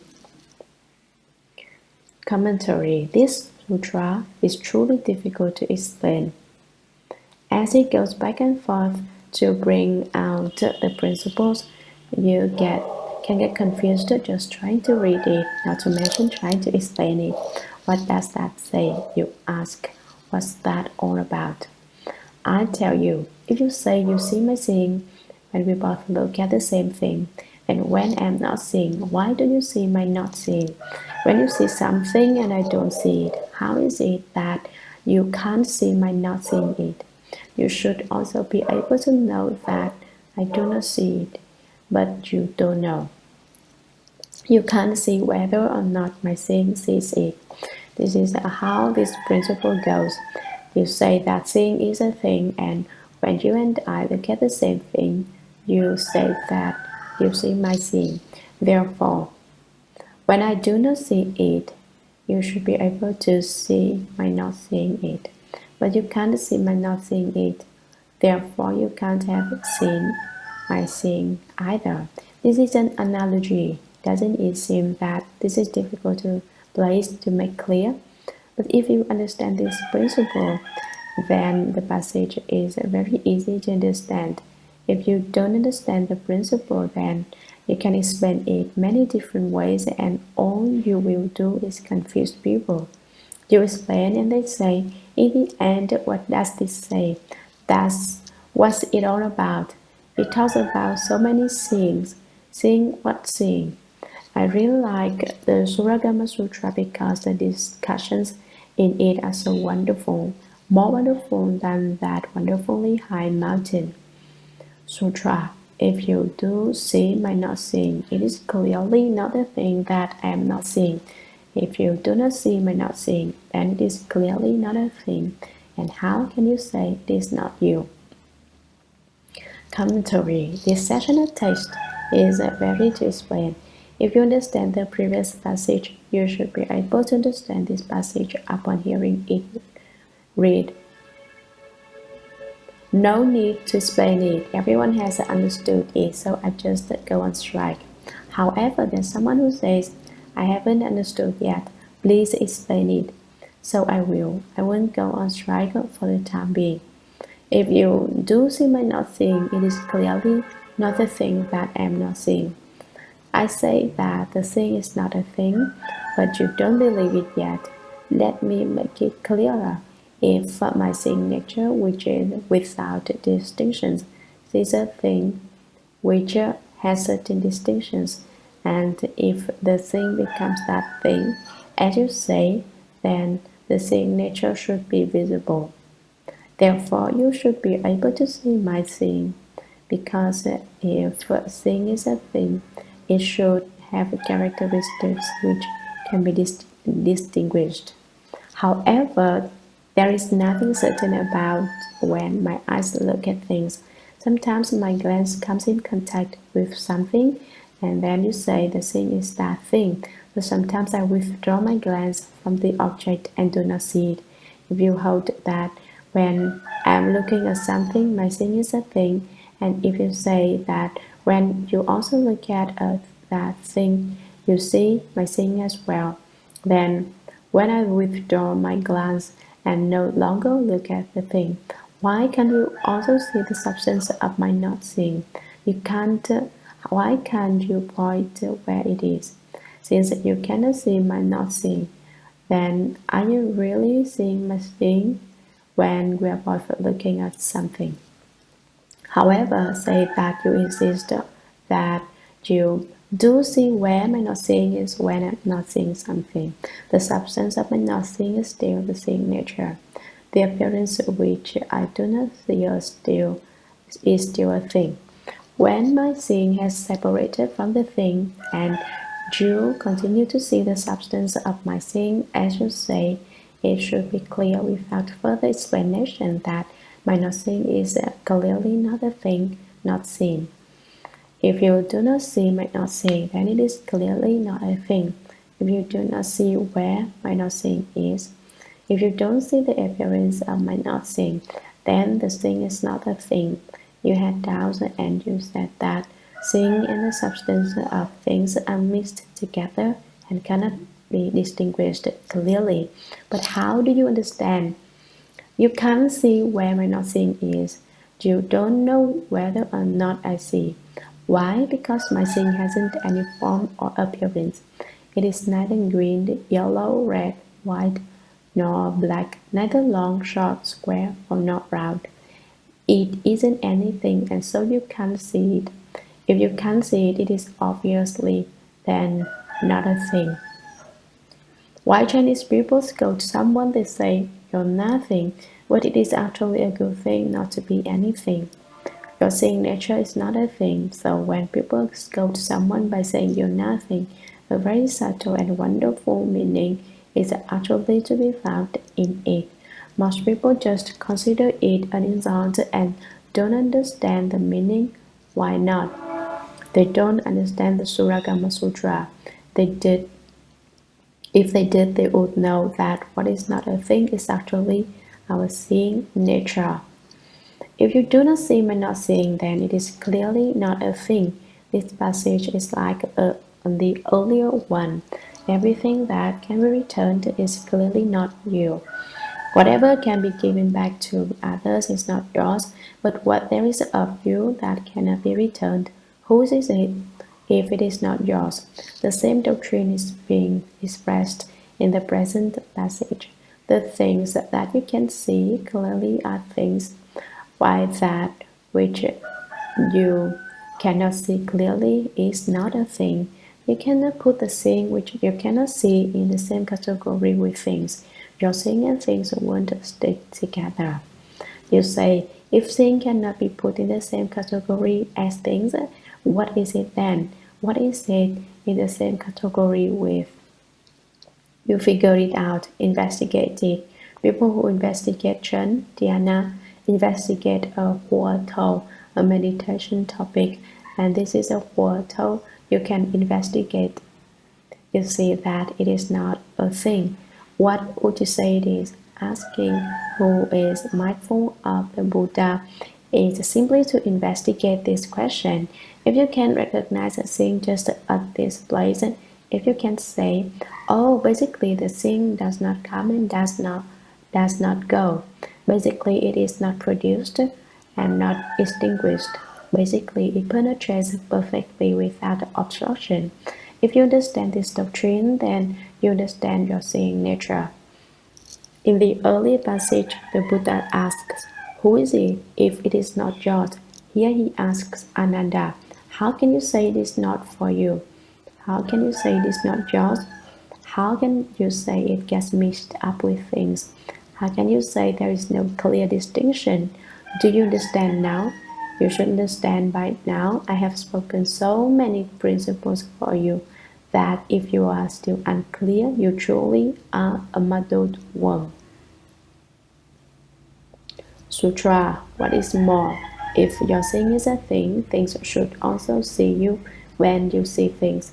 With substance and nature mixed up together, you and I and everyone in the world are no longer in order. Commentary. Shakyamuni Buddha said, since you can't see my seeing, since the seeing hasn't any distinctive appearance that can be seen, ultimately then is seeing. The seeing still exists, but although it exists, It has no visible appearance, no substance, and there is nowhere it can return to. So tell me, how can you fail to acknowledge it as yours? But if you still insist, if you are still attached, you should know that what is more, if your seeing is a thing, things should also be you when you see things. If you insist upon saying that your seeing is definitely a thing, then things ought to be able to see your seeing too. After all, you say your seeing is simply a thing which can see things. In that case, other things must also be able to close, and those things should see your seeing. Those things should see your seeing. With the substance and nature mixed up together, you look at things and things look at you. Ultimately, who is looking at whom? Speak up. Which looks at which? Perhaps Ananda might say, I just like two people. You see me and I see you. But when people look at one another, there is mutual awareness. When I look at you, you'll be aware of it. And when you look at me, I am aware of it. But when things look at you, other things are aware of it.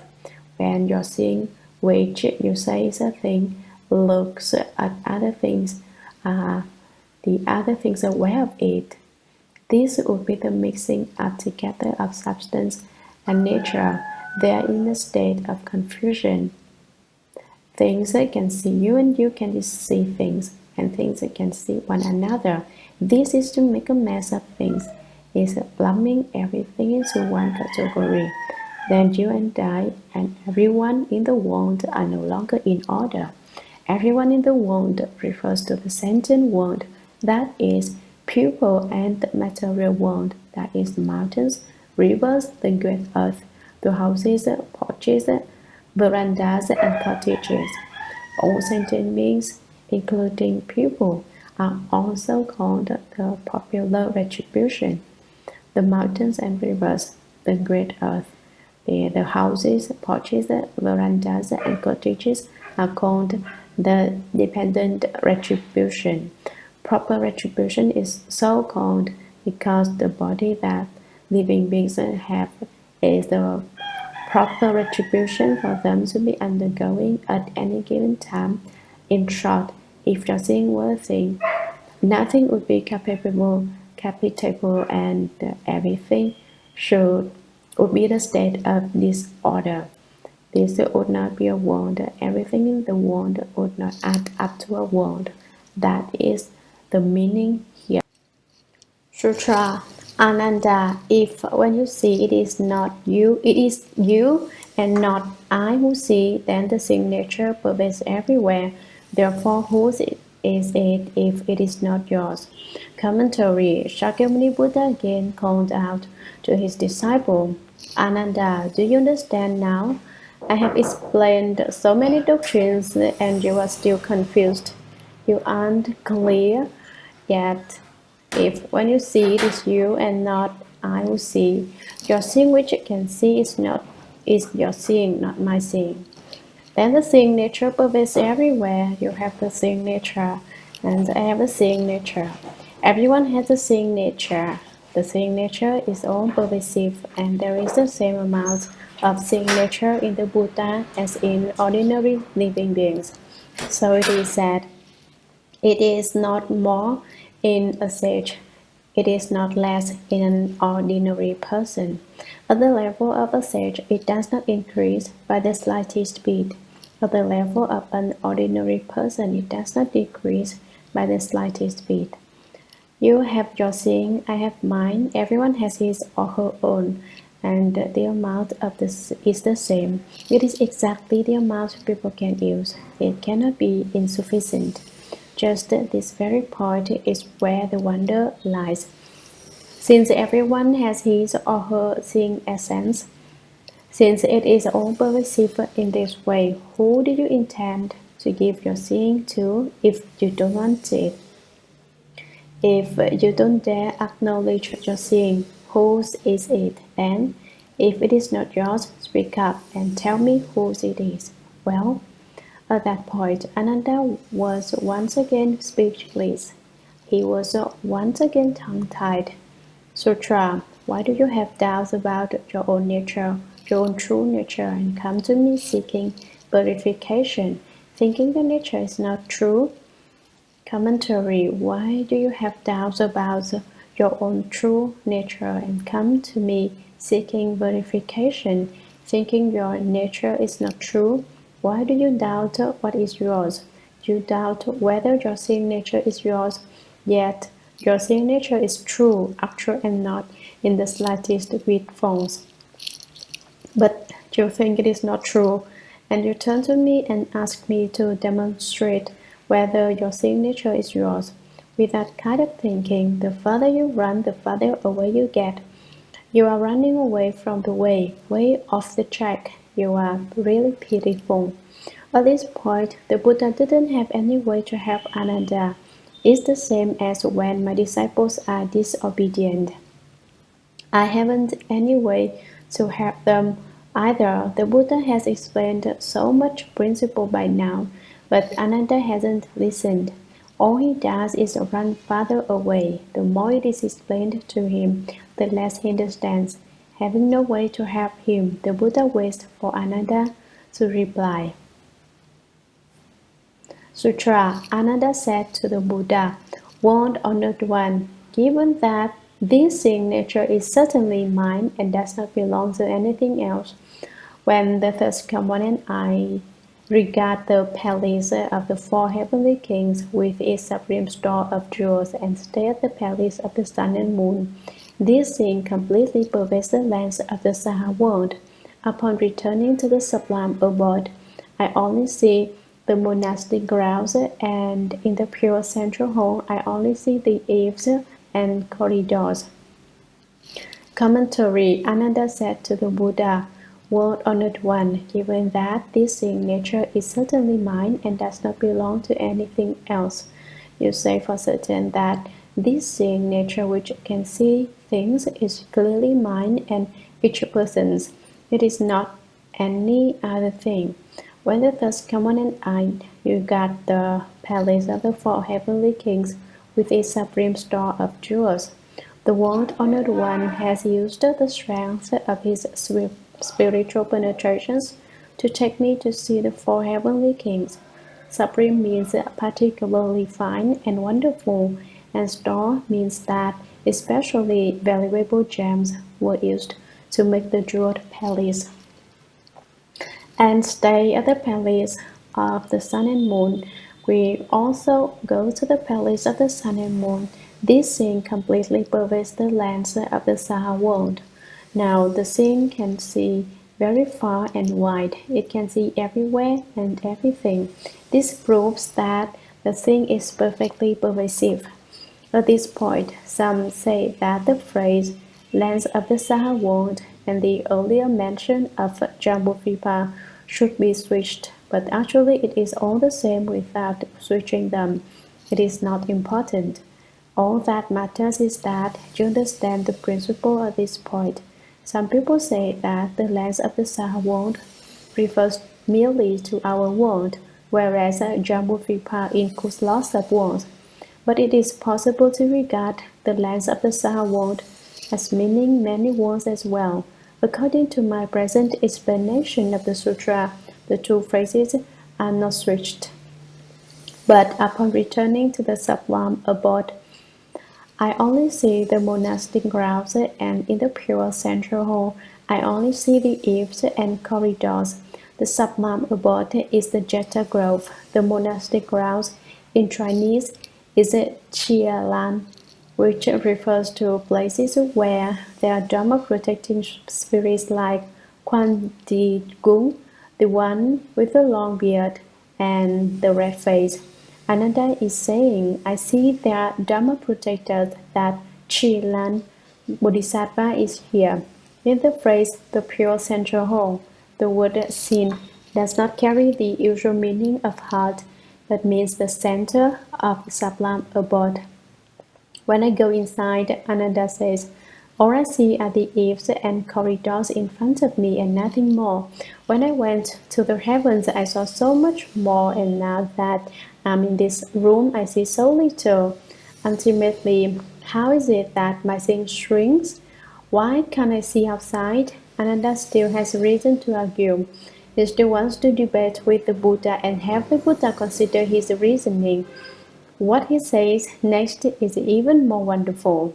Sutra, World Honored One, that is how the seeing is. At first, its substance pervaded everywhere throughout the one realm, but now in the midst of this room, it fills one room only. Does the seeing shrink from great to small, or do the walls and eaves press in and cut it off? Now I do not know where the meaning in this lies and hope the Buddha will let fall his vast compassion and proclaim it for me thoroughly. Commentary. To take on a disciple like this one is a lot of trouble, a big headache. He asks about the long and the short, the great and the small, the square and the round. He asks why the seeing can see so much and then so little. Is it that the walls press in and cut the seeing off? Word honored one, that is how the seeing is. When I was in the heavens, I saw a lot, and now that I'm in my room, I see so little.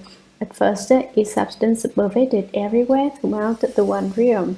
Now the substance of this seeing originally pervaded the one realm of empty space, but now in the midst of this room, it fills one room only. All my seeing can do now is see all of this room. Does the seeing shrink from great to small? Is it that the seeing is big and then shrinks so that it becomes small? It was the size of the world and it shrinks down to the size of the inside of a room. Ultimately, how does it shrink? I don't understand this doctrine. A balloon is big when it is filled with air, but when the air is released, it becomes small. It is gone or gone. Is the seeing like a balloon? Ananda is still making seeing into a thing. He still thinks, seeing is a thing. I've got to think of a way to use an analogy in order to debate with the Buddha and win. I'm going to think of a way to invalidate your principle. I'm going to find a way to make the doctrine I speak be the right one, and I have you certify me. That is what is going on in Anda's mind.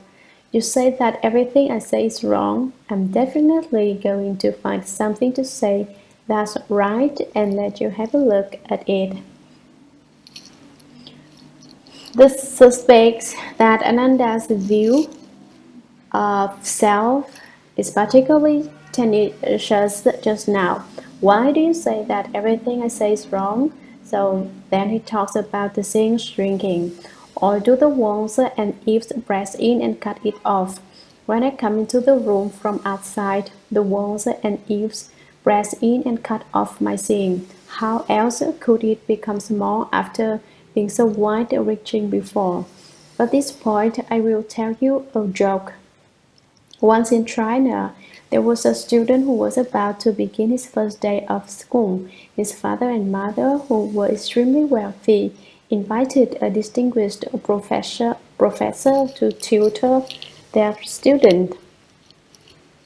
The wealthy man said to the professor, "Don't be too stern. If you can just teach my child one character a day, I'll give you any amount of money you say. In fact, it will be sufficient if you can just teach him to recognize one character." "That will be easy," said the professor, and he began to teach the student.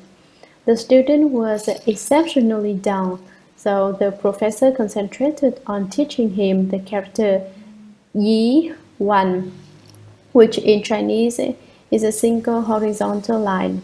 He wrote it again and again and said, "Look, now this is the character 1. It's called Yi. Remember it clearly." He instructed him for several days and eventually the student did not forget. He remembered the character 1. Then one day the master of the house invited the professor for cocktails and dinner. After they finished eating, He took his child for a walk in the garden to look at the flowers. The professor felt very self-satisfied and said, "Your child is very intelligent. You said he was extremely dull, but I've taught him to read. He's able to recognize characters." The master of the house was pleased and asked, "What can he read?" "Give him a taste and let's see." The professor used his foot and drew a huge character 1 in the ground. Then he asked the child, his student, "What is that?" The student cocked his head this way and that and peered at it and finally said, "I don't know." The professor said, "I've been teaching you that very day. Is the character 1, isn't it?" "What do you suppose the child said?" "The one you taught me wasn't that big." Ananda is the same as that child. He says, "When I'm outside, I see so much. Why is it when I come in a room, I see so little? It's strange. Do the walls press in and cut off my seeing? Now I do not know where the meaning in this lies. Now I don't understand. The more it is explained, the more confused I become. What is going on here? Ultimately, how is it that the seeing can be big and little? I haven't shrunk it. How can it get little? If it can shrink, at least there has to be some shrink it. Has to be someone shrink it. Perhaps the walls have cut it off. I don't understand this doctrine. Just what is it about? I hope the Buddha will let fall his vast compassion and proclaim it for me thoroughly. Won't Honored One put forth great compassion and resolve my doubts and explain the doctrine thoroughly, bit by bit, to make it clear. Instruct me. Ananda is more confused than I am. Now I understand this doctrine, but at the time Ananda did not understand it. Sutra. The Buddha told Ananda, all the aspects of everything in the world, such as big and small, inside and outside, are clustered as the dust before you. You should not say the thing stretches and shrinks. Commentary. Ananda just said that his seeing was suddenly big and then suddenly little. Did it shrink and stretch? Is that possible? The Buddha told Ananda, all the aspects of everything in the world, including the sentient world and the material world, such as big and small, inside and outside, are clustered as the dust before you. Perhaps they are big, perhaps they are small, perhaps they are inside, perhaps they are outside. All aspects refers to these characteristics and other such forms and appearances. They are all the marks of dust before your eyes. You should not say the thing stretches and shrinks. Sutra. Consider the example of a square container in which a square of emptiness is seen. I ask you further, is the square emptiness that is seen in the square container a fixed square shape, or is it not fixed as a square shape? Commentary. Why do I say that you shouldn't say the thing stretches and shrinks? Consider the example of a square container. I give you an analogy. There is a square container, a box, in which a square of emptiness is seen. Since the box is square, the space inside it is square. I ask you further. Now I have another question for you. Is the square emptiness that is seen in the square container? Is the square space inside the box a fixed square shape, or is it not fixed as a square shape? Does the shape of the emptiness become square in the container? If so, then when the container is removed, the square-shaped emptiness wouldn't be able to be united with the rest of emptiness. Is the emptiness definitely square or not? If it is not square, then it all pervasive and it is just like your seeing. Why do you doubt and think that it becomes big or little, that it stretches and shrinks? Sutra. If it is a fixed square shape, then it is stretched to a round container. The emptiness would not be round. If it is not a fixed shape, then when it is in the square container, it should not be a square-shaped emptiness.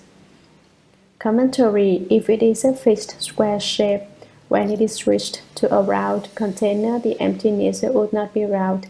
If you say the emptiness is fixed in a square shape, then when it is placed in a round container, the emptiness would not become round. It would still be square-shaped if it is not a fixed shape. If you say that the space which the emptiness occupies is not fixed, then when it is in the square container, it should not be a square-shaped emptiness. If you say it does not have a definite square shape, then how could it be that the emptiness becomes square in a square container? What is the principle here? He asks Ananda. In the end, would you say the emptiness is square or round? The emptiness is analogous to the seeing. You say the seeing can stretch and shrink, that it can become big or little. Therefore, would you say that the emptiness becomes square or round?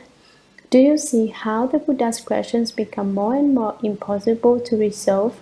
The more questions Ananda asks, the more confused he becomes.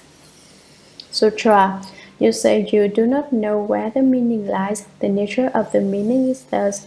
How can you speak of its location? Commentary: you say you do not know where the meaning lies. Ananda: you say you don't understand this doctrine and don't know where, in the end, the seeing is. The nature of the meaning is thus. If you say that seeing and emptiness are the same, would you then say that the emptiness is square or round? It was explained above that if you say emptiness is square, then when it is placed in a round container, it would not become round. If you say it is round, when it is placed in a square container, it could not be square. In the last analysis, would you say the empty space is round or square? The nature of the meaning of emptiness is like this. The nature of the meaning of the seeing you speak of is the same as in the doctrine of the emptiness. Would you say then that it shrinks from large to small, or that it is pressed in upon and cut off by the walls? The doctrine has already been explained very clearly. How can you speak of its location? Now you understand the doctrine of emptiness, so how can you ask where the seeing is? The seeing pervades everywhere. How can you propose theories about where the seeing is located and ask me where the seeing is? Sutra: Ananda, if you now wished there to be neither squareness nor roundness, you would only need to take the container away.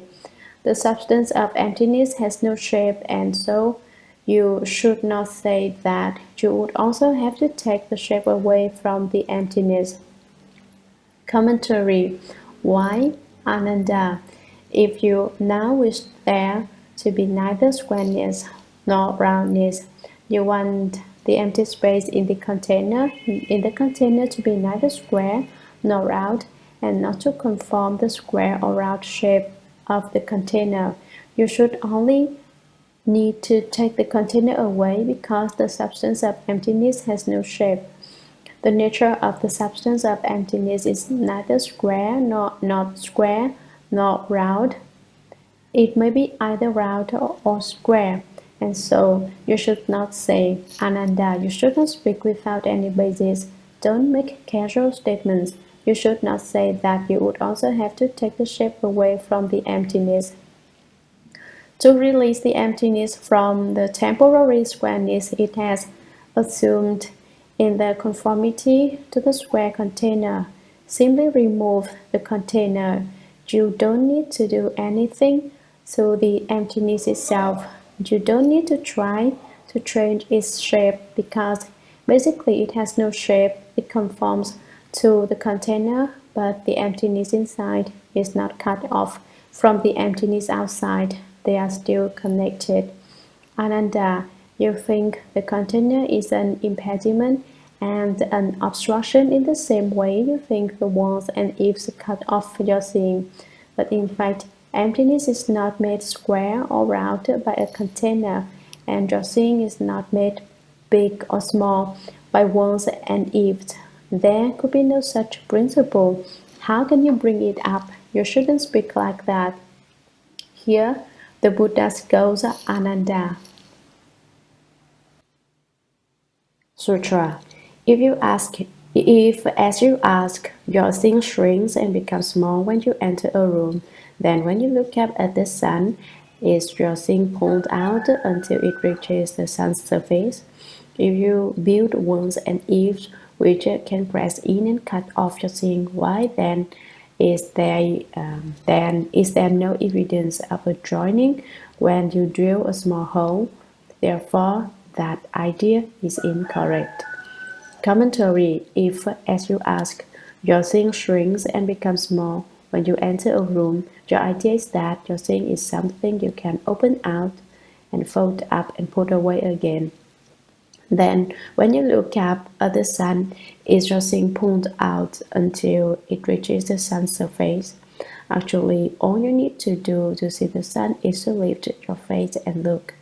But if, as you say, your thing shrinks when you enter a room, by the same token, can you take hold of your thing with your hand and pull it out all the way to the sun when you look at it?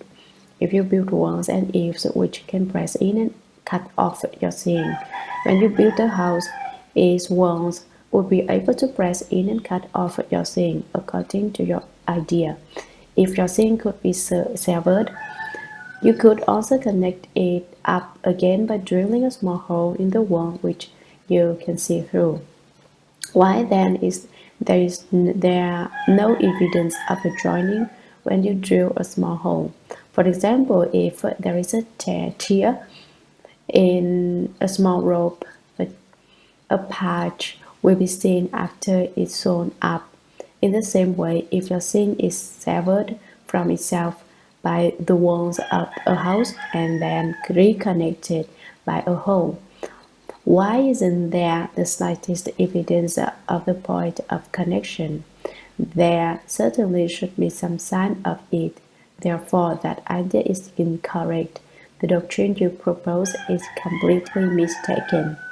Sutra.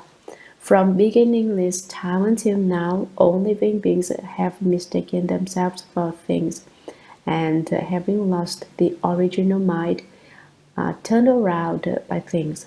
That is why they contemplate bigness and smallness in the midst of all this. Commentary. From beginningless time until now, all living beings have mistaken themselves for things.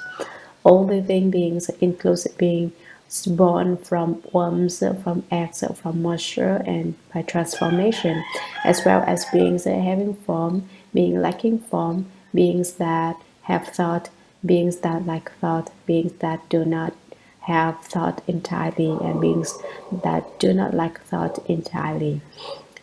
All have mistaken themselves and consider themselves to be things.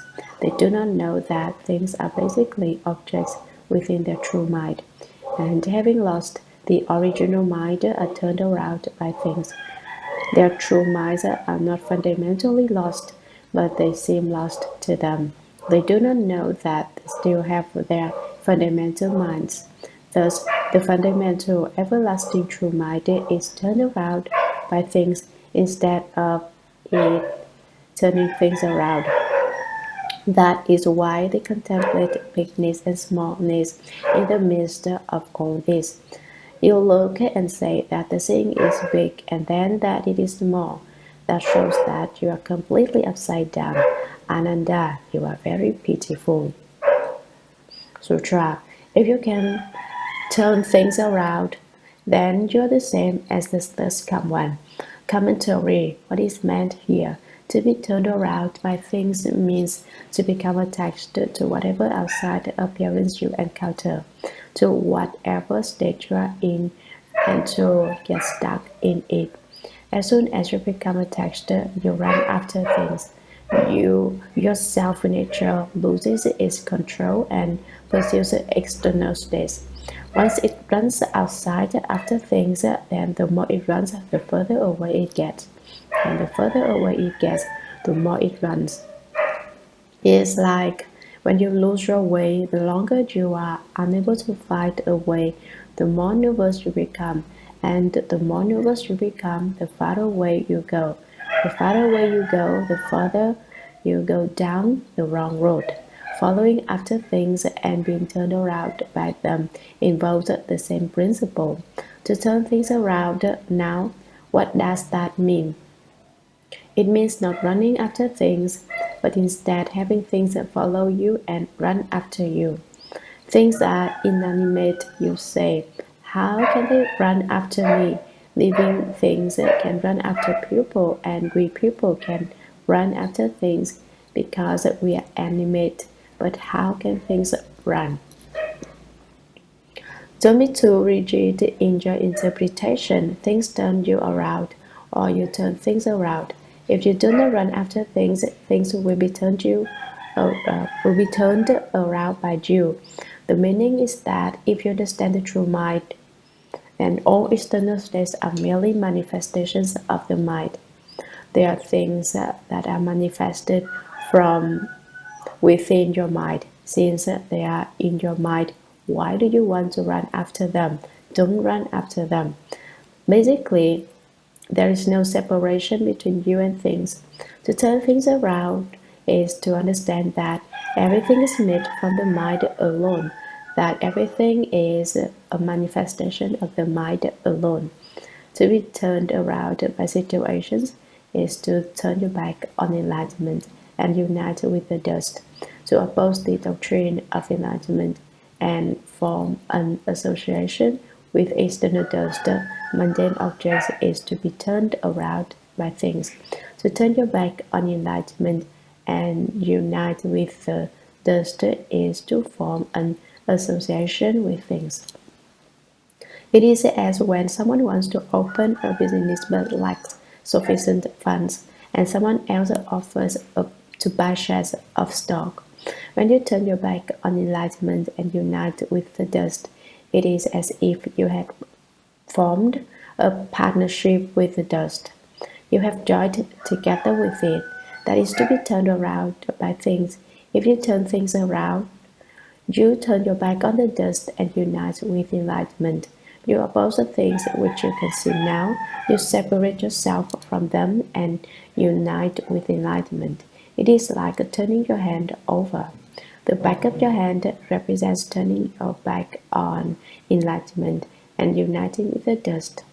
To turn your hand over is to turn your back on the dust and unite with enlightenment. Just turn it over. That is what is meant by turning things around. If you can turn things around, you are the same as the first come one. Why is the first come one called the first come one? Because he turned his head around. He came to understand, he truly understands, and thus he is called the first come one. If you understand the true mind, then you are the same as the first come one. Sutra, with body and mind perfect and right, you are an unmoving place of the way. Commentary. How can the body and mind be perfect and right? You have obtained a kind of enlightenment and are the same as the first come one, and so you have light and are especially perfect. You are an unmoving place of the way. Then, whatever you are in a place of the way, every place is the Dharma body. A place of the way is a place to cultivate the way. For example, the place where the Buddha sat beneath the Bodhi tree cultivated the way and opened enlightenment is called the Bodhi place of the way. Now we are in the Buddhist lecture hall, and so it is called the Buddhist lecture hall place of the way. If you can turn things around, then wherever you are is the Dharma body. Wherever you are is in a state of unmoving suchness. Wherever you go, there is no difficulty. Wherever you go is an unmoving place of the way. Unmoving signifies a kind of samadhi power. You can turn things around because you have samadhi power, the power of great Shurangama Samadhi.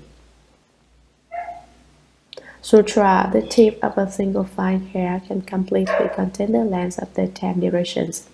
Commentary. The tip of a single fine hair, refers not to a hair on the head, but to a fine hair on the body. It can completely contain the length of the 10 directions. The lengths of the 10 directions are all contained on the tip of a single strand of fine hair. Such a small place can contain the length of the 10 directions. How vast would you say those lengths are? I don't believe this principle, you say. One of my fine hairs couldn't even hold a single person, let alone the length of the 10 directions. Not to mention a person, it couldn't support even a small particle of something. How could it possibly contain all the lengths of the 10 directions? That is just how wonderful the Buddha Dharma is. Your lack of understanding is the Buddha Dharma lies just here. Although the tip of a fine hair is small, the small can contain the great. In the small can appear the state of the length of the 10 directions. If you have opened the Buddha eye, you can see this state very clearly. You have that kind of spiritual penetration, that kind of wonderful function. In the midst of the small, the great appears.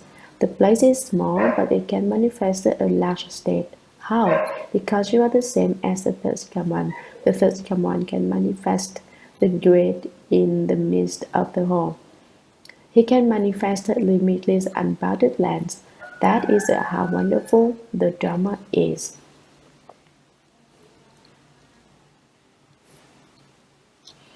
Sutra.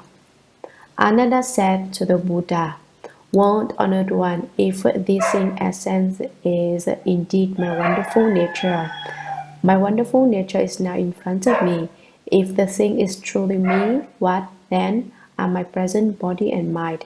Yet it is my body and mind which make distinctions, whereas the thing does not make distinctions and does not discern my body." Commentary. The Buddha expounded this kind of wonderful principle, wonderful Dharma, wonderful Samadhi, and Ananda still did not understand. Instead, he kept talking. Ananda said to the Buddha, "World honored one, if this thing essence is indeed my wonderful nature is now in front of me. The thing essence which can see is certainly my wonderful nature, and it is before me. Now he says it is in front of me. If the thing is truly me, what then are my present body and mind? If my thing is me, what then are my present body and mind called? What things are they? Yet it is my body and mind which make distinctions, whereas the thing does not make distinctions and does not discern my body. My body and mind make distinctions, but my thing which does not make distinctions cannot discern my body. Sutra. If it is really my mind which causes me to see now, then the seeing nature is actually me, and the body is not me. Commentary. If it is really my mind which causes me to see now, then the seeing nature is actually me, and the body is not me.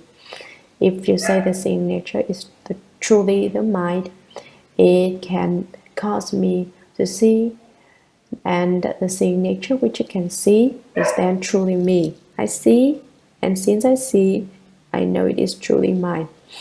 But I can't see my thing, so in fact, I don't know if it is mine or not. If the thing is me, then my body is not me. It becomes a thing. It becomes something else. When Ananda talks, he truly causes people not to understand. It is fortunate that the Buddha has great knowledge and great wisdom, which enables him to answer as he does. Sutra. How is this different from the question the first command asked about things being able to see me? I only hope the Buddha will let fall his great compassion and explain for those who have not yet awakened. Commentary. How is this different from the question of the first command asked about things being able to see me. How is this different from what you, World Honored One, asked me earlier? You said, if seeing is a thing, things should be able to see me. Now the seeing is in front of me, and it is the same as doctrine the Buddha spoke earlier. I only hope the Buddha will let fall his great compassion and explain for those who have not yet awakened. World Honored One, I hope you will bring forth a mind of great compassion and explain to me the doctrines which I have not yet understood. Sutra. The Buddha told Ananda, what you have now said, that the thing is in front of you, is actually not the case. Commentary. You could say that Ananda is confused within confusion. Actually, though Ananda is certainly not confused, but he manifests the appearance of being confused in order to cause living beings not to be confused. He is actually as a model for living beings. He enables them to see that Ananda, confused to such an extent, is able to become enlightened. Now, as we look into the meaning of the sutra, some sutra may be more intelligent than Ananda. Some people may be more intelligent than Ananda. They will be even less confused. That is the meaning of it. Earlier in the sutra, Ananda said that his seeing was in front of him and had no connection with his body. Then he asked the Buddha to instruct him about this doctrine. The Buddha told Ananda. Since Ananda asked, Shakyamuni Buddha is now going to tell him. What you have now said, that the thing is in front of you, is Sutra. If it were actually in front of you, it would be something you would actually see, and then the seeing essence would have a location. It wouldn't be that there is no evidence of it. Commentary. If it were actually in front of you, if it really were the case that the seeing is in front of you, it would be something you would actually see. You should see the seeing, but you haven't seen the seeing. So what you have said is wrong. If you actually could see it, then the seeing essence would have a location. To be in front of you would be to have a location. It wouldn't be that there is no evidence of it. If the seeing is in front of you, what indication is there of it that makes you think it is there?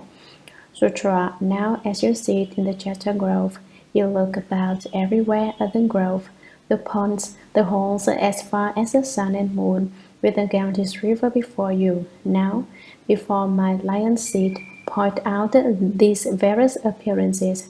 What is dark is the groves, what is bright is the sun, what is obstructing is the walls, what is clear is emptiness, and so on, from the grasses and trees to the finest particle of hair.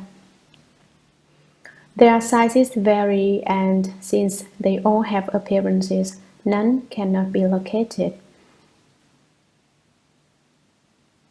Commentary. This section of text is spoken to break up Ananda's attachment. Now, as you sit in the Jeta grove, you look about everywhere in the grove, the ponds, the holes, as far as the sun and moon, with the Ganges river before you, sitting in the Prince Victor's grove, among small pools of water here in the sublime abode, looking upward to the palaces of the sun and moon, and facing the Ganges river.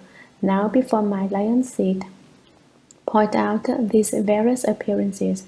With your hand, point to these various forms, these various shapes and appearances. What is dark is the groves. What the places in darkness are the groves of trees. What is bright is the sun, the places where the sun is shining. What is obstructing is the walls, which impede and do not allow things to go through. What is clear is emptiness, which goes through and offers no obstructions, and so on, from the grasses and trees to the finest particle of hair. I have been speaking generally, and so on includes everything in between that has not been mentioned. from blades of grass to the finest particle of hair. Didn't I just say? On the tip of a hair, the lens of the Buddha appear. Sitting in a fine mote of dust, one turns the great Dharma wheel. A particle that is a fine mote of dust and a strand of fine hair represent the very smallest possible things.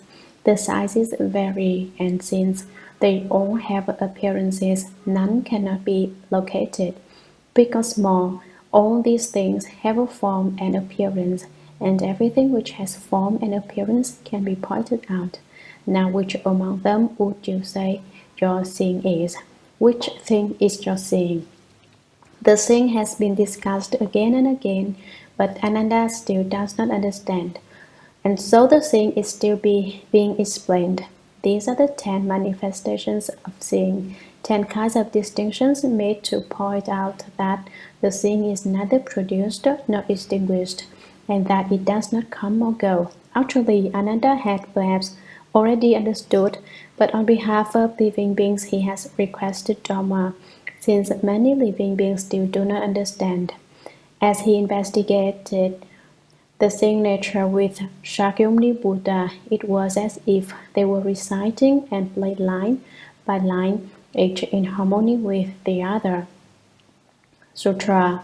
If it is certain that your seeing is in front of you, then with your hand you should with certainty point out what the seeing is. Ananda, if emptiness is the seeing, then how can it remain empty since it has already become your seeing?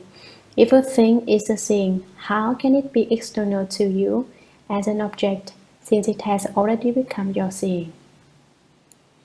Commentary. If it is certain that your seeing is in front of you, if you definitely want to say that your seeing is a thing that appears before you, then certainly it is like an object which has been placed there. Then with your hand, you should with certainty point out what the seeing is. If it is in front of you, you should be able to point right to it. Well, hurry up and speak. But Ananda did not make a sound. Why? He wasn't in control. He wanted to bring up another point to discuss, but he hadn't thought of one yet. So he was still tongue-tied. Ananda, if emptiness is a thing, then how can it remain empty since it has already become your seeing? You ought to know this. Don't you understand yet? At this point, the Buddha gets nervous. Basically, the Buddha hasn't any fire, but by now it seems likely that his fire rose up. If emptiness is the seeing, it should not have the name emptiness. Where has emptiness itself gone off to? Where there is seeing, there should not be emptiness. If your seeing is located there, emptiness should not be there. So which is the emptiness? Emptiness or seeing? If a thing is the seeing, how can it be external to you as an object, since it has already become your seeing? Perhaps you say it's not that my seeing is the emptiness. It's rather that all the things I see before me are my seeing. Well then, what are things? If things are your seeing, they should not be called things. If they aren't things, what are? Speak up. The Buddha confronts him directly and presses him to answer. Sutra. You can cut through and peel away the myriad appearances to the finest degree in order to distinguish and bring forth the essential brightness and pure wonder of the source of seeing, pointing it out and showing it to me from among all these things so that it is perfectly clear beyond any doubt. Commentary. You can cut through and peel away the myriad appearances to the finest degree. Make special use of your brain to think it over and investigate clearly and in minute detail so that you don't speak casually and confusedly again. Don't just answer me without a moment's hesitation. Now you should exhaust your brain power to investigate this question. Cut through the myriad appearances, distinguish among the appearances of the 10,000 things as if you were cutting through them, and dissecting them with a knife and peel them away as if you were using a knife to take the skin off bit by bit, to distinguish and bring forth the essential brightness and pure wonder of the source of seeing. Clearly distinguish the essential brightness which everyone can see and understand, the most pure and most wonderful source of the seeing that can see, pointing it out and showing it to me from among all these things. You tell me to indicate clearly which is your seeing and which are things, so that it is perfectly clear beyond any doubt. Can you make this distinction? Try it out. Sutra, Ananda said, from where I am now in this many-storied lecture hall, as far as the distant Ganges River and the sun and moon overhead, all that I might raise my hand to point to, all that I indulge my eyes in seeing, are all things. They are not the seeing. World honored one, it is as the Buddha has said, not merely myself, who am a Shravaka of the first stage, who still has outflows, but even bodhisattvas cannot break open and reveal among the myriad appearances which are before them an essence of seeing which has a special self-nature apart from all things. The Buddha said, so it is, so it is. Commentary. Ananda said, in answer to the Buddha's instruction, from where I am now in this many-storied lecture hall, the lecture hall had 2 stories as far as the distant Ganges River. When I look into the distance, I see the Ganges River and the sun and moon overhead, all that I might raise my hand to point to, all that I indulge my eyes in seeing, all are things, they are not the seeing. When the eyes are lowered or closed, they are stored away, but to open them up wide is to indulge them. Anything that I see, when I open them and indulge them, anything that can be pointed to is a thing. It is not the seeing essence. Nothing can be shown to be the seeing. World honored one, it is, as the Buddha has said.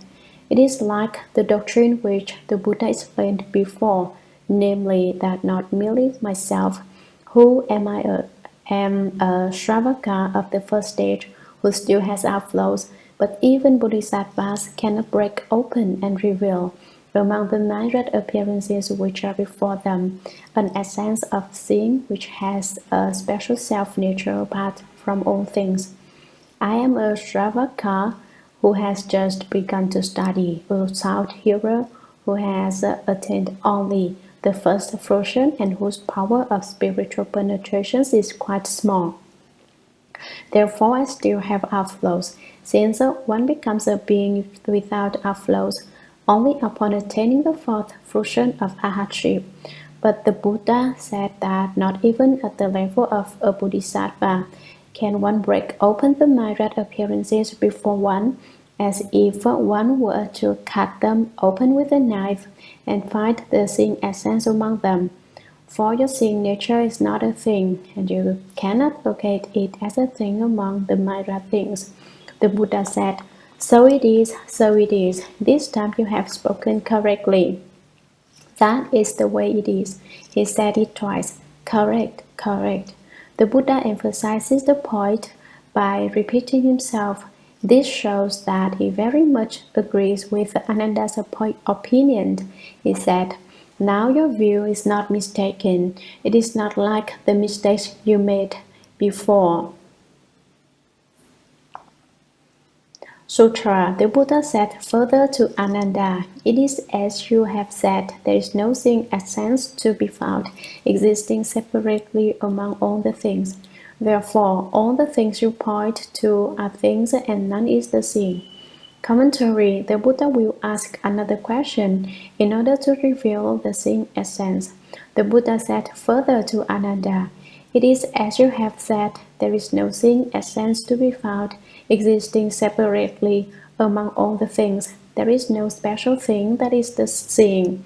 Therefore, all the things you point to are things, and none is a seeing.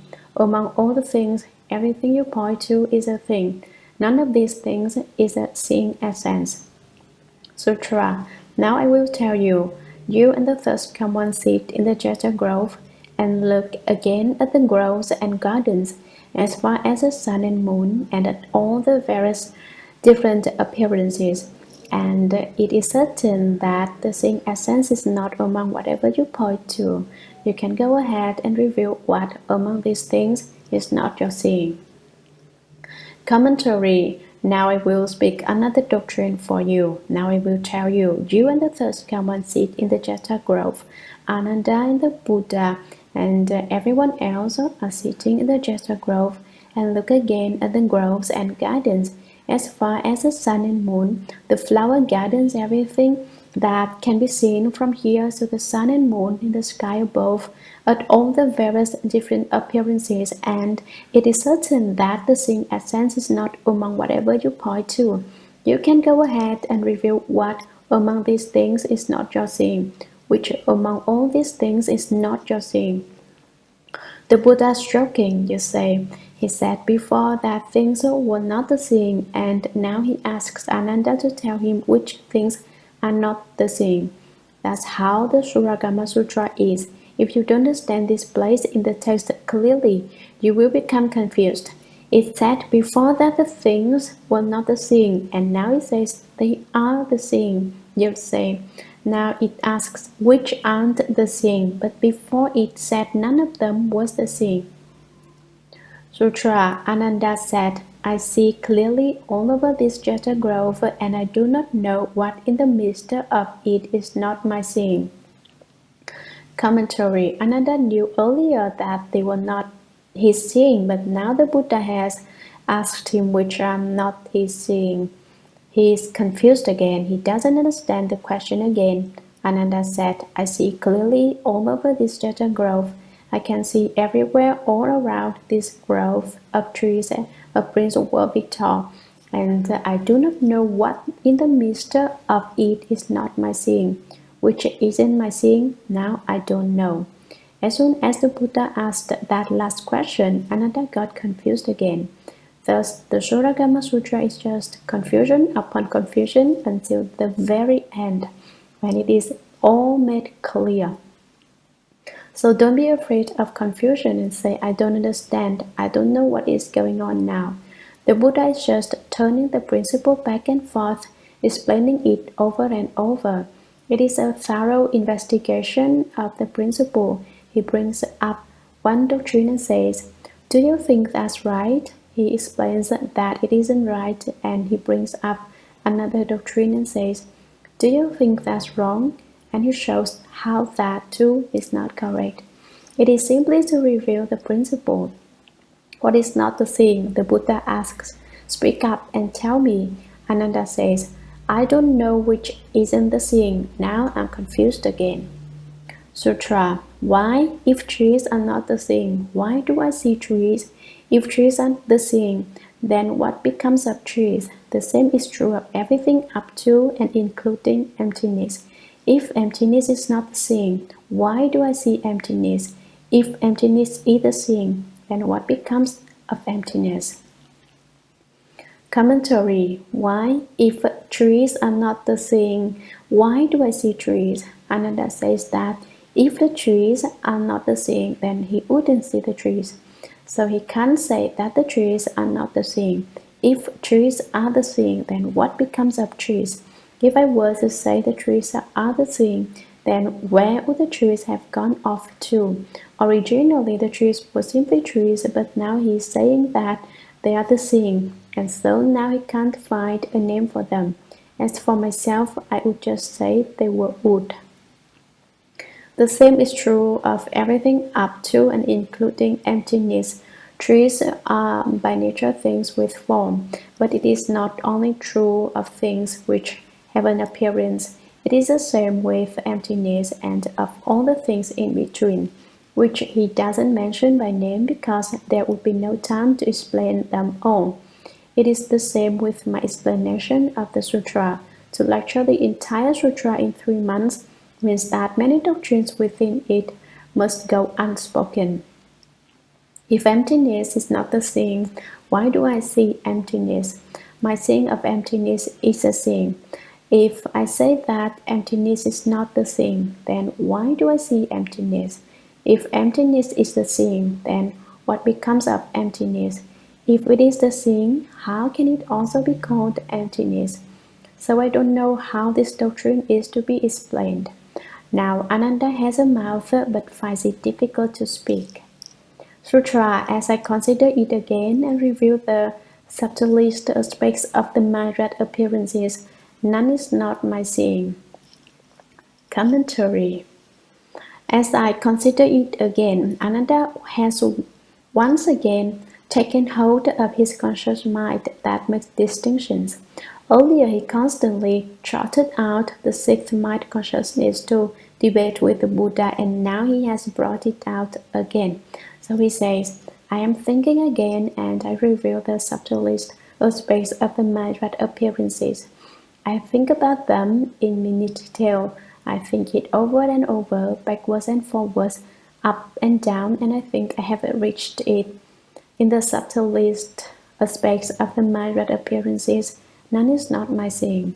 All alike are the seeing. None is not the seeing. Every single thing is the seeing, which is to say, I see them after all.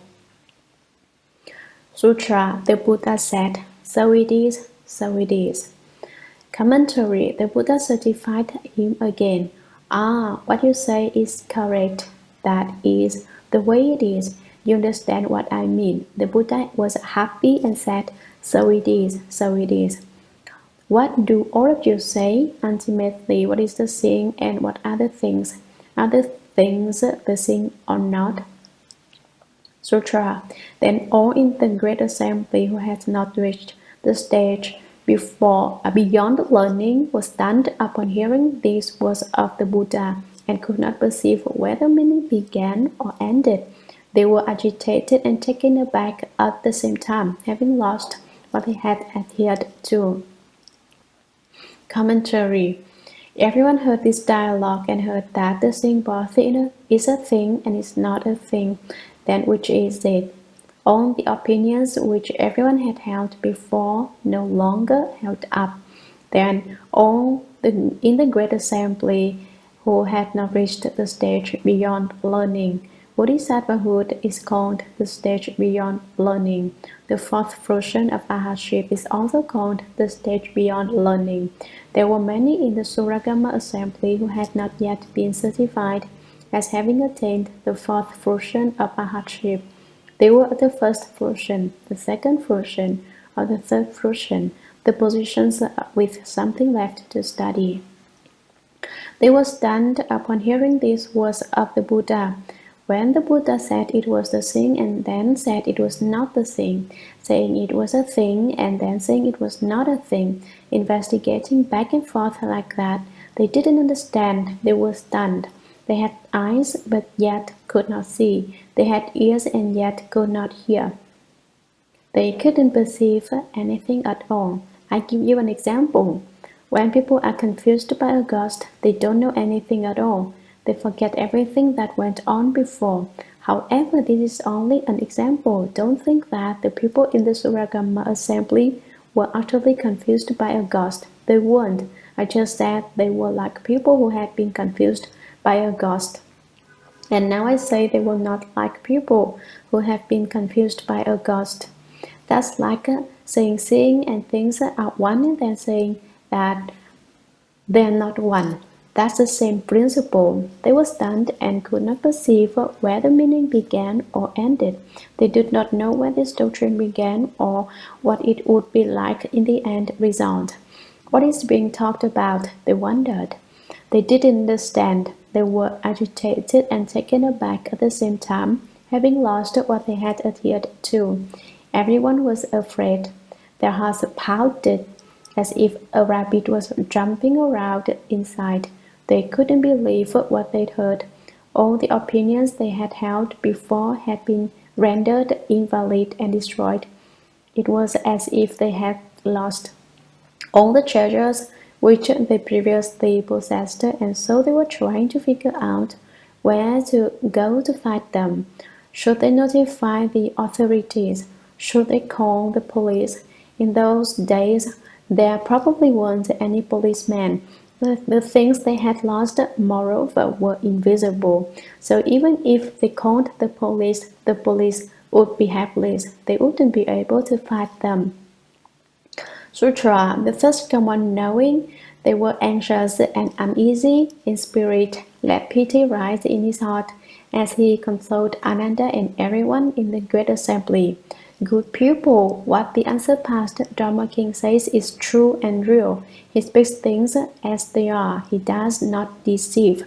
He does not lie. He is not Maskari Goshaliputra with his forecast of non-dying theories that are deceptive and confusing. You should consider this attentively. It is no disgrace to pity or to implore.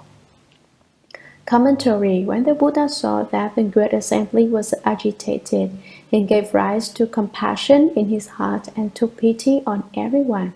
Ah, you people are truly pitiable. The first come one, knowing they were anxious and uneasy in spirit, let pity rise in his heart as he consoled Ananda and everyone in the great assembly. He knew that their spirits were not at peace, so he compassionately gave a little of a gift of fearlessness.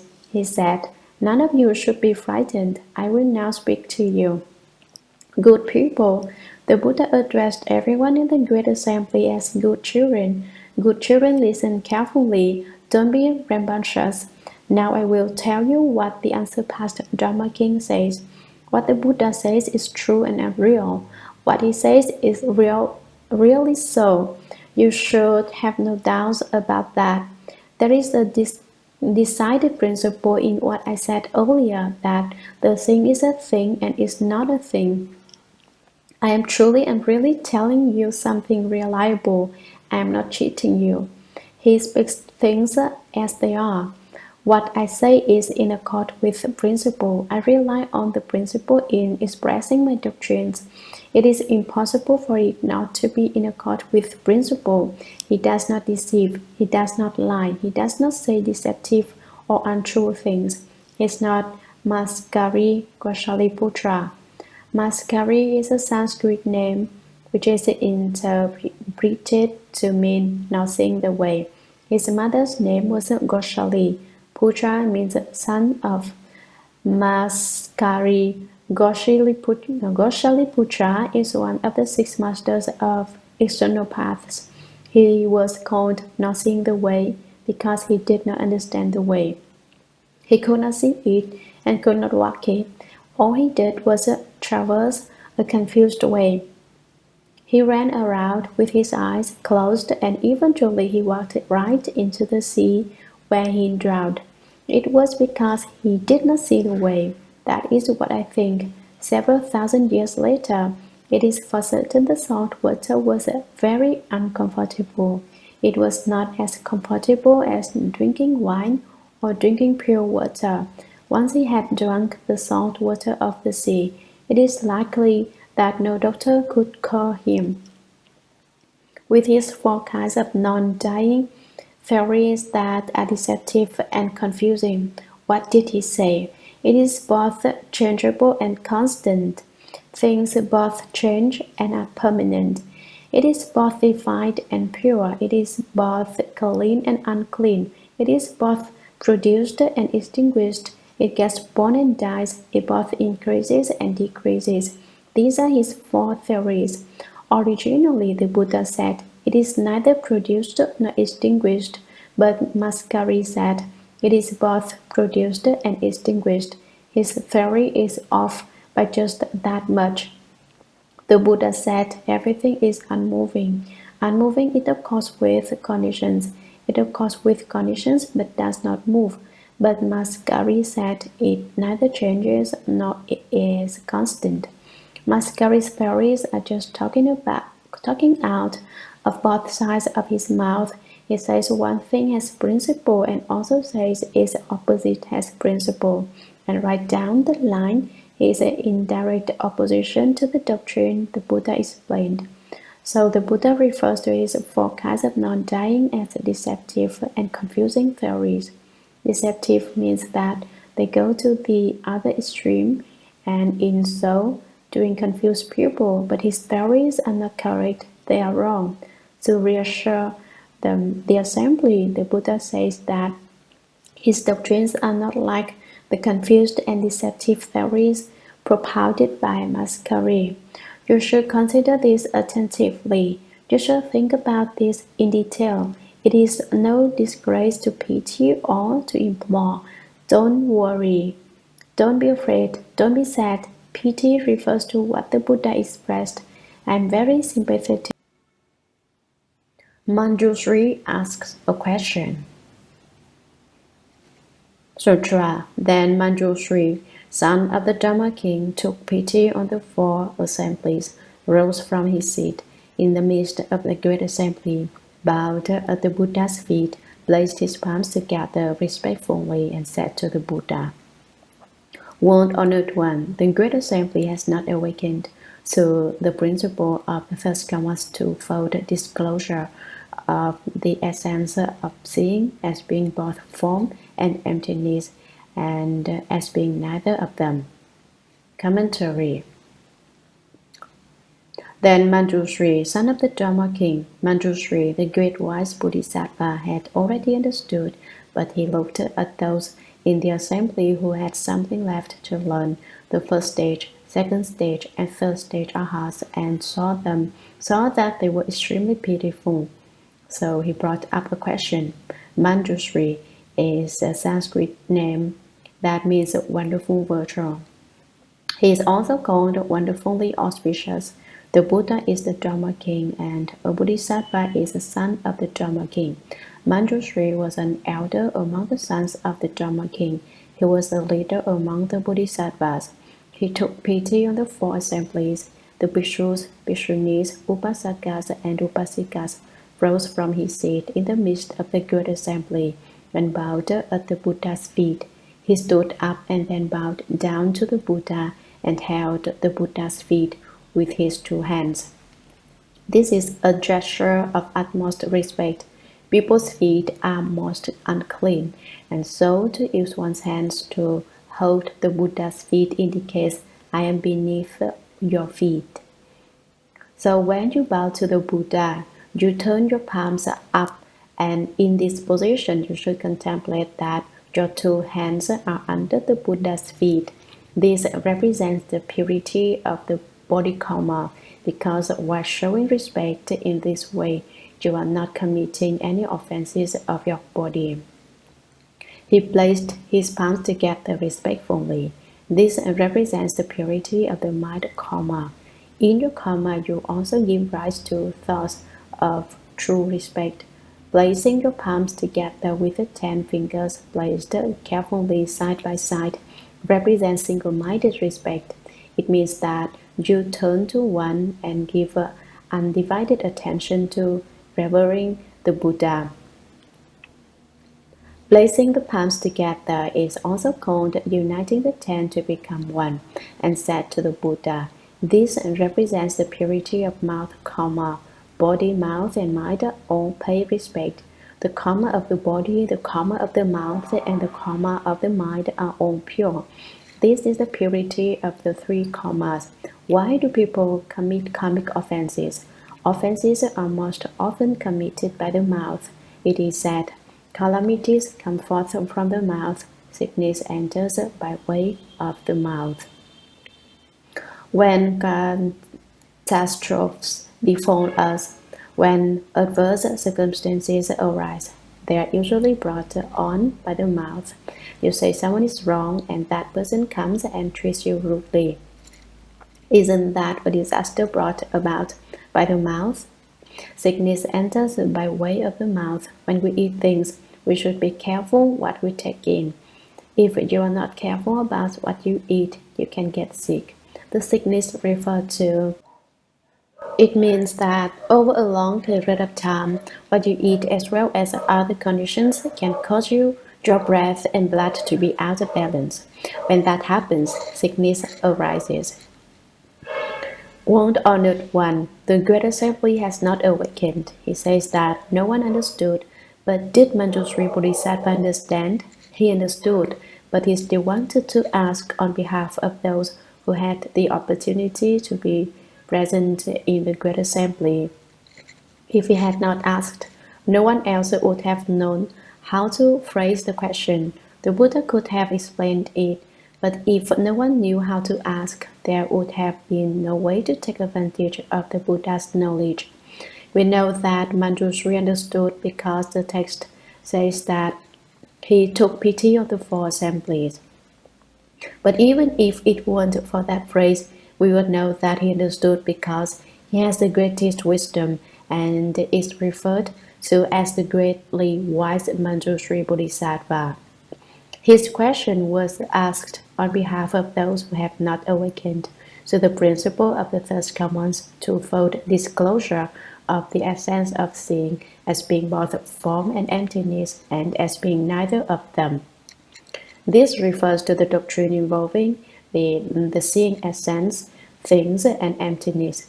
Ultimately, is the seeing a thing or is it emptiness? Nobody else knew how to ask about this doctrine.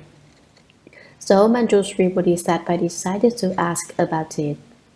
Sutra, World Honored One, if the causal form, emptiness, and other phenomena mentioned above were the seeing, there should be an indication of its existence, and if they were not the seeing, there should be nothing visible to be seen. Now, we do not know what is meant, and this is why we are alarmed and concerned. Commentary. Do you see how Manjushri phrases things completely differently from Ananda?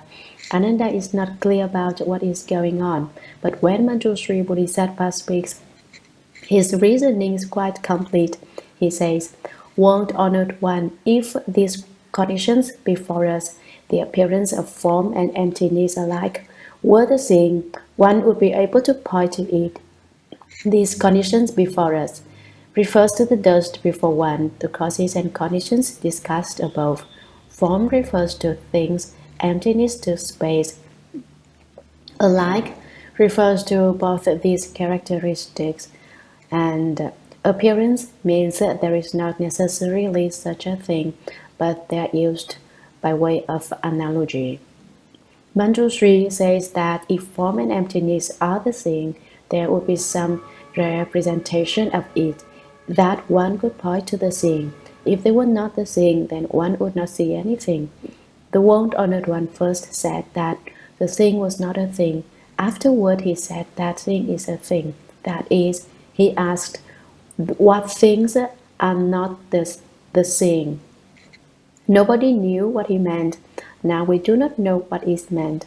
Just what is happening here in the end, is there seeing or isn't there? Manjushri Bodhisattva says we because he doesn't have a self. He says that everyone does not understand. His question is a lot clearer than any asked by Ananda. You see how simply he states it, yet the meaning is very wonderful. This is why we're alarmed and concerned.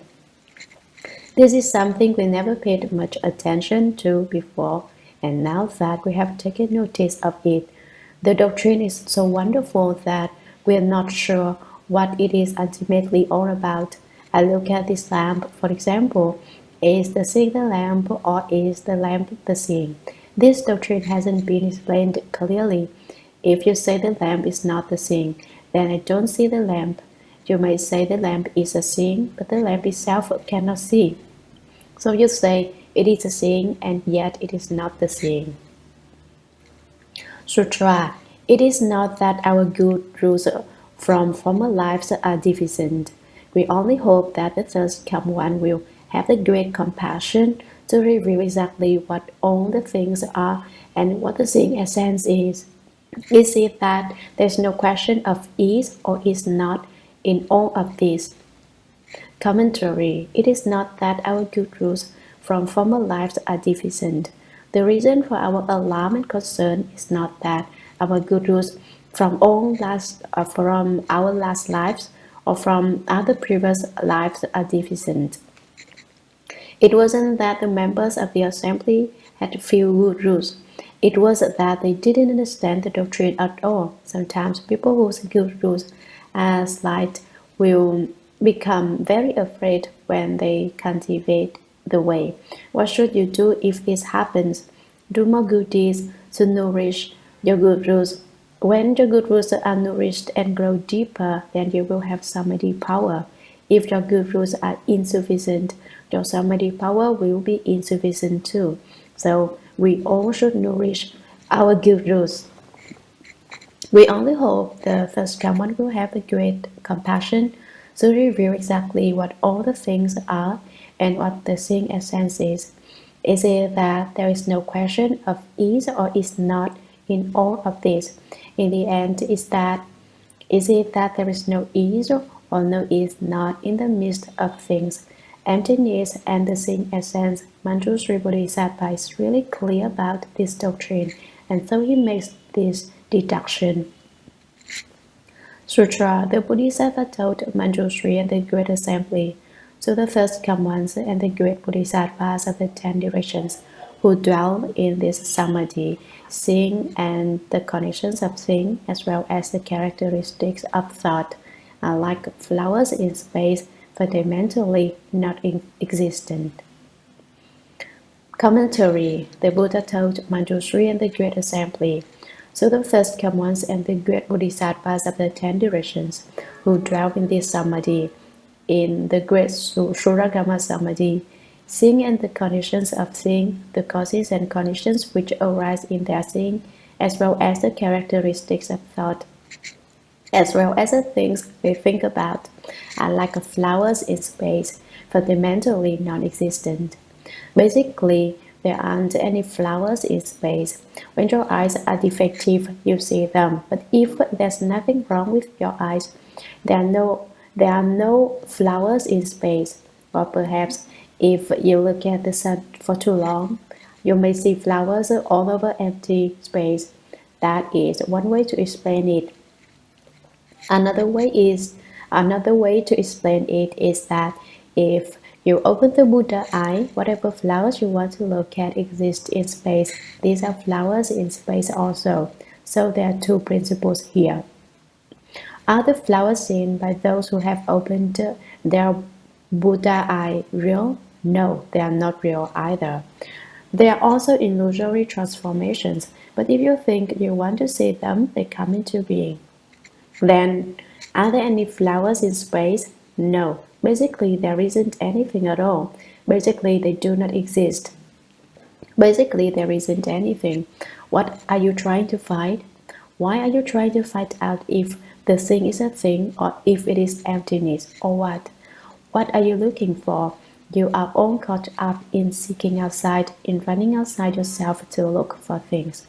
Sutra, this thing and its conditions are originally the wonderful pure bright substance of Bodhi.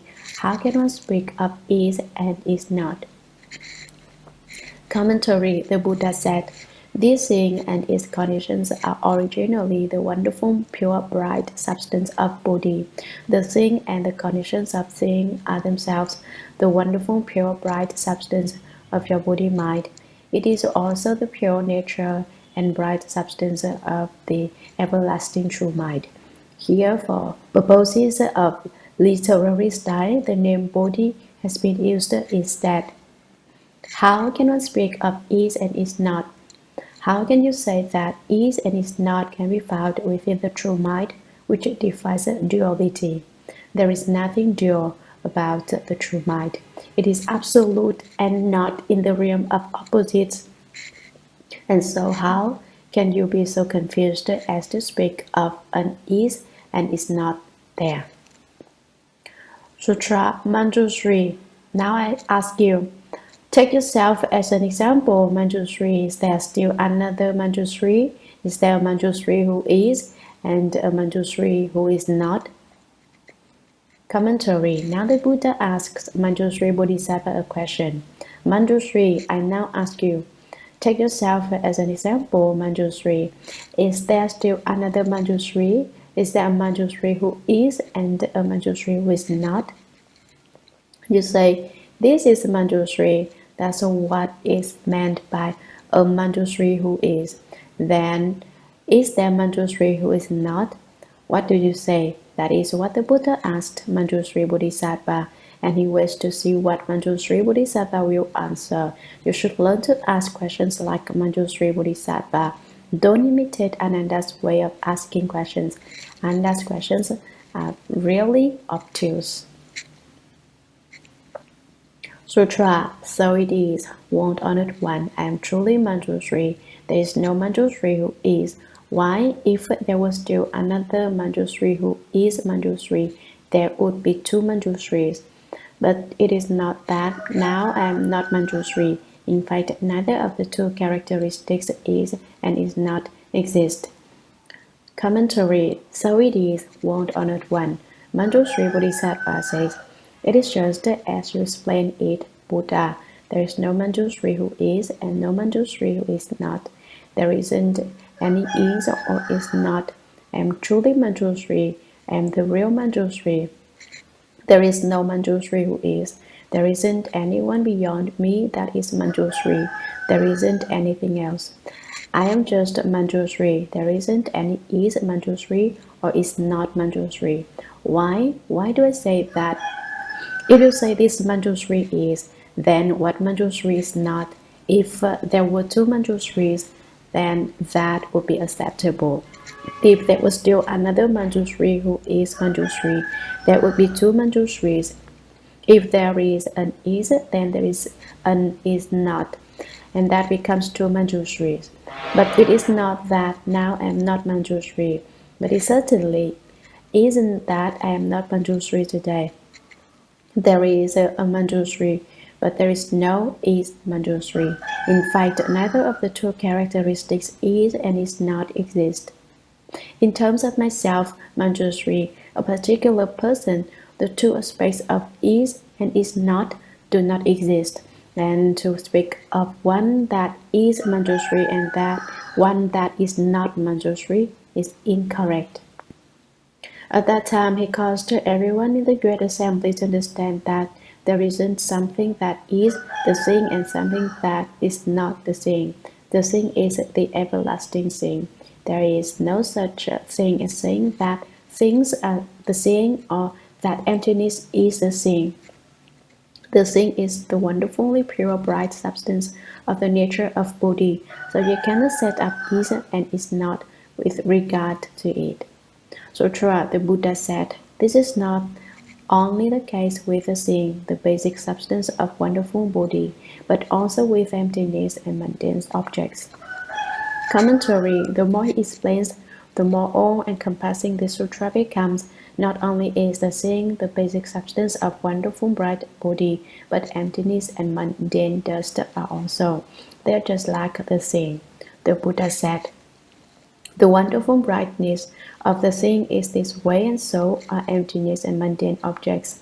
They are just as wonderful as the thing. There is no is and is not. It is not that things are the thing or that emptiness is the thing. Rather, emptiness and mundane things dust are like the thing, the basic substance of the true mind. Later, the four elements of earth, water, fire, and wind are explained to be the wonderful true suchness nature of the treasury of the first come one. So the more this sutra is explained, the more wonderful it becomes. The more it is explained, the less you understand it. And so you say, since I can't understand it, I won't study it. If you don't study it, you will never understand it. You will never open your wisdom. Now, you are studying it, and so now you can open your wisdom. You can perceive that the mysterious wonder of the Buddha's doctrines is inexhaustible. So the Shurangama Sutra is unsurpassed. Sutra, they are basically the projections or manifestations of the wonderful brightness of unsurpassed Bodhi, the pure, perfect, true mind. They are falsely taken to be form and emptiness as well as hearing and seeing. Commentary, they are basically the projections or manifestations of a wonderful brightness of unsurpassed Bodhi. Basically, everything is such a wonderful light, highest Bodhi, the enlightenment to the way, the pure, perfect, true mind. The true mind is clean. They are falsely taken to be form and emptiness as well as hearing and seeing. Originally, the basic substance is the pure true mind, but with the production of a single thought of false dust, mundane objects, one is turned around by form, that is, by things, and by emptiness. You're turned around by things. Earlier I said, if you can turn things around, you are the same as a thirst-come one, because they are false thoughts. One is turned around by form and emptiness. You also do not understand your hearing nature and your seeing nature. Why don't we understand? Because of the production of false thoughts. When one thought is wrong, thought after thought becomes wrong. There is a saying, in one false move, you lose the whole chess game. Likewise, because of one wrong thought, you recognize the false as true. You take false things to be the real one. Sutra, just as with the second moon, which one is the moon and which is not the moon. Manjushri, there is only one true moon, and within it there is not a moon that is or a moon that is not. Commentary, just as with the second moon, basically it is one moon, but if you look at it with defective eyes, you see two moons. Which one is the moon and which is not the moon? Which moon is not the moon? Manjushri, there is only one true moon, and within it there is not a moon that is or a moon that is not. When you have is and is not, you have relative dramas. But what is spoken of now is absolute. The basic nature of Bodhi is beyond opposites. Sutra, therefore, now as you contemplate the seeing and the mundane things together, all the things you disclose are called false thoughts.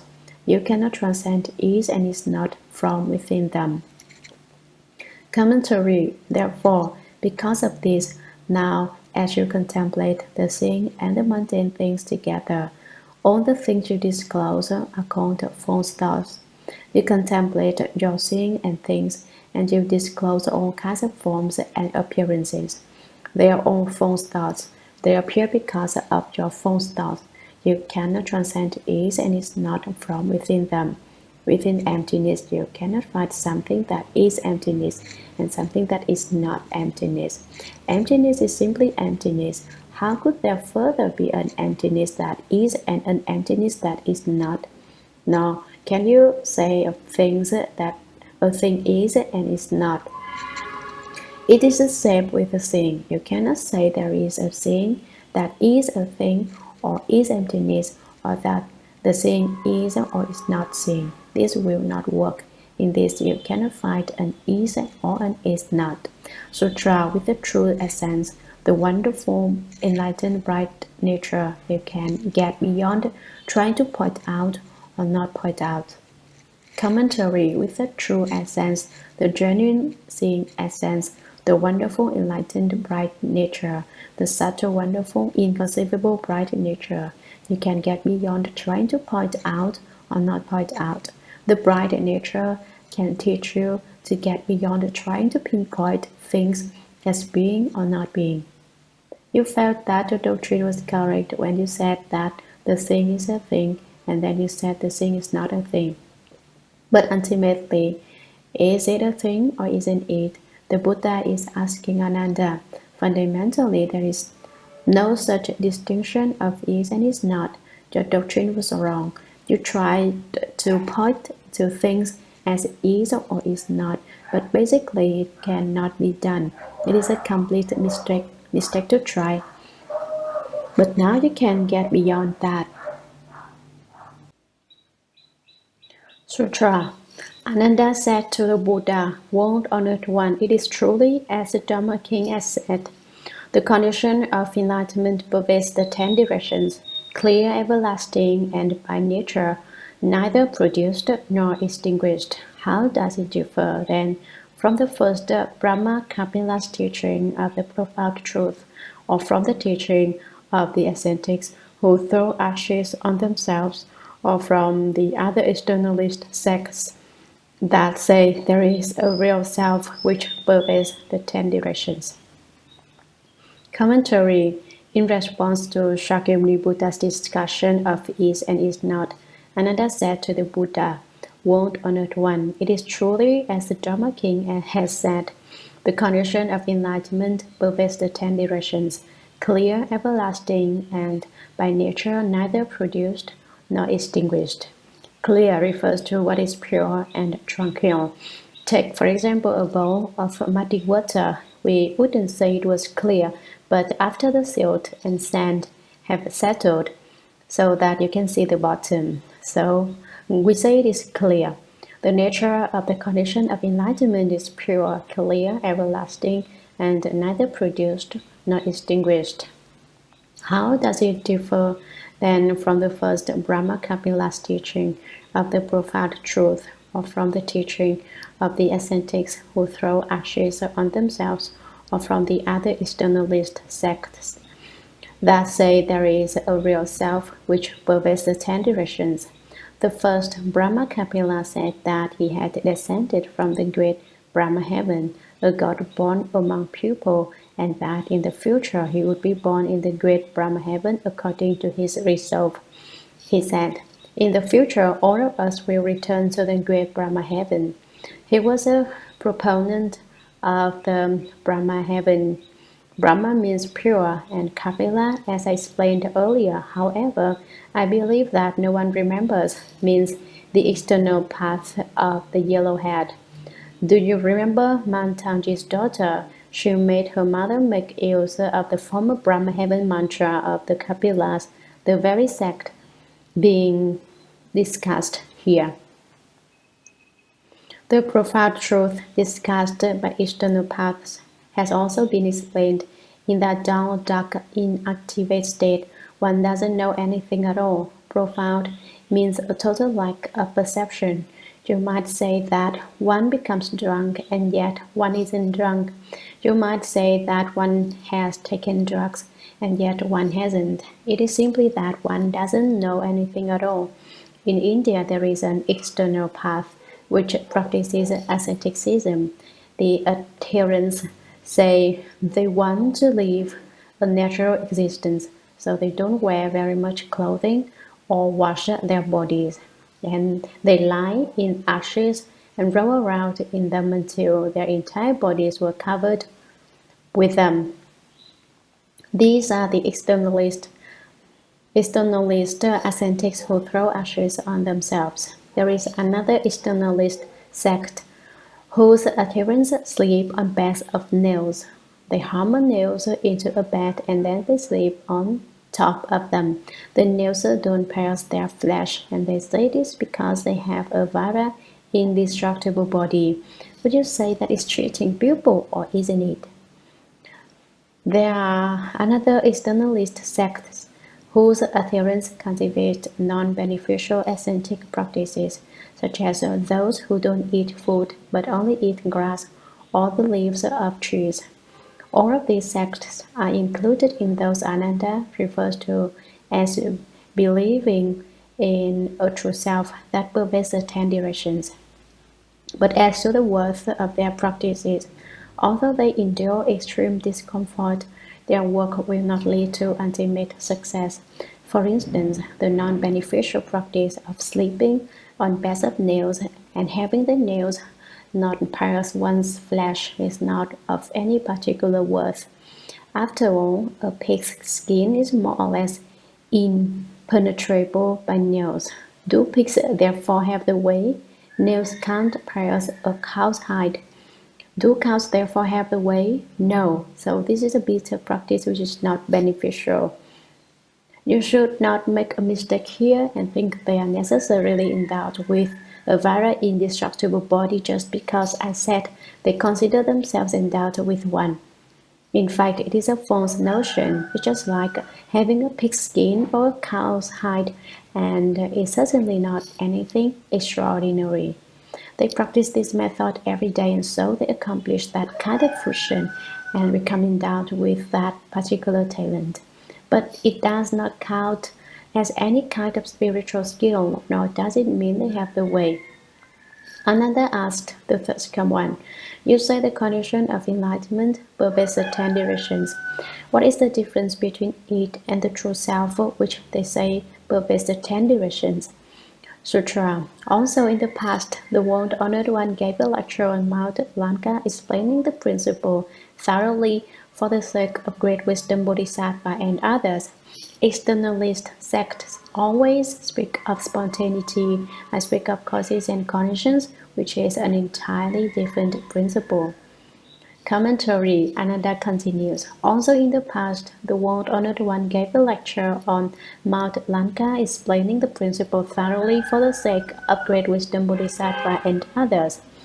When Lankavatara Sutra was spoken, the Bodhisattva great wisdom was the interlocutor, just as in the Shurangama Sutra, the Venerable Ananda is the interlocutor. And others means that not only great wisdom Bodhisattva, but many other Bodhisattvas were there as well. The world honored ones spoke the doctrine that externalist sects always speak of spontaneity. The various externalist sects at that time constantly explained the doctrine of spontaneity. What doctrine is that? This is what they say: who unloosed the rivers and seas, and piled up the mountain peaks, who sharpened the thorns and brambles, who painted the birds and beasts. Of all there is, none has a creator. Therefore I say that it comes into being spontaneously. Who started the seas? You can't name the person who began the seas, nor can you find the person who initiated the rivers. Also in China there was an Emperor Yu who tamed the waters. There probably wasn't that kind of talent yet in India. Who took the earth and piled it into mountains? Who created the mountain peaks? Who is it? They are so how is it they are so high? By asking who made them, they come to the conclusion that they arose spontaneously.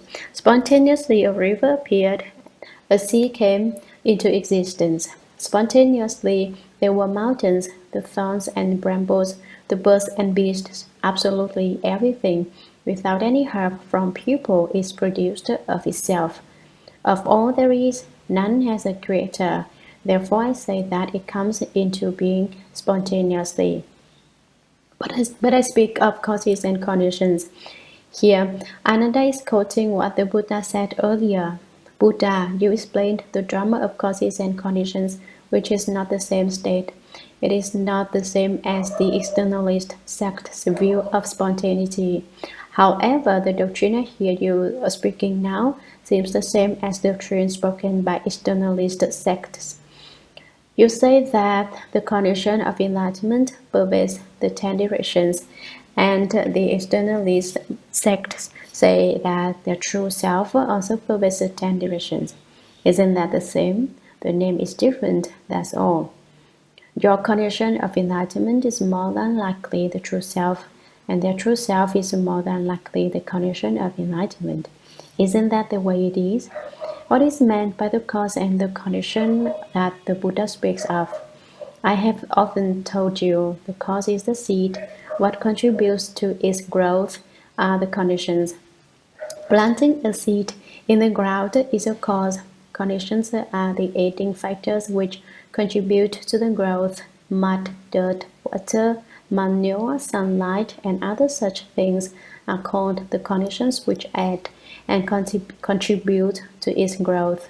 Buddha, you said that everything consists of causes and conditions, and that the causes and conditions break up the externalist sect's drama of spontaneity. Causes and conditions are not the same as spontaneity, and so they destroy the theory of spontaneity. But your condition of enlightenment and the externalist sect's true self both pervade the 10 directions. The 10 directions extend only so far, and if yours pervades it and theirs pervades it, they must be the same. Sutra.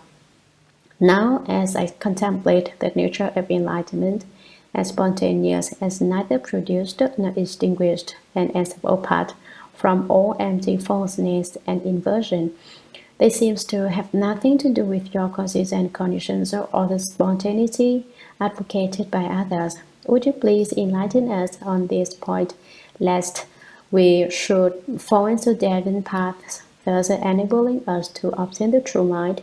the bright nature of wonderful enlightenment. Commentary.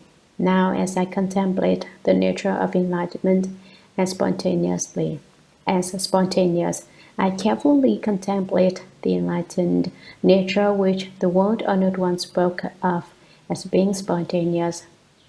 It is neither produced nor extinguished. Isn't that spontaneity? It is apart from all empty falseness and inversion, apart from all upside-down characteristics and from the upside-down mind. It seems to have nothing to do with your causes and conditions or the spontaneity advocated by others. It doesn't seem to be causes and conditions, and it also is different from spontaneity. But then again, it seems to be the same. This is what is meant by seems to be and yet is not. Would you please enlighten us on this point, lest we should fall into deviant paths? Buddha, how can you teach me so that I won't believe in the theories of those externalist sects? Deviant paths refer to externalist sects, thus enabling us to obtain the true mind, the bright nature of wonderful enlightenment. How can I obtain my true mind? I ask the Buddha to have compassion and instruct me. Sutra. The Buddha told Ananda, now I have instructed you with such expedients in order to tell you the truth, yet you do not awaken to it but mistake it for spontaneity. Commentary. The Buddha is devoid of a temper, but it is probable he was frowning when he said this, because the small disciple was much too confused. The Buddha told Ananda, now I have instructed you with such expedients in order to tell you the truth. I have been explaining this and that aspect of it. I have already explained it 7 or 8 ways. This is the 9th of the 10 manifestations of seeing, and you still don't understand. How can you be this way? Expedients are skillful, provisional Dharma doors which are not actual. They are a case of regarding the opportunities and dispensing the teaching in order to speak Dharma for people. The Buddha looks to see what doctrine he should use to instruct Ananda, and then uses a clever, wonderful, provisional, expedient Dharma, such as the various analogies and ways of manifesting the seeing he has already used, and such as his questioning Ananda about the mind. Truths refers to the true and actual Dharma the Buddha has also explained, and you still have not awakened. The Buddha was very put out with Ananda when he said that after all that I've said to you, after all the principles that I've explained, you still don't listen, and you haven't understood in the least. Instead, you produce doubts about its being spontaneity. You still compare the doctrine I explained with the spontaneity of the externalist sects. You are really making a mistake. How can you be so dense? How can you compare them? They are not the same at all. Sutra. Ananda, if it definitely was spontaneous, you should be able to distinguish the substance of the spontaneity. Commentary. Ananda, let me tell you, if it definitely was spontaneous, if you are determined to say that the doctrine I explained is the same as the spontaneity of the externalist sects, you should be able to distinguish the substance of the spontaneity. Now we will examine this spontaneity and make it clear and delineate it. The spontaneity has a substance, they say. For example, who loosed the rivers? Rivers come into existence spontaneously, and so there is still a river. Who loosed the seas? They say the seas exist spontaneously, and so there is still a sea. The sea is the basic substance of spontaneity. It still has a substance. They say, why piled up the mountains? No person could make a mountain, so the mountains are spontaneously born. So there is still the substance of a mountain. So the substance of the mountain is the substance of spontaneity. Now, where is the spontaneous substance of my Dharma? Speak up. Sutra. Now you look into the wonderful bright seeing. What is itself? Does the seeing take bright light as itself? Does it take darkness as itself? Does it take emptiness as itself? Does it take solid objects as itself? Commentary. You still have not understood, so I will explain it for you further. You listen. The Buddha presents another theory to reveal to him that it is separate from all ordinary seeing. Now you look into the wonderful bright seeing. What is itself? Use your mind again to take a look. What self is there in the condition of your enlightened seeing's wonderful brightness? What is your seeing's basic substance? You say the seeing is spontaneous. If it is spontaneous, it must have a substance. What is the basic substance of the seeing? Tell me. Does the seeing take bright light as itself? Does the seeing take light as its spontaneous basic substance? Does it take darkness as itself? Does darkness make up the spontaneous substance of the seeing? Does it take emptiness as itself? Does it take emptiness to make up its spontaneous basic substance? Or does it take solid objects as itself? Or does a form make up its spontaneous basic substance? Speak up. Now, he has asked Ananda, and Ananda will have a comeback. But before he can speak, the Buddha offers his own refutations. Sutra. Ananda, if itself consists in light, you should not see darkness. Moreover, if it takes darkness as the substance of itself, you should not see solid objects. Continuing in the same way, if it takes all dark appearances as itself, then when it is light, the seeing nature is cut off and extinguished, and how can you see light? Commentary. The Buddha explains it for Ananda a little more deeply. Ananda, if itself consists in light, you should not see darkness. If you take light to be the basic substance of spontaneity, and if you say seeing is the same as spontaneity, then when it is dark, the light should be cut off and extinguished. That is, it should disappear, and so you should not see darkness. After all, you say light is its basic substance, so how could it see when it is dark? Moreover, if it takes emptiness as a substance of itself, you should not see solid objects. By solid objects is meant places which cannot be seen through. If you take emptiness to be the spontaneous basic substance of your seeing should disappear in the face of solid objects. Without emptiness, its own substance is gone.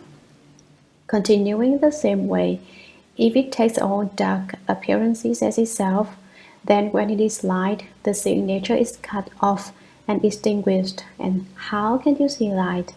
The principle holds in every case. The seeing nature would be extinguished when there is light. Thus, to say that darkness is its basic substance is also a mistake. Sutra. Ananda said, I am certain that the nature of this wonderful seeing is not spontaneous. Now I discern that it is produced from causes and conditions, but I do not yet have it clear in my mind. I now ask the third one how this idea is consonant with the nature of causes and conditions. Commentary. Ananda said before that it was not causes and conditions. Now he says that it is. Ananda can fluctuate. Ananda said, I am certain that the nature of this wonderful seeing is not spontaneous. Certainly, just as you say, the subtle wonderful seeing essence which sees everything is not spontaneous, because it has no substance. Now I discern that it is produced from causes and conditions. He doesn't say now that he considers. He says he discerns the doctrine. But I do not yet have it clear in my mind. I think the thing is produced from causes and conditions. But then again, it seems not be in accord with principle. It seems that there is no such thing. That's what I think, but my mind is not absolutely clear about it. What do you think of him? He doesn't understand, but he still keeps trying on hats. Now he is trying on the causes and conditions hat. I now ask the first command how this idea is consonant with the nature of causes and conditions. Word honored one, how can this doctrine be explained? How can it fit with the nature of causes and conditions? Please explain this to me, Buddha. Now it was not the Buddha who said that the thing as sense is produced from the nature of causes and conditions. It was Ananda who said it, and he himself doesn't understand. He wants the Buddha to explain it. Basically, what Ananda said lacks principle. He doesn't understand the doctrine. First, he says it is spontaneity. Then he says it is causes and conditions. And then, because he doesn't understand how it could be, he wants someone else to explain it. Meeting someone like Ananda is enough to give one a headache. Sutra. The Buddha said, you say these causes and conditions. I ask you again, because you are now seeing the thing nature manifests, is it because of light that the thing exists? Is it because of darkness that the thing exists? Is it because of emptiness that the thing exists? Is it because of solid objects that the thing exists? Commentary. The Buddha said, you say these causes and conditions. You want me to explain to you how it is consonant with the nature of causes and conditions. But it's you who say these causes and conditions. Well, I will explain about causes and conditions for you. But first, I want to ask you something. I ask you again. Because you are now seeing the signature manifests, your signature appears before you. Is it because of light that the thing exists? Is it because of darkness that the thing exists? Is it because of emptiness that the thing exists? Is it because of solid objects that the thing exists? In the end, how does your thing essence come into being? The Buddha is truly one of great kindness and great compassion. He encounters someone who keeps needing the bean curd, so to speak, who keeps going back and forth around and about, and with the utmost compassion, he still keeps explaining to him. It's probably the case that Ananda has been spoiled by the Buddha. He was the Buddha's favorite cousin, and he was in the habit of being allowed to say and do as he pleased. He's just like these disciples of mine now who are not afraid of their teacher. They dare to say anything at all, right, to the teacher's face. When I was in Hong Kong, my disciples didn't dare open their mouths when they were around me. They were very afraid of me. You American disciples are not afraid of your teacher, and I don't wish to make you afraid of me. So for now, it's yes, okay. Sutra Ananda, if light brings it into existence, you should not see darkness, and if it exists because of darkness, you should not see light. It is the same with emptiness and solid objects. Commentary. Ananda, you should know that I have already explained many similar doctrines. Now I will explain it once again for you. Ananda, if light brings it into existence, if you say the seeing exists because of light, you should not see darkness. When it is dark, you should not be able to see darkness. If it exists because of darkness, you should not see light. If you say, it is not because of light that exists, but because of darkness, there is seeing because of darkness, then when it is light, your seeing would disappear. Why? You rely on the darkness in order to see. Now that the darkness is gone, your seeing is also gone. The very same doctrine applies in other cases. If it is because of emptiness that the seeing exists, then where there are solid objects, it would disappear. If it is because of solid objects that the seeing exists, then where there is emptiness, it would disappear. But that isn't how it is with you. You can see when it is light, you can see when it is dark, you can see where there is emptiness, and you can see where there are solid objects. How could your suggestion that the seeing is based on causes and conditions be correct? Sutra. Moreover, Ananda, does the seeing derive from the condition of light? Does the seeing derive from the condition of darkness? Does the seeing derive from the condition of emptiness? Does the thing derive from the condition of solid objects? Commentary. I spoke before about causes. Now I will ask you about conditions. I will explain it a little more clearly for you. Do you see how compassionate the Buddha is? Is Ananda still standing there, wide-eyed, staring, having still not understood? So he explains it again. Moreover, Ananda, does the thing derive from the condition of light? Does the thing derive from the condition of darkness? Does the thing follow upon light or does it follow upon darkness? Does the thing derive from the condition of emptiness? Does the thing derive from the condition of solid objects? Is it from the causal condition of emptiness that there is seeing?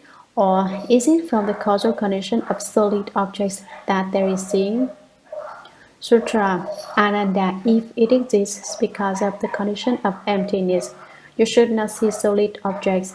If it exists because of the condition of solid objects, you should not see emptiness. It is the same with light and darkness.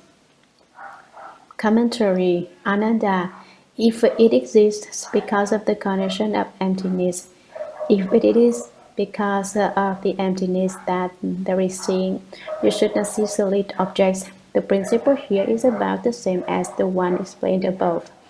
But because of the Buddha's compassion, he explains it in great detail, not fearing the trouble involved. If it exists because of the condition of solid objects, if it is due to solid objects that there is seeing, you should not see emptiness. It is the same with light and darkness. The doctrine of it being from the condition of light or from the condition of darkness is the same as the doctrine of its being from emptiness or from solid objects. Sutra.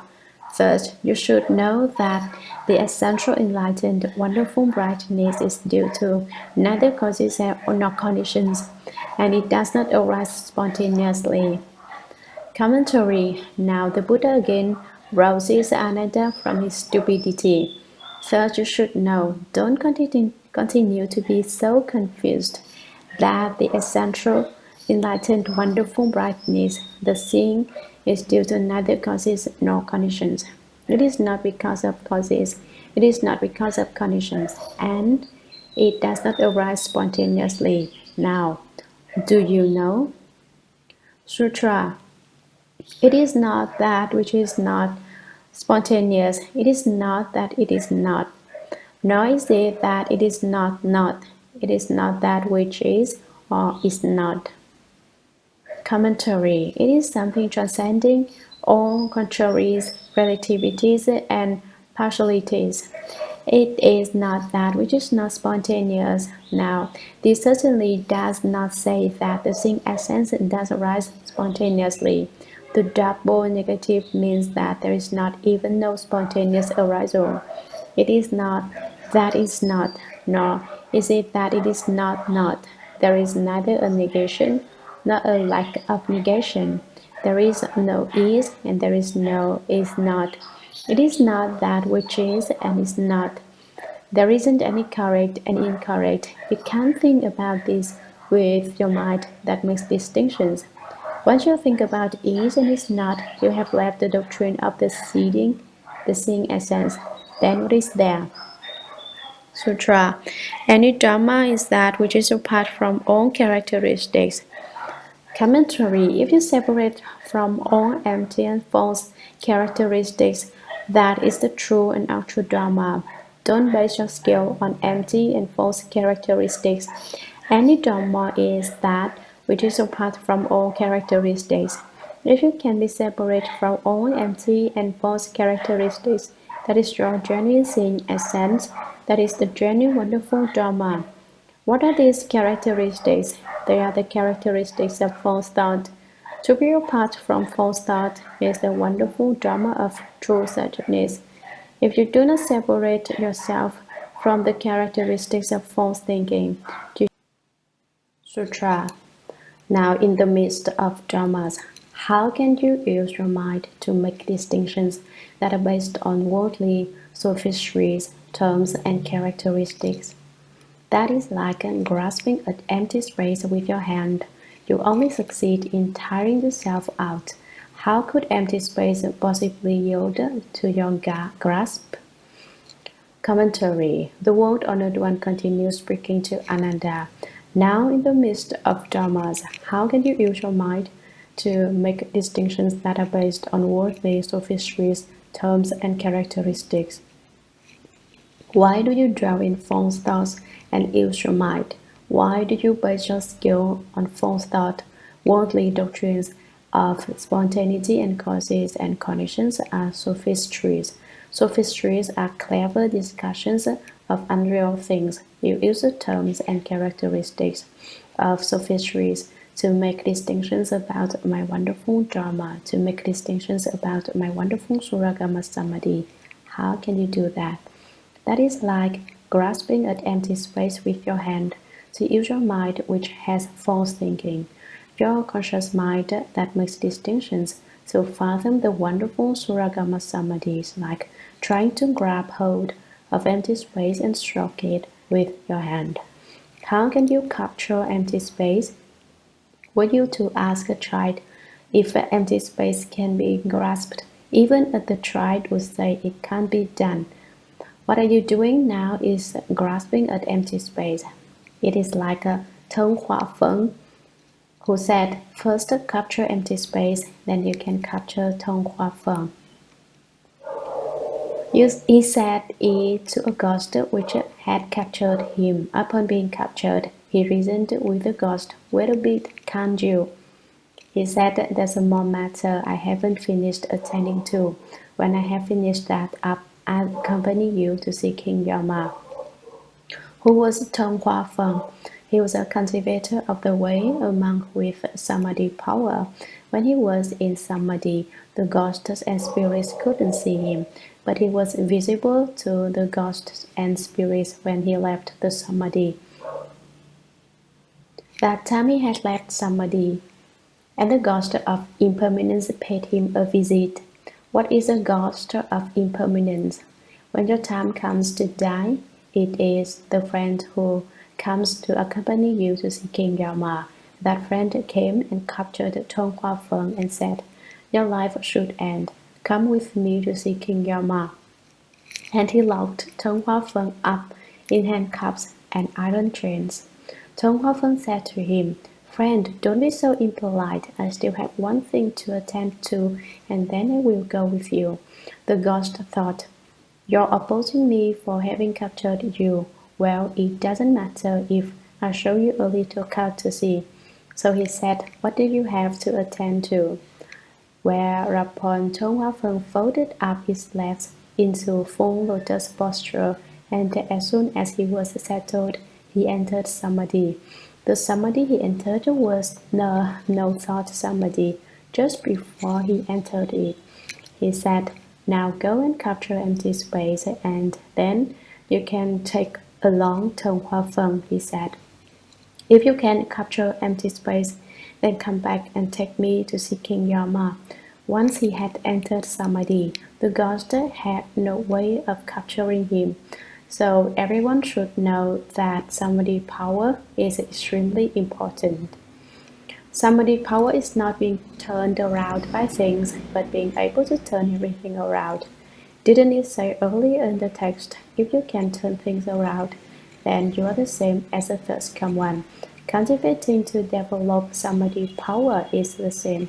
You have it no matter what circumstance you encounter. I will explain a doctrine to you which is not a joke, but is true. If a man truly has samadhi power, when he sees a woman, no matter how pretty she is, he can refrain from moving his mind. He can avoid giving rise to emotional desire. That is samadhi power if as soon as you see a woman, you grow unsteady and start to shake and a hand suddenly grows right out of your throat. That's lack of samadhi power. We can switch the sentence around and say that is the same for women when they see men. They should remain in a state of unmoving suchness, and if they are able to remain unturned by the emotional desire, they have samadhi power. That's just the first step. You shouldn't think that that is something extraordinary in itself. That's the first step. The first step is to gain the ability to not be turned around by emotional desire, so that seeing is the same as not having seen. You face situations without a mind. You're confronted with the experience and still haven't any mind. That is samadhi power. You can measure the extent of your samadhi power by yourself.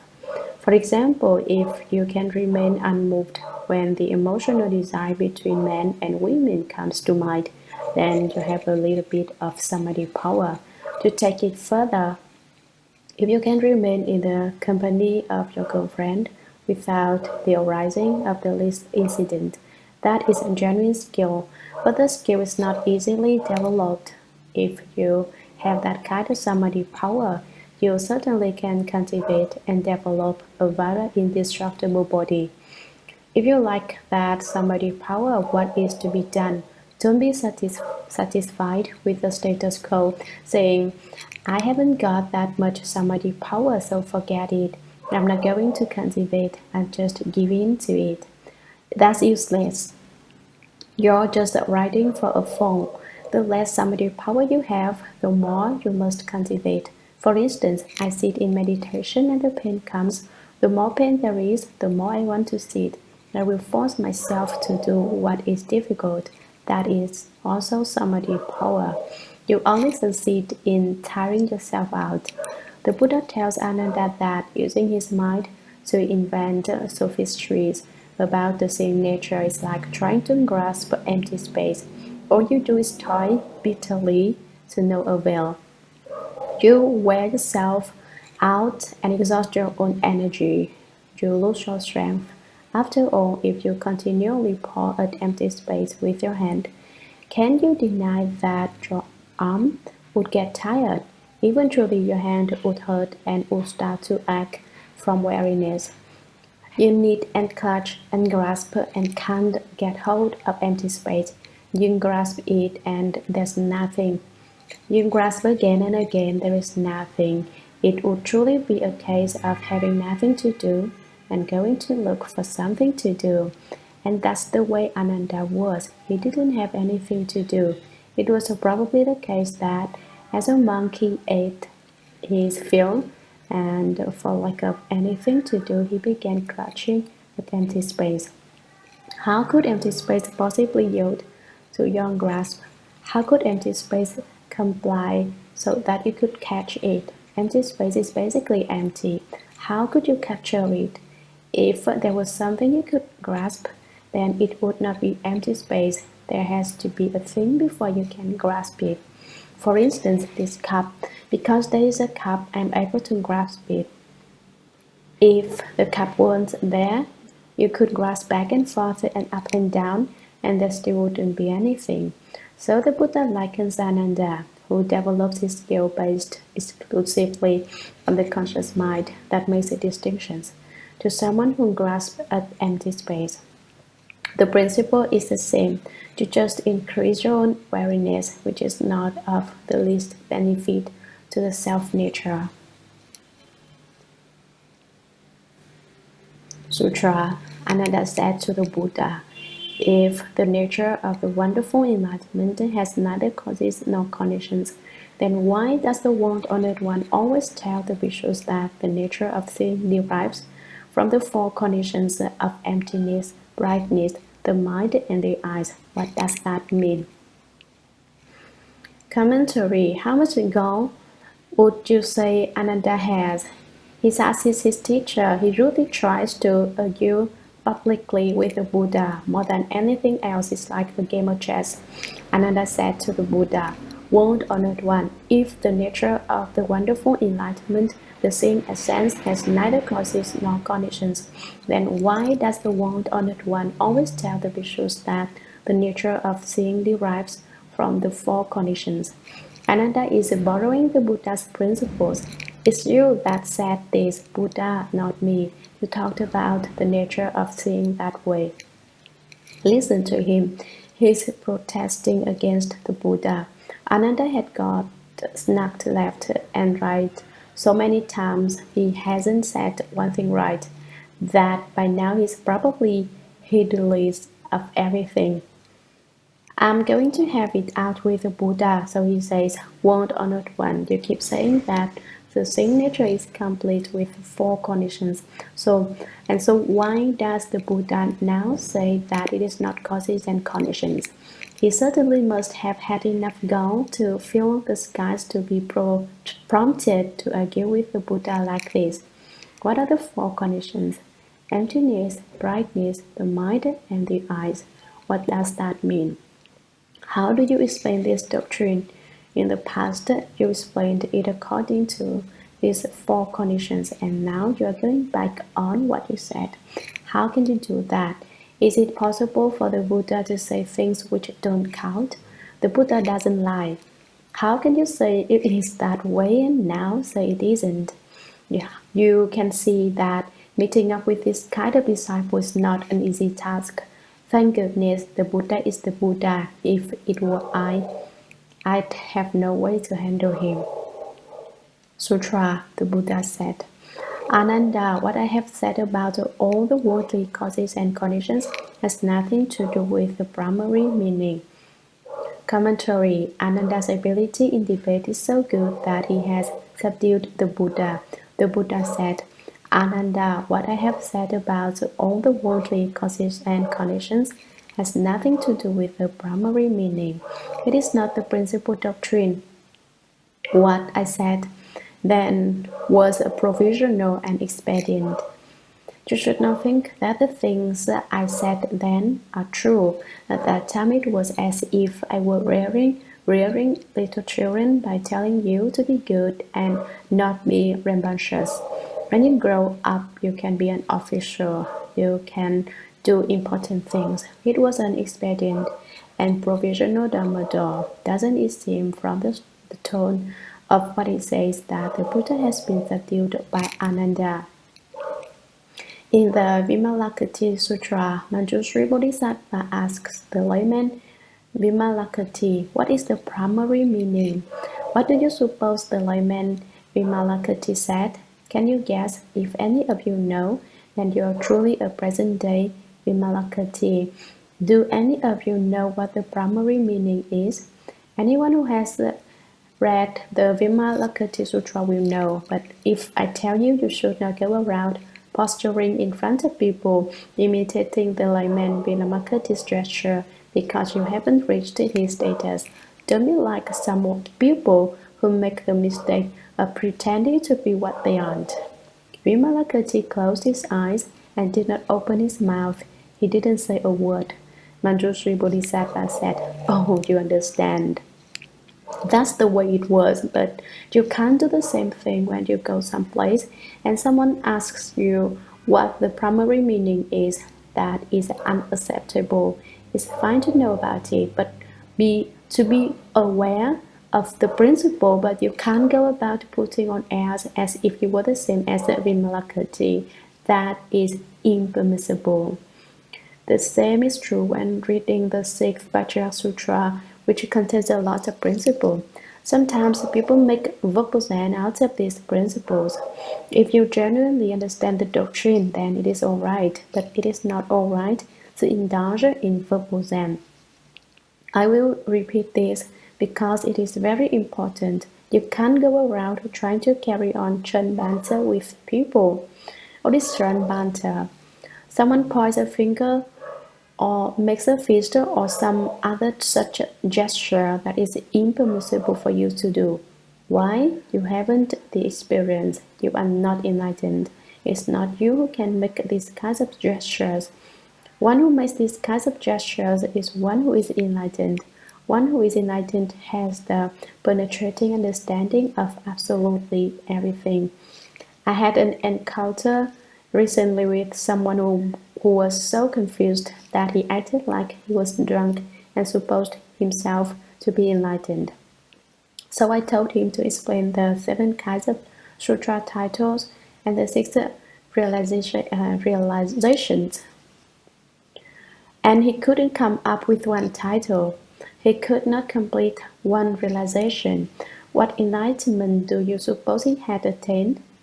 If he were an enlightened person, then even if he didn't know the answer to the question, he would have been able to expound principle. Why? Because all principles come forth from the mind. If he were an enlightened person, his mind would be full of light, and he would have penetrated to the understanding of all principles, so that even if he didn't know the particulars, he could explain it with principle. That's what is meant by enlightened. So you decidedly cannot steep tea in cold water and drink the dregs. Someone who forces the issue and announces that he is enlightened is totally shameless, completely without a sense of shame. There can be no such people in Buddhism. They are a useless lot, I tell you. Sutra. Ananda, I ask you again. People in the world say, I can see. What is meant by seeing? What is not seeing? Ananda said, due to the light of the sun, the moon, lamps, people in the world can see all kinds of appearances. What is called seeing? That is called seeing. If it were not for these three kinds of light, they would not be able to see. Commentary. The Buddha felt that Ananda was his little cousin and he should always take pity on him. So again he calls out, Ananda, I ask you again. Child, I will again ask you.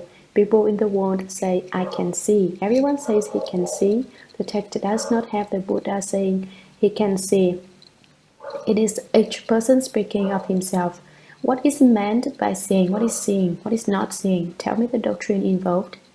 Ananda has now heard the Buddha subdued by him.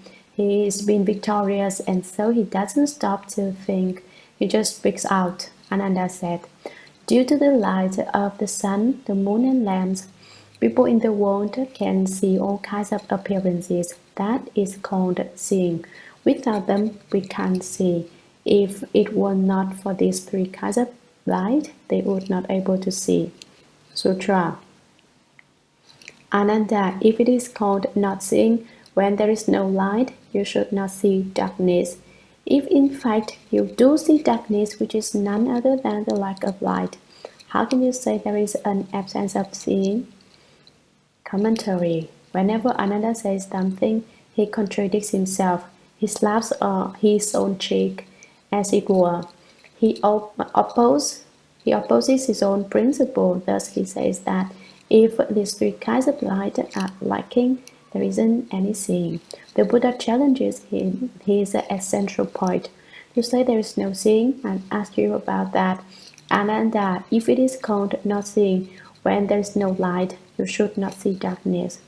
Didn't you say that in the absence of light, shed by sun, moon, and lamps, you cannot see? In fact, this doctrine has already been explained, but it is to be feared that Ananda, despite his great learning, no longer remembers it. So the Buddha repeats it for him. Since you say there is no seeing, in the absence of light, you should not see darkness. In explaining the sutra, I asked you earlier what a blind man sees, and the answer was black. It's the same thing here. Seeing blackness is seeing too. If in fact you do see darkness, which is none other than the lack of light, how can you say there is an absence of seeing? You cannot argue with this theory because it has already been established that you do see darkness, which is simply the absence of light. You can't say it is an absence of seeing. It's all right to say there is no light, but you cannot say there is no seeing. Ananda has run into another snag. Sutra. Ananda, if when it is dark you call it not seeing because you do not see light, then since it is not light and you do not see the characteristic of darkness, it should also be called not seeing. Thus the two characteristics would both be called not seeing. Commentary. Ananda, if when it is dark you call it not seeing because you do not see light, in a dark place you don't see light, and you say this is not to see at all, then since it is now light, now you are in a time of light, in the presence of lamp light, sunlight, and moonlight, and you do not see the characteristic of darkness, it should also be called not seeing. When the light comes, darkness goes, and you no longer see darkness. By your reasoning, there would be no seeing in this situation either. Thus, the two characteristics would both be called not seeing. The two characteristics that have been discussed, light and darkness, would both be not seeing, right? Is that what you mean? Sutra. Although these two characteristics replace one another, your seeing nature does not lapse for an instant. Thus you can know that there is seeing in both cases. Now how, then, can you say there is no seeing? Commentary. You see, the Buddha is a great debater, and now you would probably be victorious in debate whoever you debated with. Although these two characteristics replace one another, the two characteristics of light and darkness contend with each other. Light claims that it is the seeing, and darkness contends that it is the seeing. Ananda, you say that neither one is the seeing. What is actually the case? Your seeing nature does not lapse for an instant. The succession of light and dark does not affect your seeing nature's ability to see. It is certain that your seeing nature does not increase or decrease. It is neither produced nor extinguished. It is not the case that your seeing nature temporarily disappears. Thus you can know that there is seeing in both cases. You see light and you see darkness, and you can't say that either one is a case of not seeing.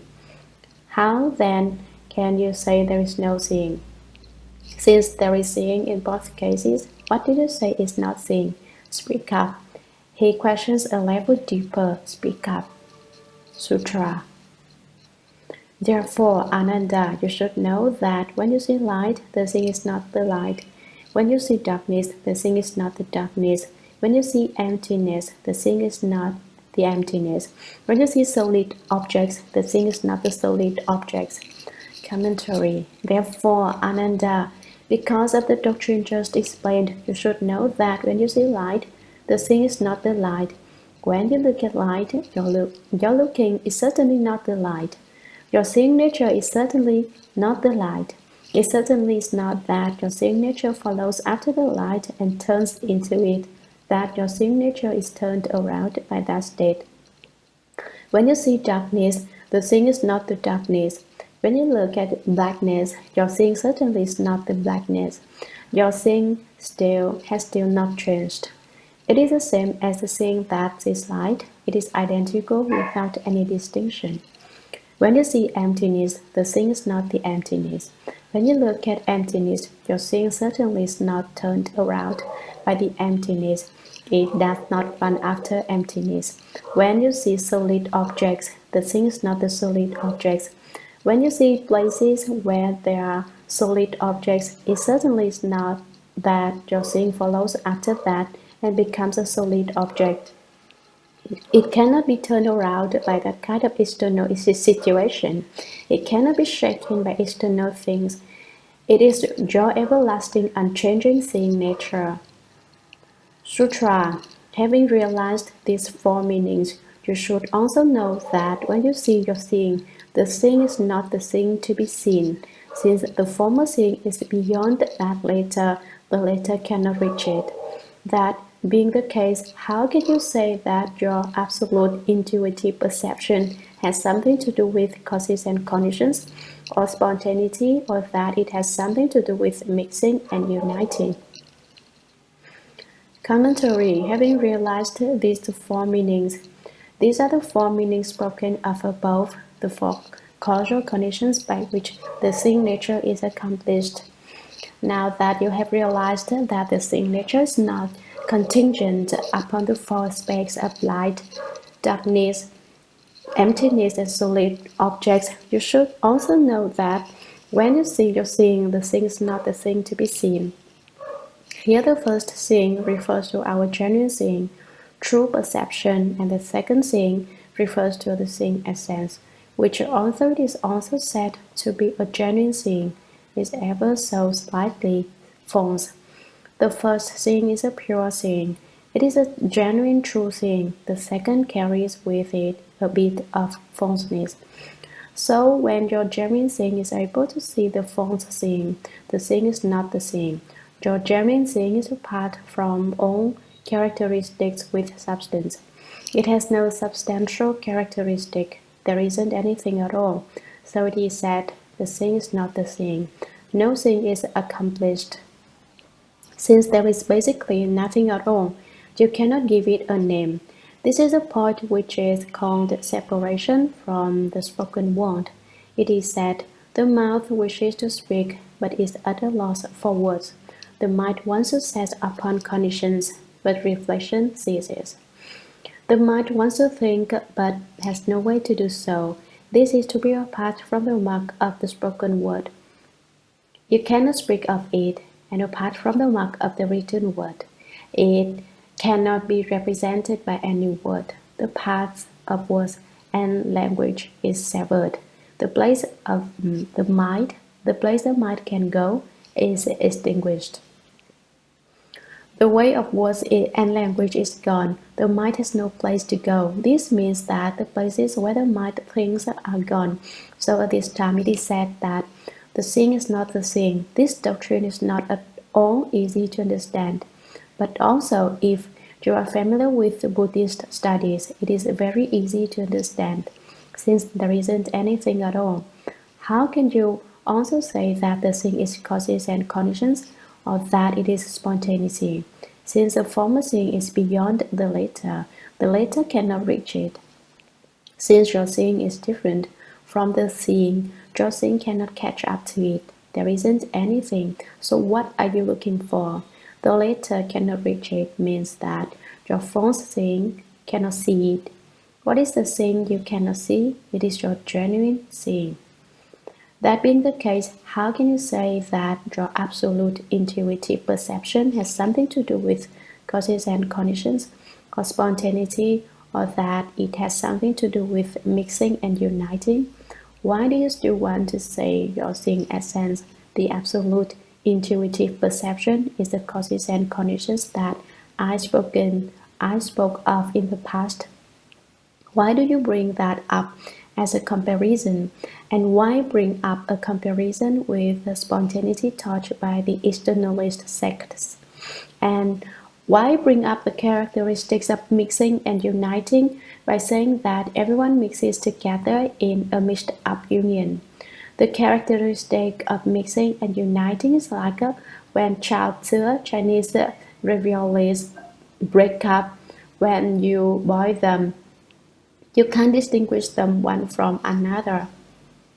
The Buddha tells Ananda that when he spoke the drama of causes and conditions, it was for the sake of those who had first begun to study, people of the small vehicle, that is, the provisional vehicle of the self-hearers and the conditioned enlightened ones, and also for the adherents of externalist sects to refute the doctrine of spontaneity.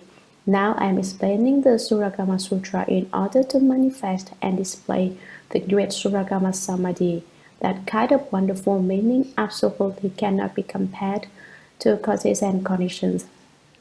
How can you still bring up causes and conditions and compare it to the primary meaning? How can you compare it to the great Shurangama Samadhi? That's like mistaking copper to gold. Sutra. You narrow-minded sound-hearers are so inferior and ignorant that you are unable to penetrate through to the purity of the characteristic of reality. Now I will teach you. You should consider it well and do not become weary or negligent on the wonderful road to Bodhi. Commentary. Shakyamuni Buddha said, you narrow-minded sound-hearers, you people of the two vehicles are so inferior and ignorant. Your minds are very narrow and small. Your awareness is quite inferior. You are completely without knowledge. You sound-hearers know only how to benefit yourselves and not how to benefit others. You know only how to attend to yourselves, and you pay no attention to the pain and suffering of other living beings. You are self-ending hearts. Ignorant means to have no genuine knowledge. The knowledge spoken of here, however, is not that of ordinary worldly knowledge, but the genuine knowledge of the great vehicle Buddha Dharma. You lack knowledge of genuine great vehicle Buddhism. This also refers to the wonderful samadhi of the Shurangama's primary meaning. You South hearers don't understand it, and so you are unable to penetrate through to the purity of the characteristic of reality. To penetrate through means to understand. At present, your minds are too heavily attached. The distinctions your mind makes are too profuse for you to understand what lies in the great vehicle teaching, the great vehicle Buddha Dharma, the purity of the characteristic of reality. What is meant by the characteristic of reality? The characteristic of reality is no characteristic. This is the first explanation, yet nothing is without the characteristic of reality. That is the second explanation. All characteristics are produced from within it. That is what is meant by the characteristic of reality being no characteristic, yet nothing being without the characteristic of reality. The third explanation is that there are no characteristics and there is nothing which is not a characteristic. All dhammas are born from the characteristic of reality. So the characteristic of reality is the basic substance of dhamma. So you want to find the characteristic of reality, since it is the basic substance of Dharma. What is it ultimately like? You cannot see it. It just has been given a name, the characteristic of reality. That's all. It as Lao Tzu said, the way that can be spoken of is not the eternal way. If you can talk about your way, if you can explain it, then it is not the eternal way. The name that can be named is not the eternal name. If you have a name that can be spoken out, it is not an eternal name.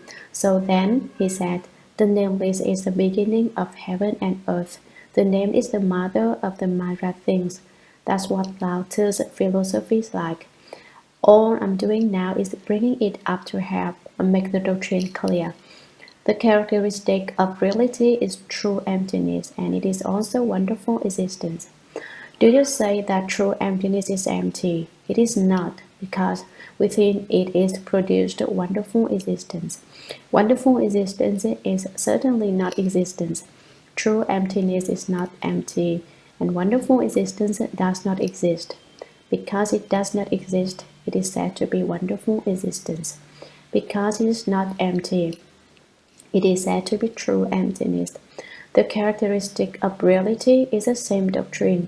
If you understand this doctrine, a thorough understanding of a single thing is a thorough understanding of everything.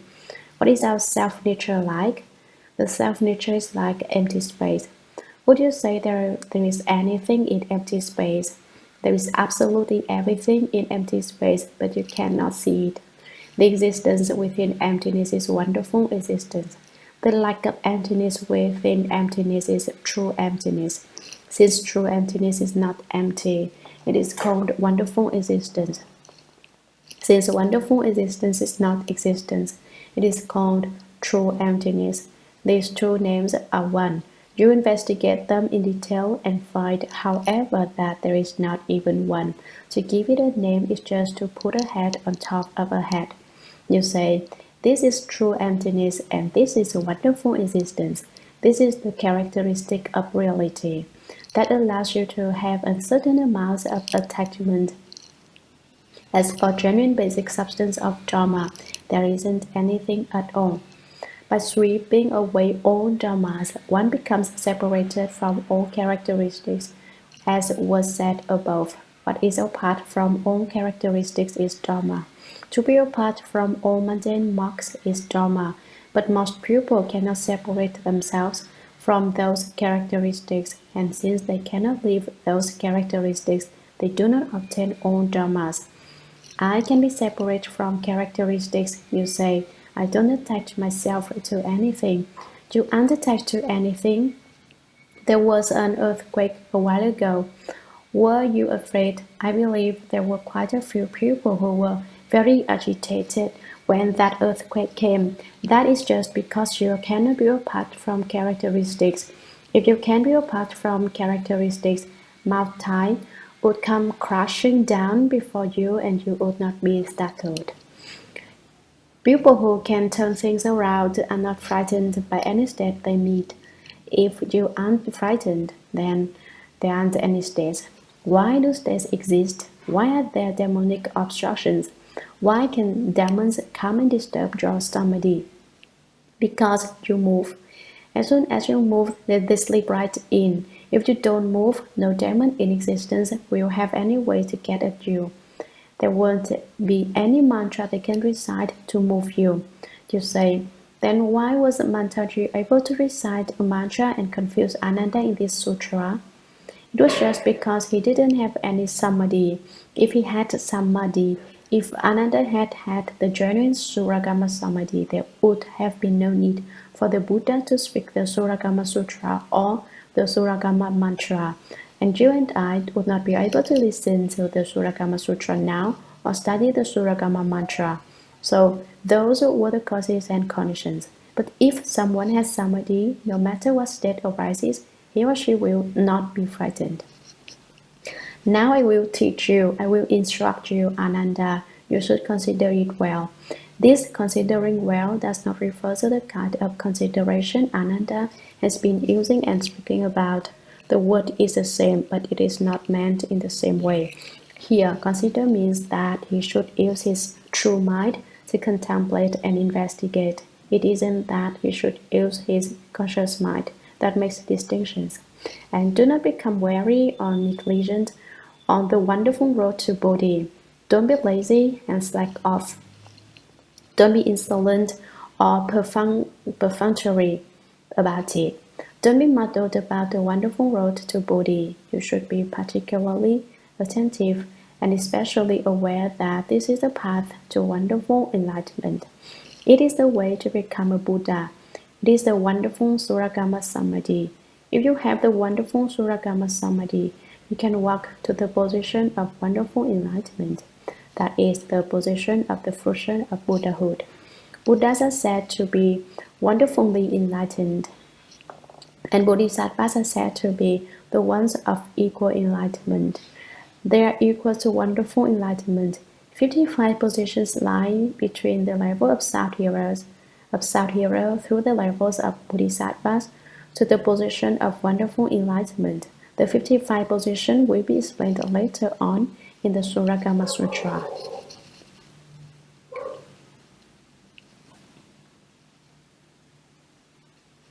The Two False Views, Chapter 2, Sutra. Ananda said to the Buddha, World Honored One, it is still not clear in my mind what the Buddha, the World Honored One, has explained for me and for others like me about causes and conditions, spontaneity, the characteristic of mixing and uniting, and the absence of mixing and uniting. And now to hear further that, to see, seeing is not seeing adds yet another layer of confusion. Commentary. Another said to the Buddha, World Honored One, it is still not clear in my mind what the Buddha, the World Honored One, has explained for me and for others like me.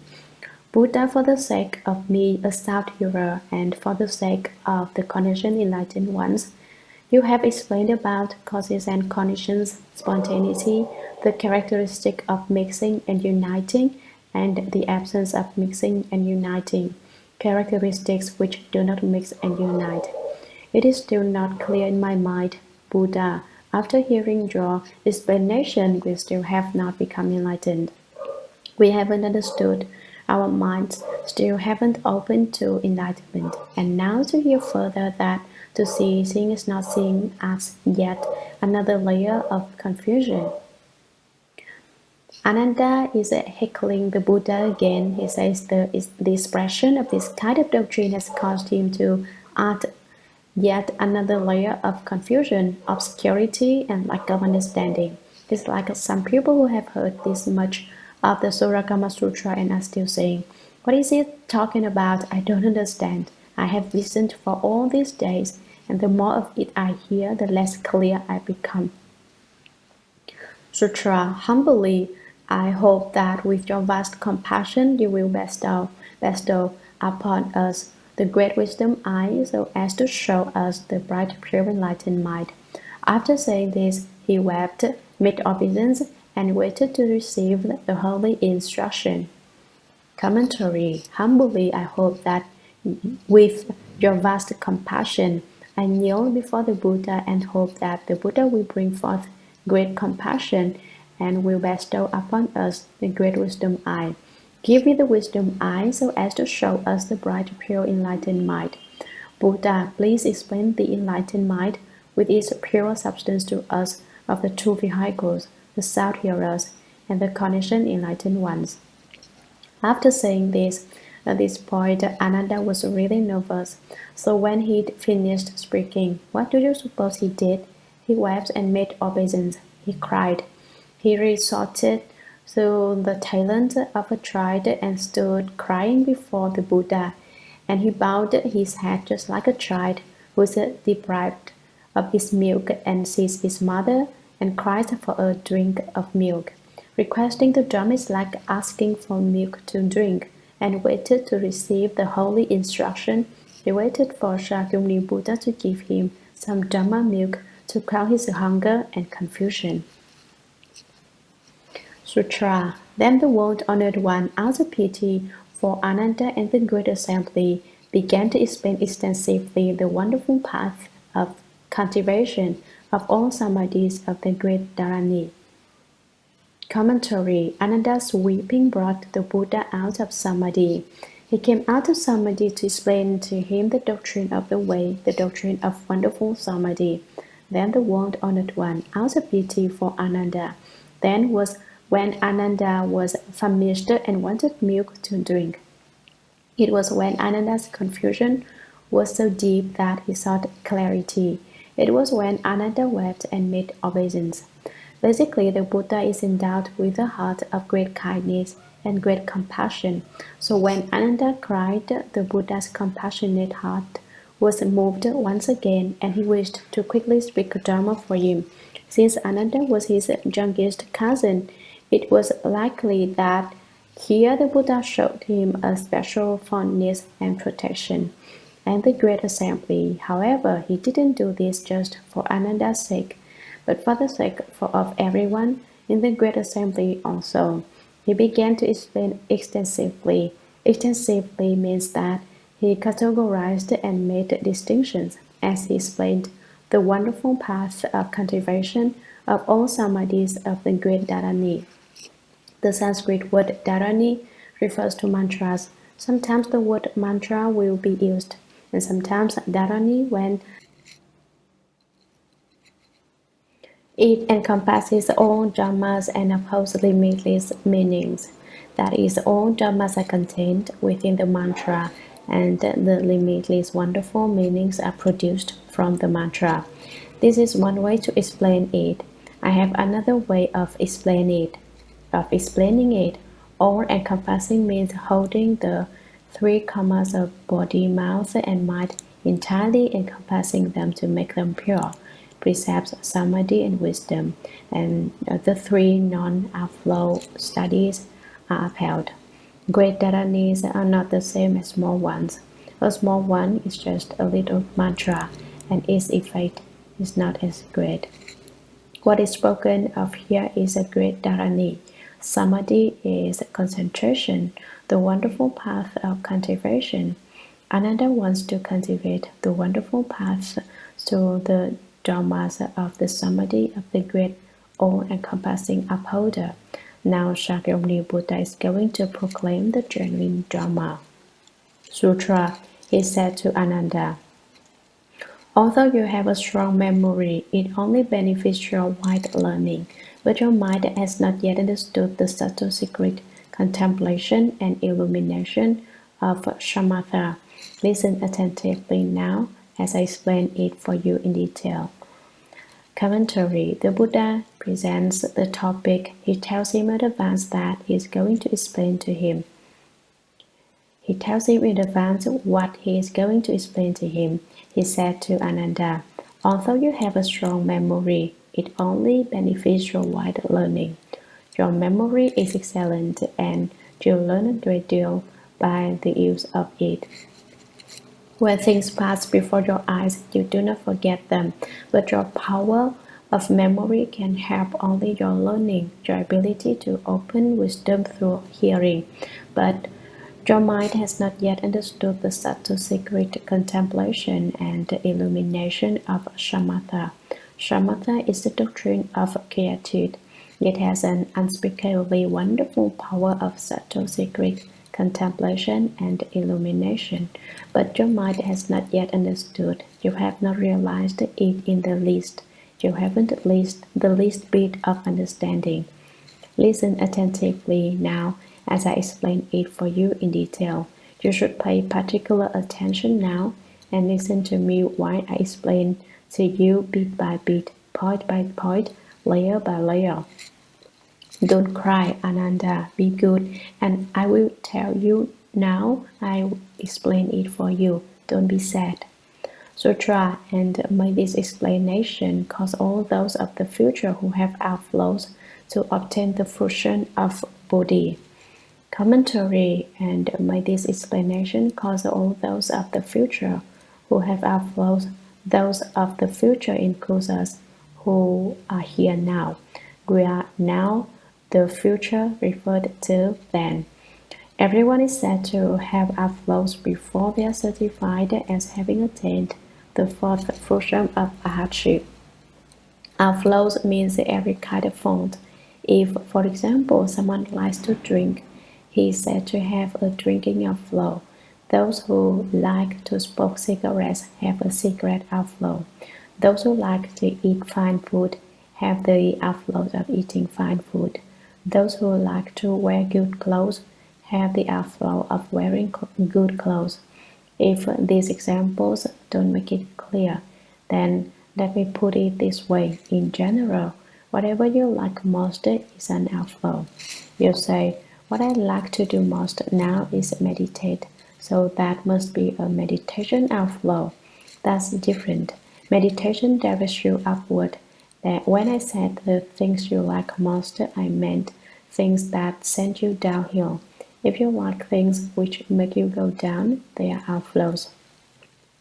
Outflows do not refer only to the things you have done in the past. If a thought stirs in your mind and you say, I used to have that fault and now I have changed, but I still think about wanting to do it, that is an outflow. That's how fast it is. All you have to do is let the thought stir in your mind and you float down. If you don't move your mind, you ascend upward. Our hearts is of the first, second, and third fruitions cannot be said to have no outflows, but when one attains the fourth fruition of arhatship, there are no more outflows. Now the Buddha speaks of causing all those who have outflows to obtain the fruition of Bodhi. How can the enlightened fruition of Bodhi be obtained? You need to have no outflows. If you have outflows, you cannot expect to obtain the enlightened fruition of Bodhi. Do you want to try things out? You have outflows because you have been trying things out from beginning this time until now. So don't continue to be so confused. Don't act as if you hadn't even heard that what I have said, thinking the Dharma Master probably wasn't referred to me. There are so many people here that he is undoubtedly talking about someone else. The little phones I have don't matter that much. I'm fond of that phone and I don't need to give it up just yet. Why? Because the Dharma Master is not talking about me. He's probably talking about someone else. But you shouldn't fool yourself. If you fool yourself, you will miss the opportunity to become a Buddha. From beginningless time onward, you have flowed through birth and death in this Saha world, getting born and dying, roaming around and forgetting to return. That's really upside down. Now that you have met the Buddha Dharma, you should quickly resolve to be courageous and vigorous and wake up. Don't continue to roam around and forget to return.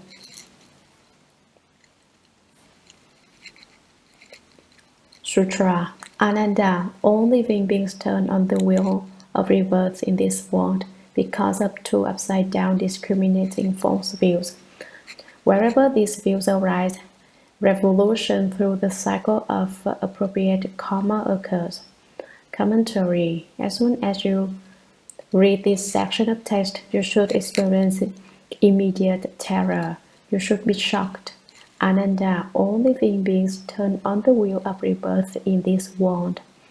The Buddha calls on Ananda, calls to Ananda to say, and says, all living beings of this world spin on the wheel of birth and death, flowing and twisting through births and deaths.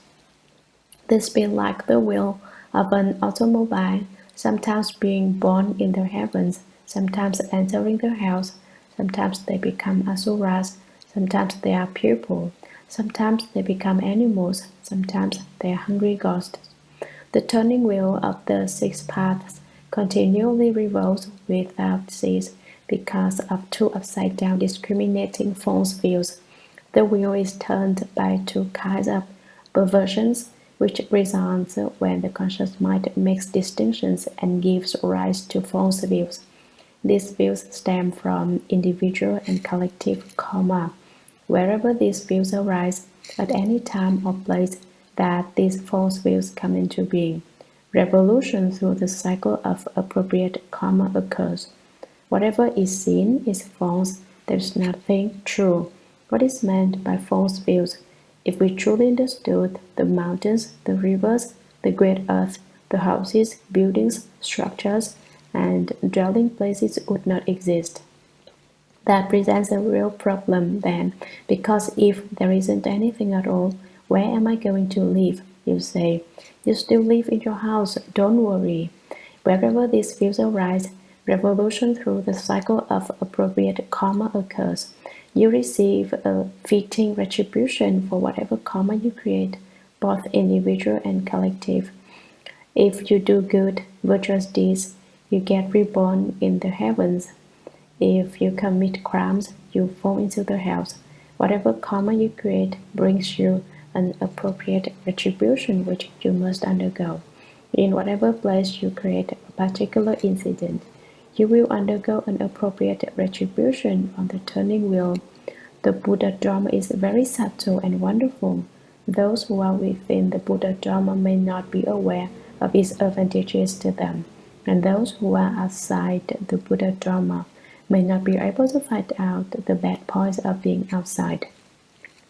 But within Buddhism, every bit of good you do and every single offense you commit is accounted for, and the accounting is never wrong by even a hair's breadth. Buddhism is also completely free and equal. There is absolutely no prejudice. Why is it said to be so impartial? All living beings, including hungry ghosts and those in the house, can become Buddhas if they resolve to cultivate the Buddha way. Even the worst people can eventually become Buddhas. Even the worst animals can eventually become Buddhas. Externalist sects say that bad people are always bad and that there is no way to save them. But in the Ming Dynasty, the tiger bowed to Great Master Lian Chi, became his disciple, and wanted to protect him. Wherever Great Master Lian Chi went, the tiger followed him.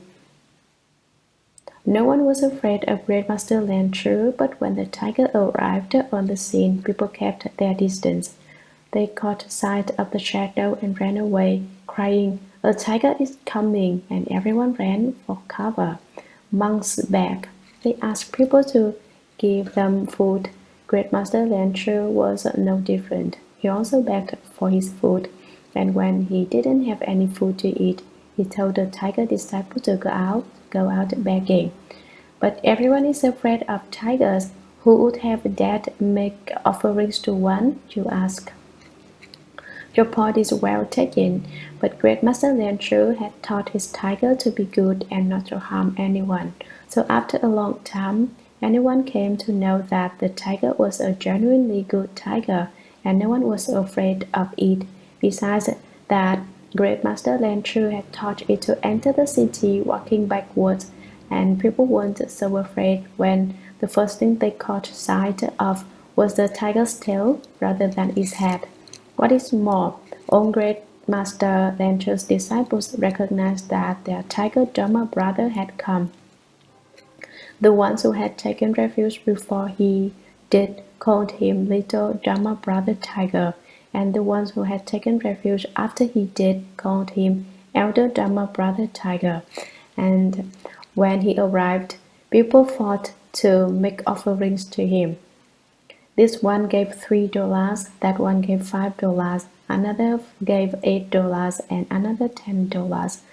By the time the tiger had finished his begging route, there was enough to feed them for a whole year. So, although tigers are very evil, this one knew enough to take refuge with the triple jewel and protect it. He was not bad, and in the future he can become a Buddha. That is an example of how equal the Buddha Dharma is.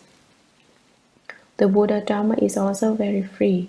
Judging of good and evil is of your own making. No one puts any restrictions on you. No one says you absolutely must do good things and not bad things. All I can do is exhort you not to do bad things, but if you are determined to do them, I can't make a jail exclusively for my disciples who don't listen to my teaching. There is no law like this in the Buddha Dharma. There is no talk of putting people in jail to cause them to change their minds and reform. Sutra. What are the two views? The first consists of the false view based on living beings, individual karma. The second consists of the false view based on living beings' collection share. Commentary. The two kinds of upside-down false views mentioned above cause all living beings to revolve in the turning wheel of the six paths. After they are born, they die, and once they die, they are reborn. Their births and deaths never cease. The cycle is never cut off. It is because these kinds of false views take control that people undergo birth and death. What are the two views? The first consists of the false view based on living beings' individual karma. It can also be called the false views based on one's individual share, and the false views based on the collective share can also be called the false views based on collective karma. Individual karma is what makes you different from other people. It is your own particular private karma, not the same as anyone else. False views based on the individual karma means that you have your own particular opinions and activities, and so the karma you create is particular to you. People's false views based on individual karma make them display their differences and exhibit their peculiarities. Display their differences means they show themselves to be unlike other people. They always feel that they're not the same as the ordinary lot, and the karma they create is special. How? Absolutely everyone wants to be number one. Everyone likes to be first. And this is because each person's karma is different from everyone else. This, too, is a false view. To display differences and exhibit peculiarities are both instances of false views. They are instances of false thought, false deeds, and false behavior. The individual karma which results is all created from false thoughts in the mind, false thoughts of great expectations for the self. The higher the better. People put on a special style, and individual karma is the result. The second consists of the false view based on living beings' collective share. The collective share is what is the same as everyone else. It can also be called public karma, which includes such things as natural disasters, drought and starvation, and man-made calamities. The heavens fall and the earth revolves, and innumerable people are killed, 100,000 or a million or even 10 million people are all killed at once in a single place. That is public karma, false views based on the collective share. False thoughts create this kind of collective karma because living beings confuse things for themselves and recognize a thief as their son. They create the false views of the collective share, that is collective karma. It is false views created from false thinking. Views here does not necessarily mean what is seen, but refers to opinions. People's opinions are shared collectively. Everyone's opinions are identical. Living beings' false thinking creates this kind of false karma, and then they undergo a false retribution. It is said they give rise to delusions, create karma, and undergo a retribution. In the beginning, they don't understand, and that is why they create karma. Once they create the karma, they must undergo the retribution. I will tell you about a response resulting from collective karma. In China, in the 33rd year of the Republic, 1944, there was a drought in the province of Honan. Not only was there no rain, but incalculable swarms of locusts came raining from the skies. Each locust was about 3 or 4 inches long. They flew through the air and did nothing but eat the crops in the fields. They would swoop down and strip the fields of sprouts and shoots, no matter what kind of crops were growing. The locusts were fierce. They came in droves, which covered the skies and blocked off the sun. People could catch a whole butterfly net full with a single swipe, and they'd bring them home to eat. Because they didn't have any rice or any other food, then people ate the locusts. The locusts ate the crops, and so people ate the locusts.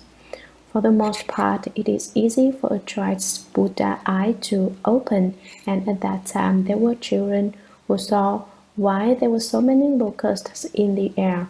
They saw that there was an old man in empty space with a long white beard, spitting the locusts out of his mouth. As his spit fell, he turned into locusts. There would be no way to estimate how many there were once they fell to the ground.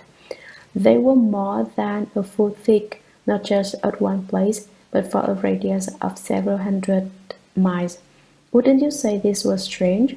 This is truly an example of collective karma, of the false views from the collective share. The people caught the locusts and brought them home to cook them, but when they put them on the table to eat them, they turned into human excrement. The locusts turned into human excrement by themselves. They didn't wait to be eaten to turn into it. Wasn't that strange? No matter how hungry people are, they cannot eat their own excrement. That's what their karmic obstruction was like. That's how fierce it was. How could it not be false views? People fled from Honan to western capital of Chang'an, a distance of more than 800 miles, and incalculable numbers of people died on the road every day from starvation. When people die of starvation, the hungrier they get, the more they laugh. They died laughing on the road. So I say that dying of starvation is not bad. That's what happened in China in the 33rd year of the Republic. Not just one person, but many people told me about it. I didn't witness it personally, but many Dharma masters related the story to me, ones who had been there at the time and endured that hunger. I didn't ask whether they ate the locusts, so there is no need. Sutra. What is meant by false views based on individual karma? Ananda. It is like a person in the world who has red cataracts on his eyes, so that at night he alone sees around the lamp a circular reflection composed of layers of 5 colors. Commentary. Above I gave a very general explanation of the false views of individual karma and of the collective share. Now The Buddha is going to give a detailed explanation of the false views of individual karma. What is meant by false views based on individual karma? Ananda, it is like a person in the world, like any person in the world who has red cataracts on his eyes. A red film has grown over his eyes and covers them, so that at night he alone sees around the lamp a circular reflection composed of layers of 5 colors. Individual karma is special and makes people different from other people. Because the person in the Buddha's example wanted to display his differences and exhibit his peculiarities, he has obtained a karmic retribution which is not the same as others. There is a saying, all you do is bend your strength at the threshold of a reflection of light. This person's eyes are diseased, and so when he looks at the lamp, it changes. It produces a circular reflection. Around the lamp is a circle of iridescent light, yellow, red, white, black. It is complete with every color. Layers means there were not just 5 colors, there were 10,000 purples and 1,000 reds. Every color there is, every one you have never seen before. Would you say these colors and the circular reflection are true or false? For instance, there basically isn't any problem with people's eyes, and people proceed to create a problem. What problem? They don't see things clearly, they give rise to an illusory seeing. They look at the world and it transforms into colors. The 5 hues and the 6 colors. Opal listened. How do I know this? I met a man once who may have been taking LSD or some other hallucinogen. I don't know, but there he was looking at a wall and laughing. Ha ha ha, a big guffaw that didn't stop. Why are you laughing like that? I asked him. Look, he said, different colors. Oh, different colors. Now, wouldn't you say he was like the man with the red cataracts? Basically, there was nothing wrong with his eyes, so he took some drug or other or turned himself upside down so that when he looked at the wall, it wreathed with color. Basically, it was just a wall, but he saw different colors. Would you say that was true or false? He thought it was true. Anyone who hadn't taken such a drug would think he was dreaming and talking in his sleep. There was nothing wrong with his eyes, and he created this problem. Now the Buddha explains this question in further detail. Sutra, what do you think? In the circle of light that happens around the lamp at night, the lamp's colors, or is it the scene's colors? Commentary, what do you think? What is your opinion about this, Ananda? Is a circle of light that appears around the lamp at night the lamp's colors, or is it the scene's colors? What about the appearance of that light in layers of 5 colors? Are the colors emitted from the lamp, or do they come forth from the scene? Speak up, Ananda. Sutra. Ananda, if it is the lamp's colors, why is it that someone without the disease does not see the same thing, and only the one who is diseased sees the circular reflection? If it is the scene's colors, then the scene has already become colored. What then is a circular reflection the diseased person sees to be called? Commentary. Here, the world-honored one asks Ananda another question. Ananda, if it is the lamp's colors, if you say that the circular reflection which displays layers of the 5 colors is emitted by the lamp, why is it that someone without the disease does not see the same thing? Someone without the disease refers to the Buddha and all the great bodhisattvas. Those who are diseased are living beings. The lamp represents true principle. When the Buddha and bodhisattvas look, they see true principle. When living beings look, they see a circular reflection. They can see the lamp, but around it there is still a circular reflection composed of multiple layers of the 5 colors. This is what ordinary people and all living beings see. The five colors represent the five skandhas: form, feeling, thought, activity, and consciousness. Sutra. Moreover, Ananda, if the circular reflection is itself a thing apart from the lamp, then it would be seen around the folding screen, the curtain, the table, and the mats. If it has nothing to do with the seeing, it should not be seen by the eyes. Why is it that the person with cataracts sees the circular reflections with his eyes? Commentary. Moreover, Ananda, if the circular reflection is itself a thing apart from the lamp, if the circular reflection of five colors is an entity separate from the lamp, then when the man glances around at other things in the room like the folding screen, the curtain, the table, and the mats, then the reflection would be seen around them, but in fact he doesn't see anything around them. So is the reflection really separate from the lamp? If it has nothing to do with the seeing, it should not be seen by the eyes. If you want to force the issue and say it is definitely a separate entity, it shouldn't have any connection with the eyes. Why is it that the man with cataracts sees the circular reflections with his eyes? His eyes, even though faulty and diseased, are the vehicle for his seeing the circular reflection, since it is his diseased eyes which see it. How can you say the circular reflection is separate from seeing? Sutra. Therefore, you should know that, in fact, the colors come from the lamp and the deceased. Seeing brings about the reflection. Both the circular reflection and the faulty seeing are the result of the cataract, but that which sees the diseased film is not sick. Thus you should not say that it is a lamp or the seeing, or that it is neither the lamp nor the seeing. Commentary. Therefore you should know, Ananda, you should look into this. In fact, the colors come from the lamp. When a person with pure eyes looks at the lamp, he sees only the lamp light, he doesn't see the reflection.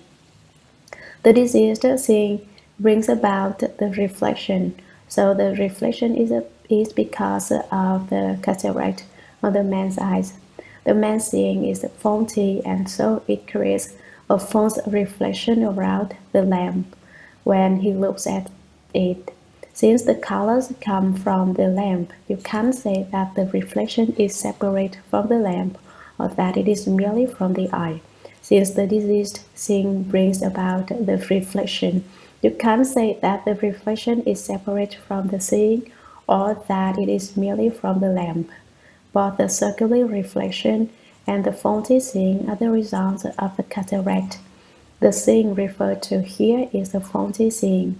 The lamp's reflection and the faulty seeing are both due to the diseased eye, the red cataract. But that which sees the diseased film is not sick. That which sees in this case refers to the pure seeing, the true sight, not the false, faulty seeing. This pure seeing which can see the cataract is like the Buddhas and Bodhisattvas who can see living beings. Thus you should not say that it is the lamp or the seeing, or that it is neither the lamp nor the seeing. You should not become attached here and try to fix things by insisting that it is a lamp or it is a seeing, since the colors come from the lamp and the diseased eye creates the reflection. You can't pinpoint one or the other of these as a sole cause.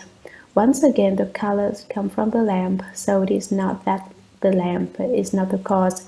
The reflection comes from the cataract on the seeing eye, so it can't be that the seeing is not involved. The Buddha continues to be quite explicit in his compassionate explanation for Ananda. Sutra.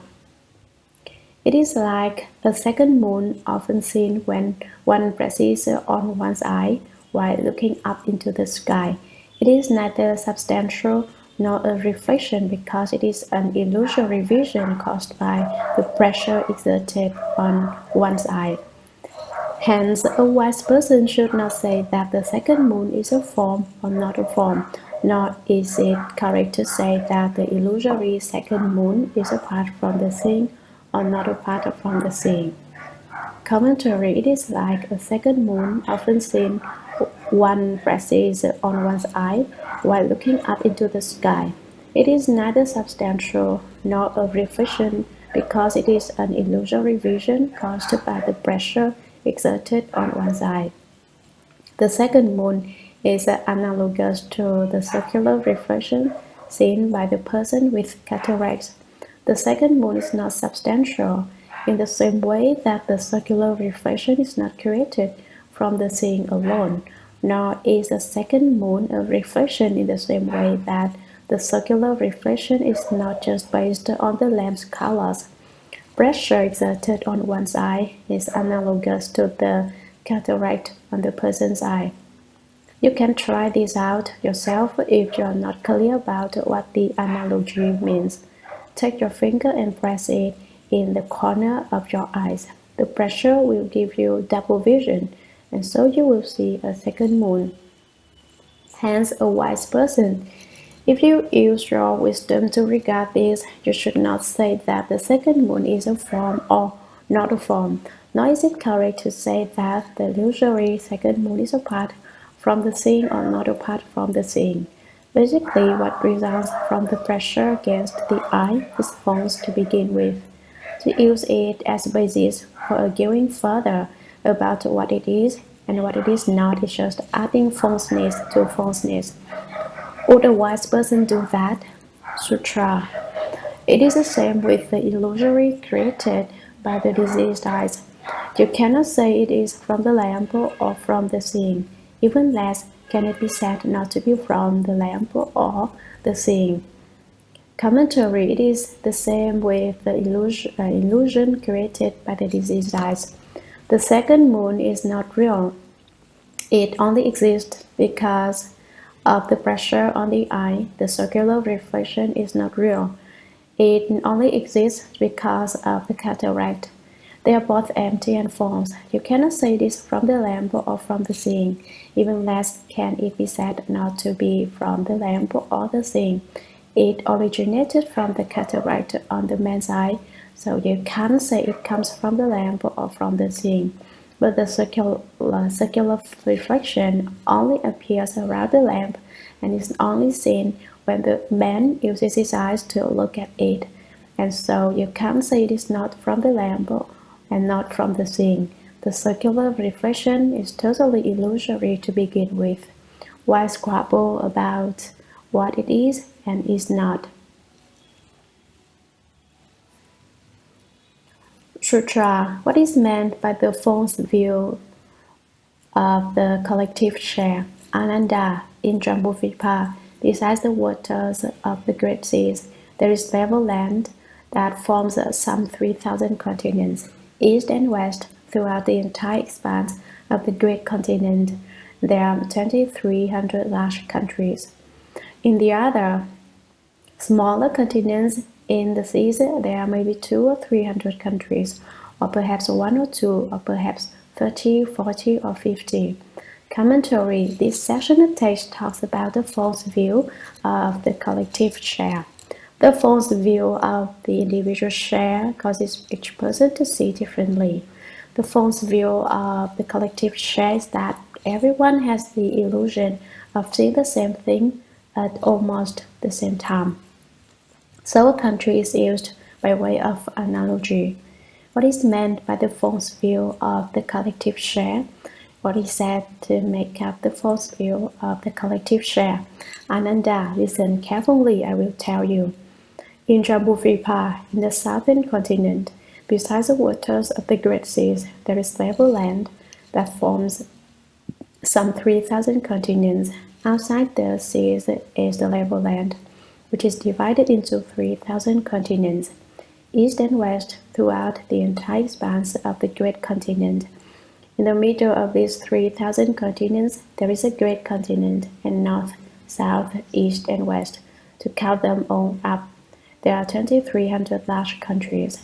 In the other smaller continents in the seas, in the small islands and small continents, there may be 200 or 300 countries, or perhaps one or two, or perhaps 30, 40, or 50. It is not fixed how many there are. Sutra Ananda supposes that among them there is one small continent where there are only two countries. The people of just one of the countries together experience evil conditions. On that small continent, all the people of that country see all kinds of inauspicious things. Perhaps they see two suns, perhaps they see two moons with circles, or dark haze, or golden ornaments around them, or comets, shooting stars, years on the sun or moon, rainbows, secondary rainbows, and various other evil sights. Commentary. The Buddha called to Ananda again. Ananda supposed that among them there is one small continent where there are only two countries. Suppose in Jambudvipa there is an island, a small continent, with only two countries on it. Now, although these two countries are on the same island, there is a boundary between them, and the karmic retribution the inhabitants experience is not the same. The people of just one of the countries together experience evil conditions. The people of one of the countries undergo a certain retribution altogether, and they experience evil conditions. Evil conditions refers to inauspicious circumstances and many kinds of disasters and difficulties. Great winds, for example, or heavy rains. Recently, in America, there were tornadoes that blew people off into space, killing several hundred in all. That is an example of an inauspicious circumstance. That's what is meant by an evil condition.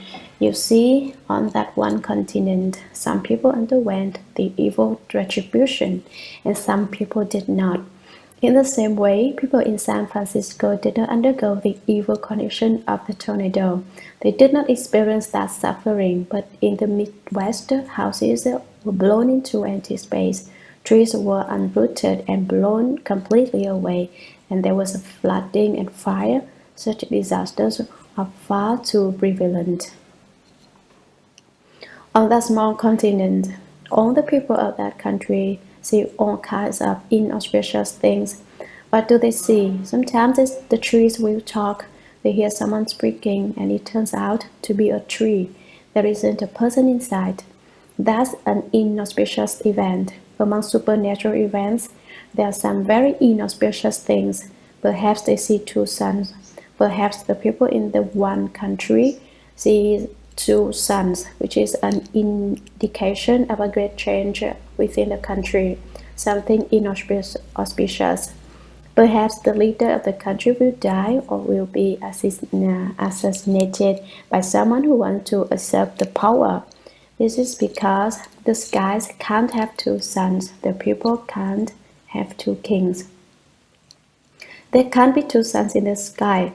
If you see two suns, that is inauspicious. Or perhaps this president that killed that president. Perhaps they see two moons. No matter what country it is, there will be only one sun and one moon. But the people of this country see two moons appear.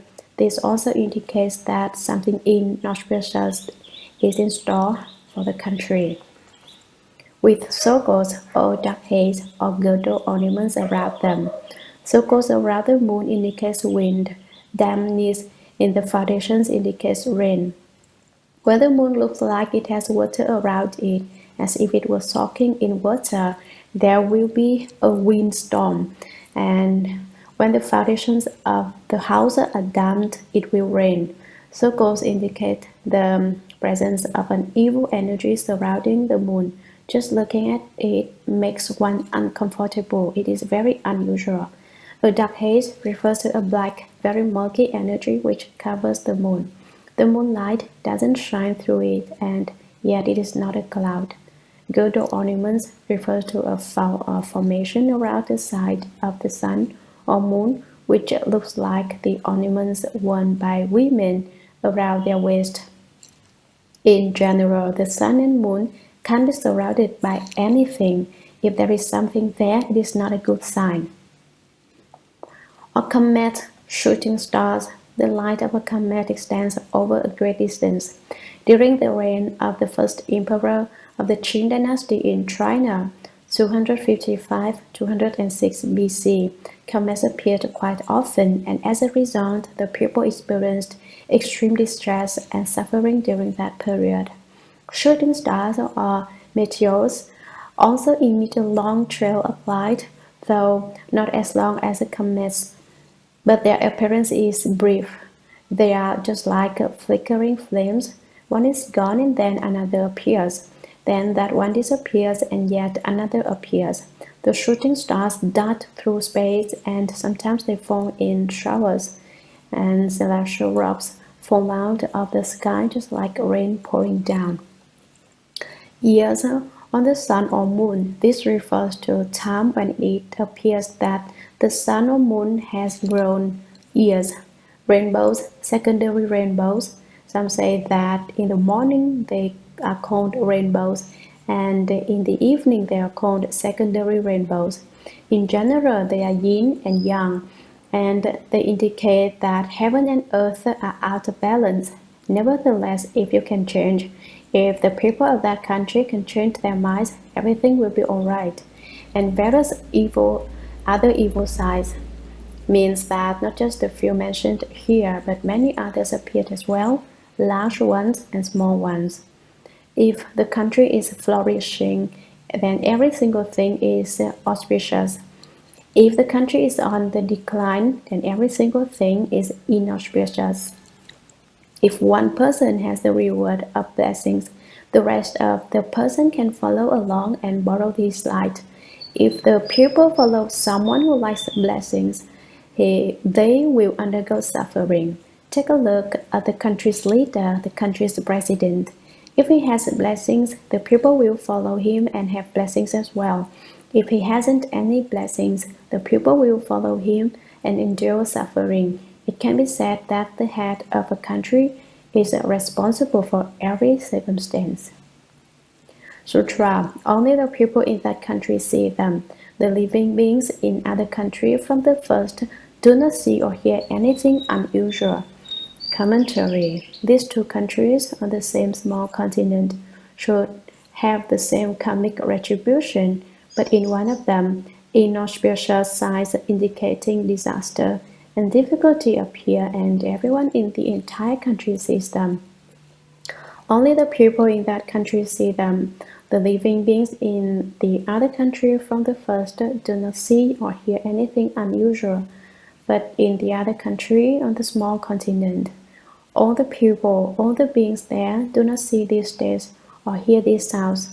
This is called the false view of the collective share. The power of the karma of the beings in the one country is similar, and so they have this false seeing. Those in Sutra. Ananda, I will now go back and forth comparing these two matters for you to make both of them clear. Commentary. Fearing that Ananda might not be attentive, the Buddha called to him once again. Ananda, I will now go back and forth comparing these two matters for you. I will now compare the causes and conditions of these two matters, perhaps going backwards or perhaps forward, describing them to you together.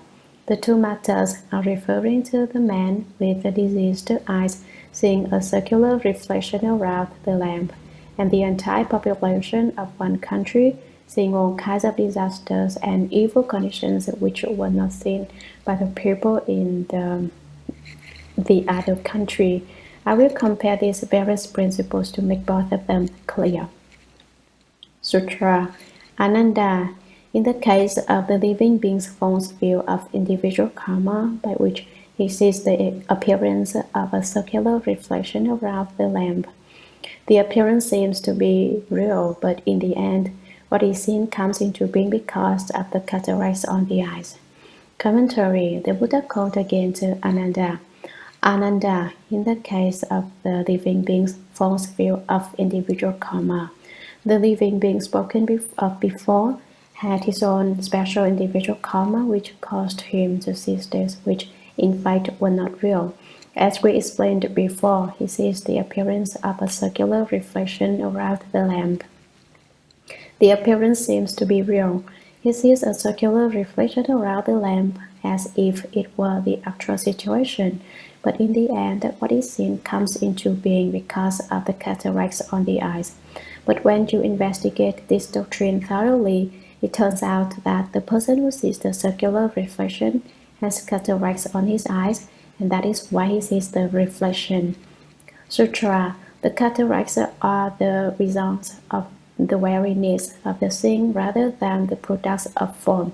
However, the essence of seeing which perceives the cataracts is free from all diseases and defects.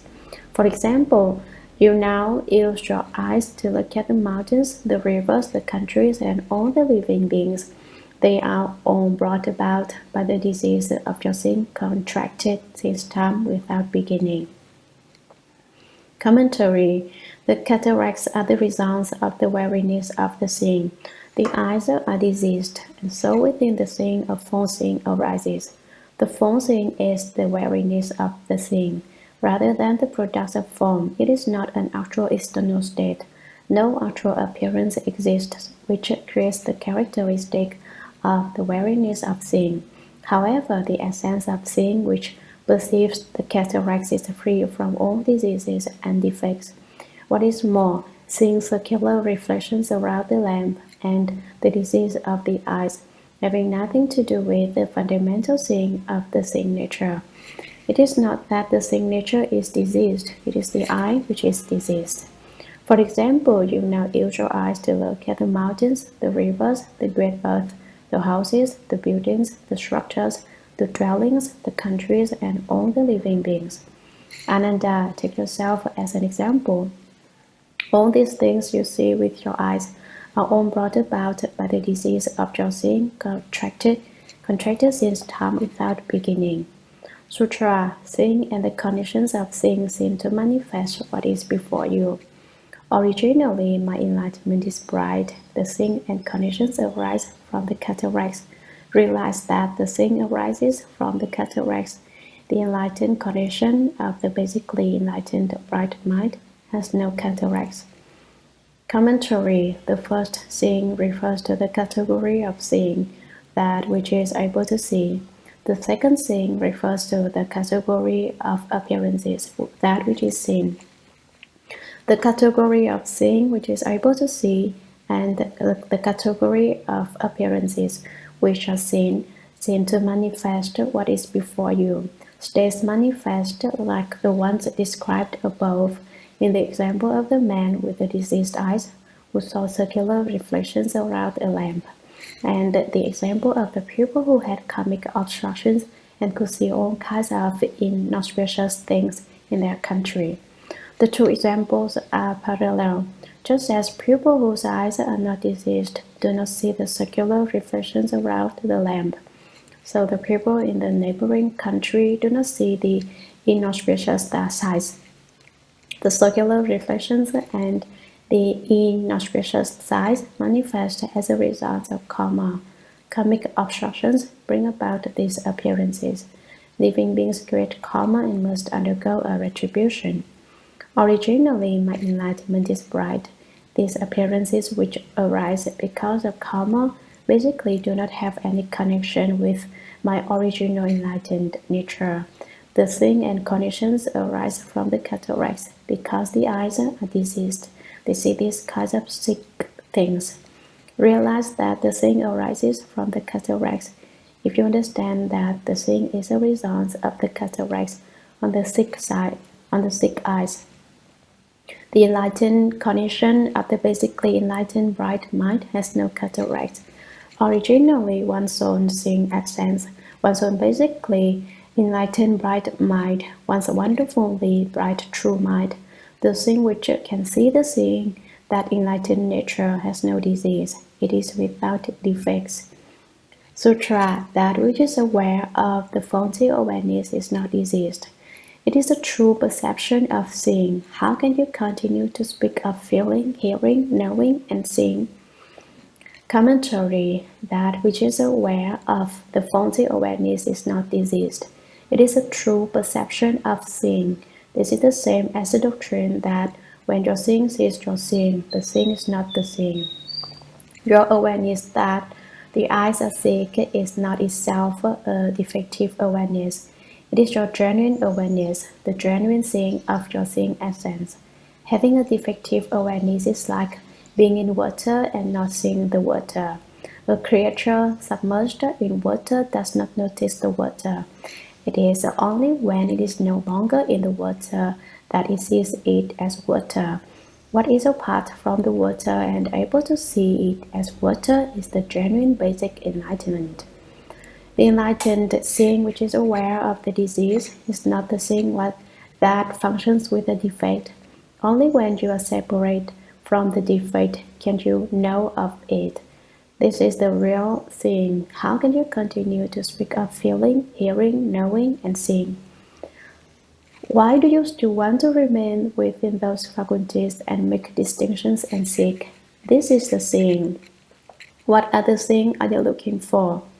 Sutra. Therefore, you now see me and yourself and the world and all the 10 kinds of living beings because of the disease in the seeing. What is aware of the disease is not diseased. Commentary. The false view of the people of one country, the false view of the collective share, and the individual person's false view of individual karma are equally empty and false. Therefore, because of this doctrine, you now see me, Ananda, says the world honored one. You see me, referring to himself and yourself, your own body and the world, all the forms and appearances in the world, and all the 10 kinds of living beings because of the disease in the sea.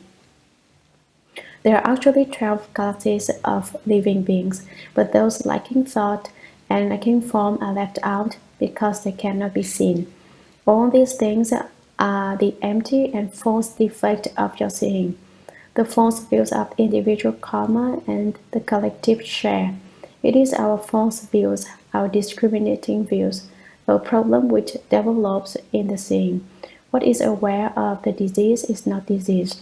It is not that your true seeing, your originally enlightened bright mind, has a problem.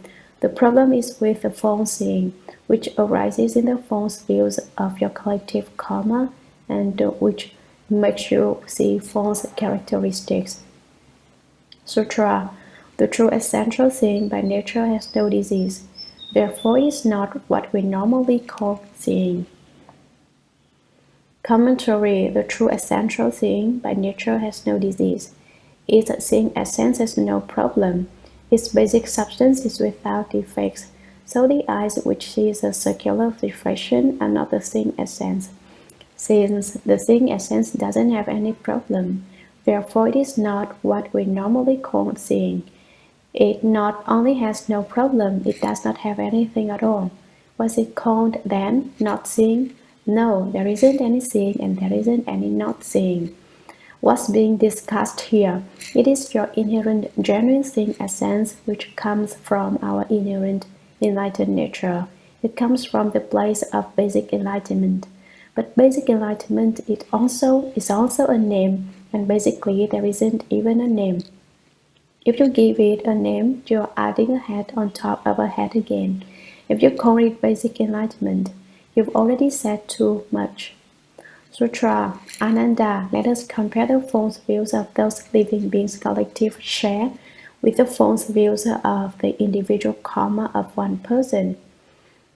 Commentary. Ananda, why do I say that it is all simply the manifestations of the false views of living beings? I will tell you. Let us compare the false views of those living beings' collective share with the false views of the individual karma of one person. They are the same. The seeing that sees the circular reflection composed of multiple layers of the 5 colors surrounding the lamp is a false view of individual karma. The false view of collective seeing is all the citizens of a country seeing the inauspicious sights. This is 2 guns, 2 moons, comets, shooting stars, rainbows and secondary rainbows, and all kinds of inauspicious astrological signs. In China in the past, every time there was a shift in dynastic rule, Every time the dynasty or the emperor changed, these kinds of innocuous things always appeared. Long ago in China, an emperor who saw some innocuous auspicious signs asked Qin Tianchan, an astrologer, what their meaning was. Qin Tianchan answered that they pointed to the death of the king. But I have a way for you to pass off the calamity of the prime minister. That would be that would not be permissible, said the emperor. If I am meant to die, how can I put it off on the prime minister? The prime minister looks after important matters in the country. It would never do for him to die. Qin Tianchan said, well, if you don't want the prime minister to die in your place, you can have the people die in his place. It can be turned on the populace at large. The people are the foundation of the state, said the emperor. If the people were to die, what meaning would my imperial reign have? That's also impermissible. He didn't want to do that either. Qin Tianchan said, then you can transfer the calamity to the year. This year the people will starve to death. That would also be possible. But that won't do either, said the emperor. I don't want to starve the people. It's meaningless to be that kind of an emperor. So then Qin Tianchan bowed to the emperor. You are truly a just emperor, so with so much good in your heart, I'm certain that you will not die. There has been an evil omen, but it can change and become auspicious. And the next day the evil omen disappeared. It is clear from this incident that although evil omens manifest, the evil can be transformed into something lucky. It all lies in a single thought of people's minds. If a single thought you change, then what might have been evil can turn into something auspicious. The practice of lighting incense and reciting the Buddha's name before something is about to happen is another method for bringing about a change. Calamities and blessings lie in a single thought to change, Lao Tzu said. If the mind brings forth good, that good affects what has not yet happened, and turns it into something auspicious. If the mind brings forth evil, that evil affects what has not yet happened, and turns it into something horrendous. In this connection, there are auspicious spirits and evil spirits. You should not think that all spirits are good. The business of evil spirits is repayment in kind. They punish whoever does something wrong. Good spirits protect people who do good. Each spirit has its responsibilities. So the changing of a single thought is extremely important.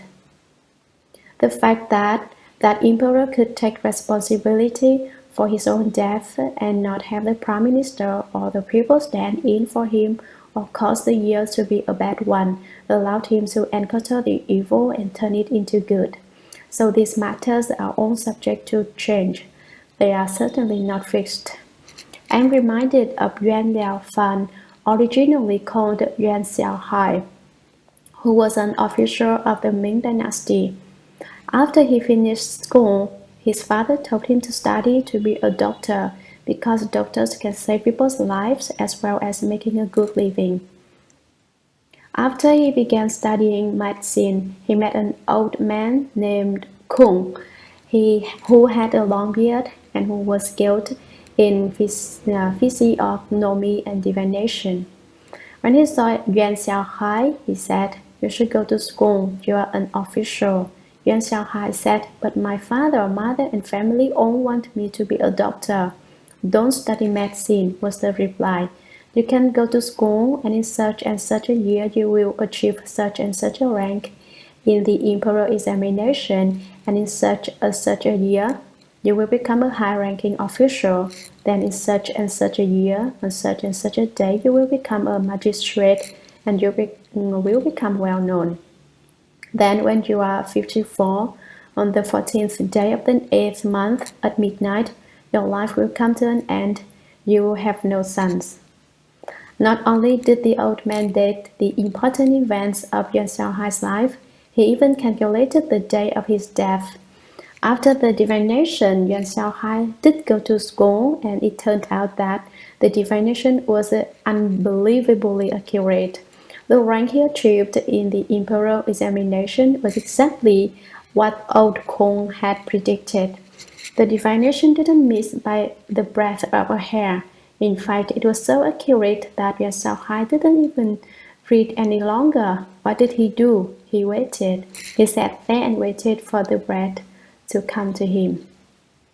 There's a well-known saying in China: you just sit on the bed and wait for the salt case to fall, which means one doesn't do anything at all. One just waits for nature to take its course, waits for one's destiny to unfold. That's also a mistake. That's the way Yuan Xiaohai was then. He didn't do anything at all. He didn't even read. He thought, whatever my fate is to be, I will certainly not fail to receive it. I don't have to study at anything. I don't have to seek anything.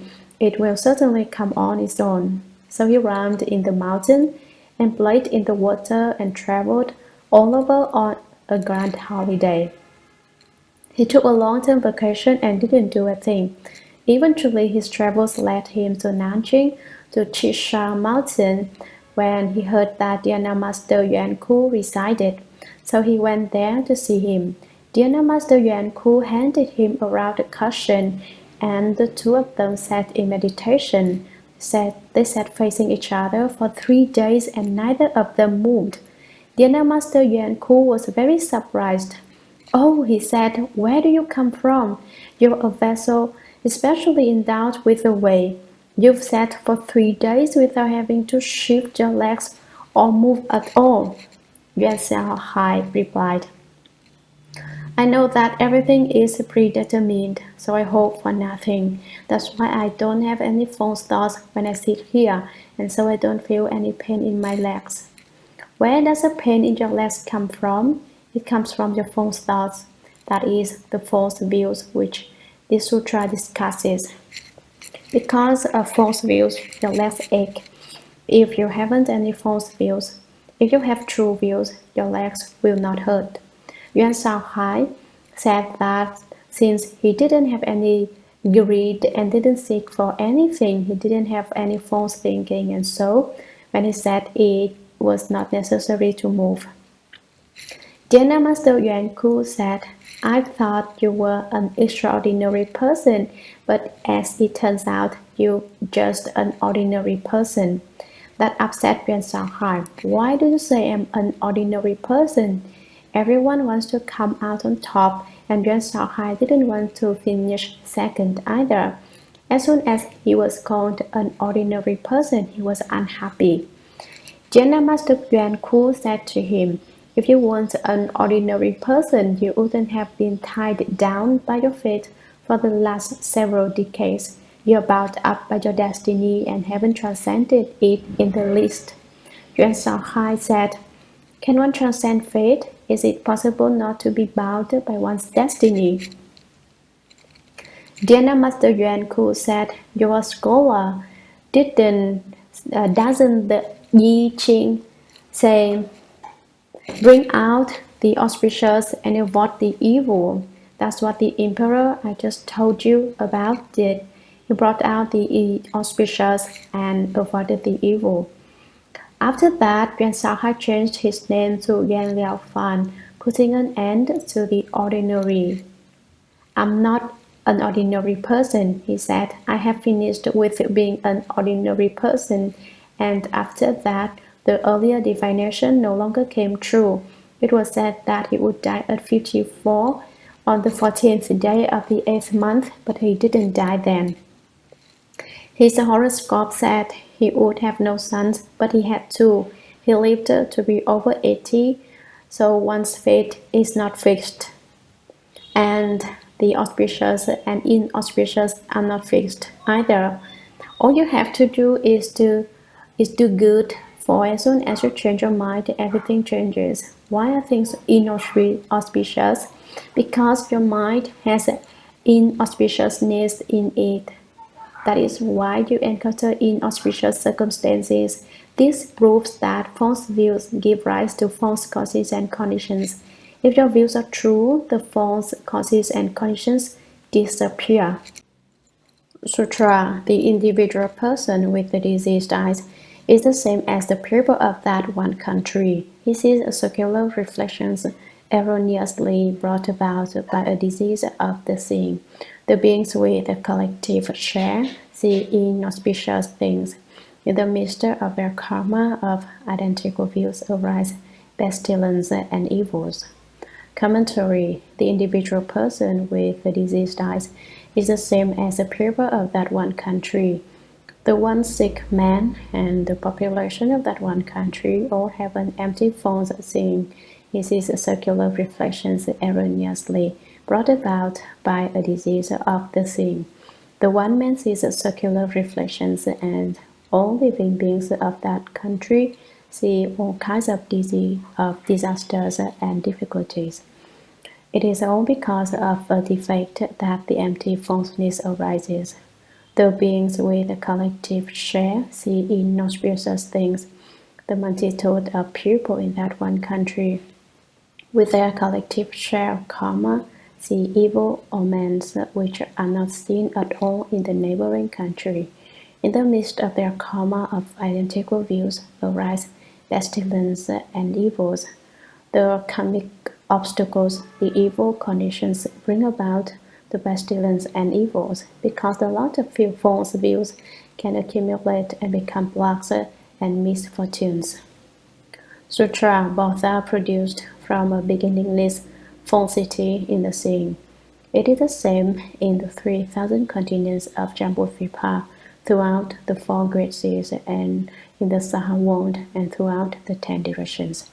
All countries that have outflows and all living beings are the enlightened, bright, wonderful mind without outflows. Because of the false, diseased conditions that are seen, heard, felt, and known, they mix and unite in false birth, mix and unite in false death. Commentary: the false view of individual karma and the false view of the collective share. These two different kinds of karmic responses spoken of above are both produced from a beginningless falsity in the seeing. They all arise from ignorance, which from beginningless time onward has given rise to an empty false seeing. That is how these states come into being. Falsity in the seeing is just the production of false views. Not to have any false views and to turn one's back on the dust and unite with enlightenment and get rid of false thinking is just the true mind. Why is it that you have a true mind but cannot make use of it? Why can't you be in control of things? It is because of false views. It is the same in the 3,000 continents of Jambudvipa, throughout the four great seas. The one country and one person spoken of above are compared to Jambudvipa with its 3,000 continents, and to the Saha world, the world known as able to bear. Throughout the 10 directions, all countries that have outflows, that is, all the countries in which the living beings have not ended birth and death, and all living beings are the enlightened, bright, wonderful mind without outflows. They are all the seeing, hearing, awareness, and knowing found within the enlightened, bright, wonderful mind without outflows. Because of the false, diseased conditions that are seen, heard, felt, and known, they mix and unite in false birth, mix and unite in false death. All countries and living beings are the seeing, hearing, awareness, and knowing of anti-false conditions. When the multitude of conditions mix and unite, they are falsely born. When the multitude of conditions mix and unite, they falsely die. Sutra: if you can leave far behind all conditions which mix and unite, and those which do not mix and unite, then you can also extinguish and cast out the causes of birth and death, and obtain perfect body, the nature which is neither produced nor extinguished. It is a pure, clear, basic mind, the everlasting fundamental enlightenment. Commentary: dependent retribution and proper retribution were discussed above. Dependent retribution refers to the mountains, the rivers, the great earth, to the houses, buildings, structures, and dwellings. Proper retribution refers to the human body. Dependent retribution undergoes production, dwelling, decay, and emptiness. Proper retribution undergoes birth, old age, sickness, and death. What is meant by production, dwelling, decay, and emptiness? In this world, one development and one decline are called one kampa. When the human lifespan reaches its peak of 84,000 years, then every 100 years, the average height decreases by 1 inch and the lifespan decreases by 1 year. This continues until the human lifespan reaches 10 years. Then it begins to increase again. Once again, every 100 years, the lifespan increases by 1 year and the average height increases by 1 inch. When the lifespan has increased to 84,000 years, that is called one kampa. 1,000 kampas make one small kampa. 20 small kampas make a middle kampa. 4 middle kampas make a great kampa. It takes 20 small kampas for this world to come into being. It dwells for 20 small kampas. It decays for 20 small kampas, and it is empty for 20 small kampas. That is what is meant by production, dwelling, decay, and emptiness. The 20 small kampas of production make one middle kampa. The 20 small kampas of dwelling make a middle kampa. The 20 small kampas of decay and the 20 small kampas of emptiness each make one middle kampa. So production, dwelling, decay, and emptiness take 4 middle kampas, which together make one great kampa. In the proper retribution, there is birth, old age, sickness, and death. People take 20 years to grow up. They dwell for 20 years, they are sick for 20 years, and during the last 20 years, they are preparing to die. There are two kinds of birth and death: shared section birth and death, the birth and death of the body, and change birth and death. The term shared section derives from the fact that each person has a certain share of years to live, and each person has a certain appearance. For example, your height may be 5 feet 6 inches and mine may be 5 foot 9, while another person's height may be 3 feet. Every person has his own appearance. Ordinary people are subject to shared section birth and death. Those are the two vehicles. The Shravakas and conditioned enlightened ones have ended shared section birth and death, but they are still subject to change birth and death. What is meant by change birth and death? There are thoughts flow on in continuous succession. Thought after thought is born, thought after thought dies. The cause of birth and death is ignorance, and its conditions are karmic activity. This cause, ignorance, and this condition, karmic activity, mix and unite, and there is birth and death. Thus the Buddha said, if you can leave far behind all conditions which mix and unite, the mixing and unite of the conditions of ignorance and the karmic activity and those which do not mix and unite, and any connection with those which do not mix and unite, then you can also extinguish and cast out the causes of birth and death. In that way, you can extinguish and cast out shared section birth and death, and continual change birth and death, and obtain perfect body, the nature which is neither produced nor extinguished. When the cause of birth and death is extinguished and cast out, you obtain the wonderful fruition of nirvana, the perfection of body whose nature is neither produced nor extinguished. It is the pure, clear, basic mind, the everlasting fundamental enlightenment. It is also the basic mind, and it is the fundamental enlightenment which dwells permanently and does not change. That is the self-nature.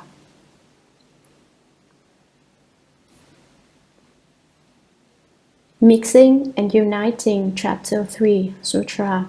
Ananda, although you have already realized that the wonderfully bright basic enlightenment does not by nature come from causes and conditions, and is not by nature spontaneous, you have not yet understood that the enlightened source is produced neither from mixing and uniting, nor from a lack of mixing and uniting. Commentary. This passage is spoken to destroy the concept of mixing and uniting and of not mixing and uniting.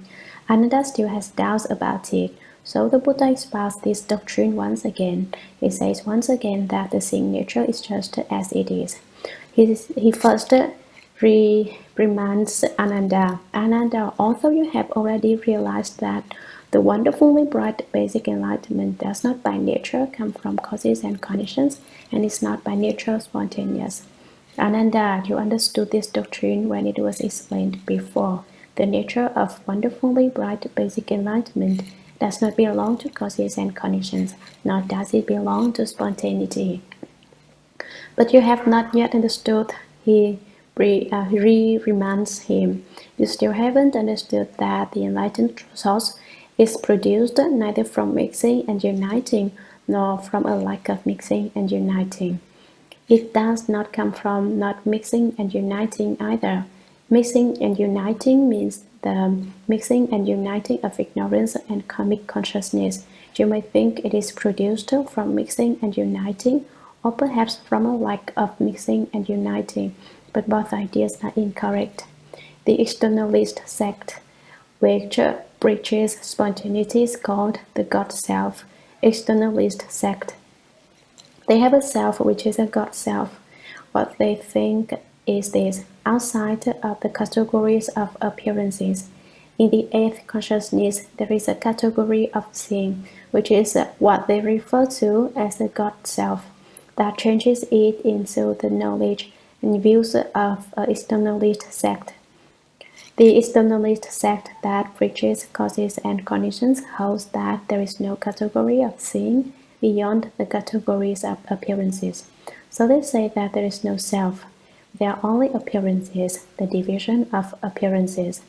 There are also those who preach mixing and uniting.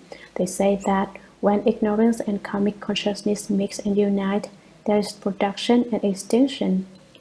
Characteristics that are subject to production and extinction and the nature which is not subject to production and extinction are all mixed up together. The two cannot be distinguished clearly. That is what they think, and so they preach mixing and uniting. Those who preach a lack of mixing and uniting think that the characteristics which are subject to production and extinction and the nature which is not subject to production and extinction are not the same and have nothing to do with one another. So they preach a lack of mixing and uniting. Those are the four kinds of ideas advocated by externalist sects. They are not the doctrines spoken by the Buddha. So now the Buddha, fearing that Ananda may be confused by these doctrines, explains the matter for him once again. He knows that Ananda still has doubts. It is just when there is a false that the true is not separate from it. When there is the true, the false is still there. It is not absent. It is just like a hand, which has a back and a palm. Although the palm and the back are two, they are both right there. All you have to do is flip your hand over. It is the same with the characteristics which are subject to production and extinction and the nature which is not subject to production and extinction. These two are also one, just as affliction is body and birth and death are nirvana. It is the same kind of principle. People who study the Buddha Dharma should certainly investigate the Shurangama Sutra and gain a thorough understanding of it. The Shurangama Sutra is for bringing forth great wisdom. If you want to have right knowledge and right views and open great wisdom, you should certainly understand the Shurangama Sutra. The Shurangama Sutra breaks up the Devon and reveals the proper. It smashes all the heavenly demons and those of externalist sects and reveals the innate human capacity for right knowledge and right views. But when the Buddha Dharma is just about to become extinct, the very first sutra to vanish will be the Shurangama Sutra. So if we wish to protect and maintain the proper Dharma, we should investigate the Shurangama Sutra, come to understand the Shurangama Sutra, and protect the Shurangama Sutra. When the Buddha is about to become extinct, weird demons and strange ghosts will come in the world people with divine knowledge and divine views. They will be wise to be ways of the world and will be endowed with powers of debate and keen intelligence. They will argue with that the Shurangama Sutra is spurious, inauthentic, and will tell people not to believe it. Why would they say the Shurangama Sutra is spurious? Because the Shurangama Sutra tells about all their forms. It discusses the kinds of divine knowledge and divine views. If the Shurangama Sutra remains in the world, no one will believe their divine views. If there is no Shurangama Sutra, then their divine knowledge and divine views will succeed in confusing people, so they argue that the Shurangama Sutra is spurious. This is the appearance of a Demon king. Those who study the Buddha Dharma should be particularly attentive to this point. They should be particularly careful not to be turned around by the divine knowledge and divine views of that Demon king. Do not allow him to change your thoughts and opinions. Does anyone have an opinion? Student, how does the Lankavatara Sutra compare to the Shurangama Sutra? The Master, the Lankavatara Sutra discusses the doctrine of the Chan school. It is different from the Shurangama Sutra. The Patriarch Bodhidharma used the Lankavatara Sutra as a basis when he transmitted the Chan school in China. The Shurangama Sutra represents the genuine wisdom of the entirety of Buddhism. Student, is it possible for a Bodhisattva to appear in the form of a teacher of an externalist sect? The Master, all dharmas are the Buddha Dharma. None can be obtained. Do not be attached. If you are attached, it is not Buddha Dharma. If you are not attached, it is the Buddha Dharma. If you are attached, it is demonic Dharma. Student, another translation of the Shurangama Sutra has been published. Is it basically correct? If not, what would you suggest that English-speaking people read? The Master, we are in the process of translating the Shurangama Sutra now. As for the other translation you mentioned, it is correct in some places and incorrect in many other places, and it is not at all in accord with the basic intent of the sutra. For instance, the translator says that the Westerners wouldn't like the Shurangama mantra and that they would not study the mantra. That is a complete mistake. He omits the mantra from his translation. But if there hadn't been any Shurangama mantra in the Shurangama Sutra, then basically there wouldn't have been any reason to speak the sutra. The importance of the Shurangama Sutra is just to praise the Shurangama mantra. The translator took it upon himself to dispense with the mantra. That is in total discord with the purport of the Buddha's explanation of the Shurangama Sutra. Student, I've heard it said that about the Lotus Sutra that the Buddha spoke all the other sutras of the other periods, all the other teachings only has expedient means, and that they were taught only to enable his disciples to know the Lotus Sutra, and that in the Dhamma ending age all other sutras would lose their power, only the Lotus Sutra would have real power. The Master, not bad. All sutras were spoken for the sake of the Lotus Sutra, but the Lotus Sutra was spoken in order to cause living beings to become Buddhas. The Shurangama Sutra is for opening wisdom. The Lotus Sutra is for realizing Buddhahood. The Shurangama Sutra is for breaking through all the heavenly demons and externalist sects. It can also be said that it is for the sake of the Lotus Sutra that the Shurangama Sutra breaks through all the heavenly demons and externalist sects, that it is to cause people to cultivate the wonderful Dhamma Lotus Flower Sutra. One studies the Dhamma flower and cultivates the doors of practice explained in it in order to realize Buddhahood. However, at the very last, when the Dhamma is about to become extinct, it is not the Lotus Sutra that will remain alive in the world. It will be the Amitabha Sutra. In the end, when the Buddha Dhamma becomes extinct, Only the Amitabha Sutra will remain, and after it remains in the world for 100 years, it too will vanish. Then only the one sentence, the great six syllable named Namo Amitabha for Namo Amitabha Buddha will remain. Sutra. Ananda, now I will once again make use of the mundane objects before you to question you. You now hold that false thoughts mix and unite with the causes and conditions of everything in the world, and you wonder whether certification to body might arise from mixing and uniting. Commentary. Since the Buddha had not dealt with one of the major theories propounded by those of externalist sects, he suspected his small disciples might be wandering in that direction. So he says, Ananda, now I will once again make use of the mundane objects before you to question you. You now hold that false thoughts mix and unite with the causes and conditions of everything in the world, and you wonder whether certification to body might arise from mixing and uniting. You keep bringing up the theories of those externalists and comparing them to my Dharma. So now we will make the comparison for you. Sutra. Accordingly, right now, does the wonderful pure seeing essence mix with light? Does it mix with darkness? Does it mix with emptiness? Or does it mix with solid objects? If it mixes with light, look further at the light. What place there in the light before you is combined with the seeing? If you can distinguish the characteristic of seeing, what does it look like in combination? Commentary. The Buddha questions Ananda. Accordingly, right now, does the wonderful pure seeing essence mix with light? Does it mix with darkness? Does it mix with emptiness? Or does it mix with solid objects?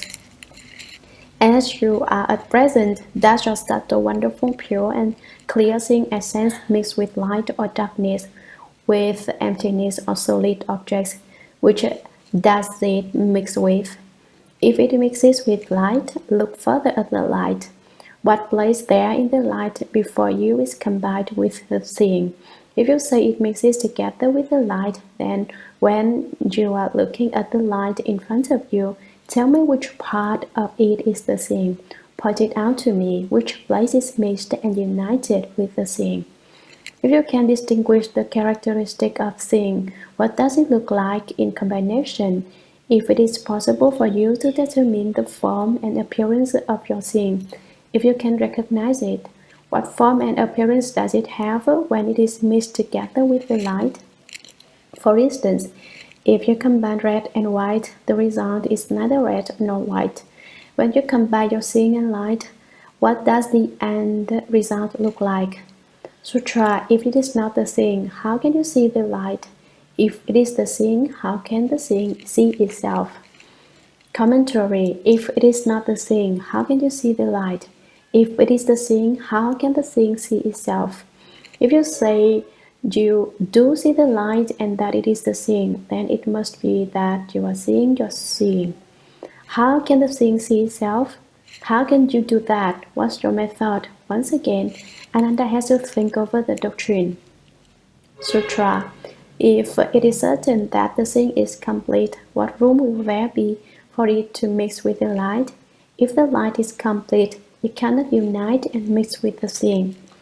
Commentary. If it is certain that the seeing is complete, what room will there be for it to mix with the light? If you definitely know the seeing to be complete and not deficient, neither lacking nor in excess, how can you combine it with light? If the light is complete, it cannot unite and mix with the seeing. If you say the seeing is not complete, but that the light is complete, the light should not combine with the seeing. If it is neither lacking nor in excess, it will not be able to admit other things. Sutra. If seeing is different from light, then both the nature and the light lose their identity when they combine. Since the combination results in the loss of the light and the nature, it is meaningless to say it mixes with light. The same principle applies to its mixing with darkness, with emptiness, or with solid objects.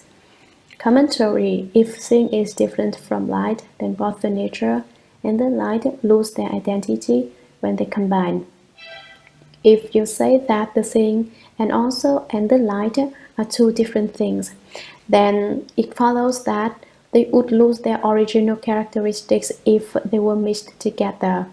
The identity of the seeing nature and the identity of the light, the basic nature of the light, would both be lost. Since the combination results in the loss of the light and the nature, it is meaningless to say it mixes with light.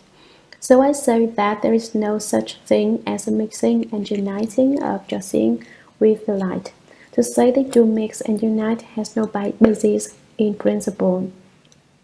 The same principle applies to its mixing with darkness, with emptiness, or with solid objects. The doctrine that the thing cannot mix with light can be applied to the proposition that it can mix with darkness, emptiness, or solid objects. It cannot mix with them. How can you say that certification to body arises from mixing and uniting? This is a mistake. Earlier, Ananda had wondered whether the seeing is based on causes and conditions. The Buddha broke up this idea. Now he had decided that the seeing is the result of mixing and uniting. Step by step, the Buddha has broken up Ananda's confusion. As soon as the Buddha breaks up one kind of confusion, Ananda gets involved in another kind of confusion. He has still not found the genuine doctrine. The Buddha said that all living beings have the Buddha nature and that all can become Buddhas. Some people hear that and go insane and they say, I am a Buddha, everyone is a Buddha. Why don't they say that everyone is a demonic ghost? They say everyone is a Buddha. If everyone is a Buddha, then have you become a Buddha? The Buddha has 3 bodies, 4 kinds of wisdom, 5 eyes, and 6 spiritual penetrations. How many bodies do you have? The Buddha has a pure and clear Dharma body, the perfect full reward body, and millions of transformation bodies. How many bodies do you have? The Buddha has a great perfect mirror wisdom, the fair and impartial wisdom of the nature, the wonderful contemplating and investigating wisdom, and the wisdom that accomplishes what must be done. 4 kinds of wisdom. How much wisdom do you have? The Buddha has 5 eyes, the Buddha eye, the Dharma eye, the wisdom eye, the flesh eye, and the heavenly eye. How many eyes do you have? You don't have a single eye. You haven't opened a single eye, and yet you say, I am a Buddha. What Buddha are you? Buddhas have names. What is the name of your Buddha? I'm just Buddha, you say. If you don't even have a name, what kind of Buddha are you? Buddhas have names too, and there is no nameless Buddha. So to go around saying, everybody is Buddha is to be someone who has gone insane. Yes, everyone is indeed Buddha, but you must practice the Buddha Dharma. After sitting for 6 years in the Himalayas under the Bodhi tree, he saw a star one evening and awakened to the way. That is the work Shakyamuni Buddha did to become a Buddha. But you do as you please from morning till night. If you like to drink, you go out drink. If you feel like smoking, you pull out a cigarette. If you are in a mood for a movie, you go see one. If you like dancing, you go dancing. And then you go home and accompany your wife to bed. And that's a Buddha. That's a realized Buddha. Too easy. So take a look at how much distress and difficulty the Buddha endured to realize Buddhahood. And all you do all day is lie in bed and sit around the house. One need not speak of 6 years in the Himalayas. You haven't even sat there for 6 days. If you could sit there in a state of unmoving suchness for 6 days, I would consider you a Buddha. But you haven't even sat for 6 hours, and yet you say of yourself that you have realized Buddhahood. How could that not be called Sutra? Moreover, Ananda, As you are right now, once again, does the wonderful pure seeing essence unite with light? Does it unite with darkness? Does it unite with emptiness? Or does it unite with solid objects? Commentary. Uniting is different from mixing. Mixing is when two kinds of things are blended together. Uniting is like when a lid is placed on a round pot. They unite and become one. So he says, moreover, I will explain yet another doctrine for you, Ananda, as you are right now. Once again, does the wonderful pure seeing essence unite with light? The substance of your seeing essence is subtle, wonderful, clear, and pure. Does it unite with light? Does it unite with darkness? Does it unite with emptiness? Or does it unite with solid objects? Sutra. If it unites with light, then when darkness comes, the characteristic of light is extinguished. How will you be able to see darkness, since the seeing does not unite with darkness? If you do see darkness and yet at that time there is no union with darkness, but rather a union with light, then you ought not have seen light. Since you ought not have seen light, why is it that when there is union with light, you are able to know clearly that it is light and not darkness? Commentary. If it unites with light, if you say the seeing and the characteristic of light are united, then when darkness comes, the characteristic of light is extinguished. How will you be able to see darkness, since the seeing does not unite with darkness? When it gets dark, when the characteristic of light disappears, since the seeing is not united with darkness, why can you see darkness? If you do see darkness and yet at that time there is no union with darkness, if you say that when you see darkness, the seeing does not unite with darkness, although it does see darkness, it is not united with it, but rather a union with light, then you ought not have seen light. If you say the seeing is united with light, then it should not see light. That is, it you say it can see what it is not united with, in this case darkness, then it should not see what it is united with, that is light. Since you would not have seen light, why is it that when there is union with light, you are able to know clearly that it is light or not darkness? You can see light and understand perfectly well that it is not darkness. According to your argument, then you should not see light. But that is actually not the case, since you are able to distinguish the difference between brightness and darkness. In the last analysis, then would you say that the thing is united with light or united with darkness? Sutra. The same is true of its union with darkness, with emptiness, or with solid objects. Commentary. The very same principle applies to the possibility of the thing uniting with the darkness, with emptiness, or with solid objects. You cannot say that the thing unites with any characteristic at all, but you also cannot say that it does not unite with any characteristic. The fact is that light and darkness are subject to production and extinction, while the thing essence is neither produced nor destroyed. What is neither produced nor destroyed cannot be united with what is produced and destroyed. Ananda did understand this doctrine, so the thus common used the greatly compassionate expedient device of speaking all kinds of examples to instruct him. Sutra.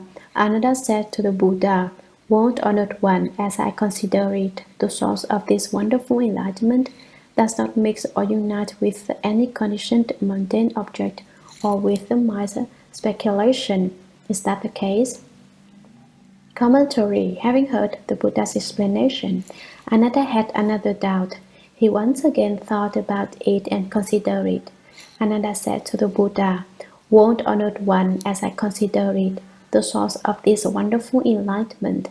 This refers to the seeing nature does not mix or unite with any conditioned mundane object. It does not unite with the wearisome dust, which is based on causes and conditions, or with the mind's speculation. Is that the case? He asks, are all these various things in fact not united? His asking shows that he is not speaking decidedly. Before this, What he said was very decisive. He said that the thing is spontaneity and that it is causes and conditions, and he mentioned various other doctrines. He spoke with absolute confidence then, but his theories did not stand up. All of his ideas were mastered by Shakyamuni Buddha, so now he's learned how to be slippery. When he says things, he doesn't speak with any finality. Is it that they do not mix and unite? He takes a questioning tone. I think the doctrine was this way, but maybe it's not this way.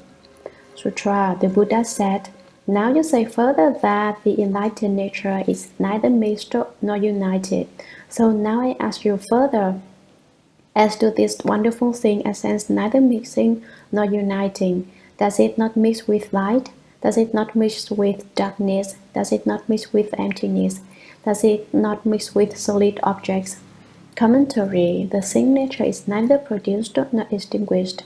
Ananda is trying to compare what is neither produced nor extinguished with what is produced and extinguished. He wants to compare it to light and darkness, to emptiness and solid objects, to the causal mundane conditions, and to the mind's thoughts. He keeps trying to combine it with them. Now he's thought some more and he says, is it the case that it does not mix and unite? In reply, the Buddha said, now you say further that the enlightened nature is neither mixed or not united. You said before that the enlightened thing is mixed and united. So now I ask you further. I ask you something else now. As to this wonderful thing essence neither mixing nor uniting. You say that the subtle wonderful thing essence which is not produced and not extinguished neither mixes nor unites. But does it not mix with light? Does it not mix with darkness? Does it not mix with emptiness? Does it not mix with solid objects? Speak up. Sutra. If it does not mix with light, then between seeing and light there must be a boundary. Commentary. If you want to say that it does not mix with light, then the seeing essence and the characteristic of light must certainly have boundaries. What is the boundary of your seeing? What is the boundary of the characteristic of light? If you say it does not mix with light, then find the boundary between them. What indication is there of a division between them? Sutra, examine it further. What place is light? What place is seeing? Where are the boundaries of the seeing and the light?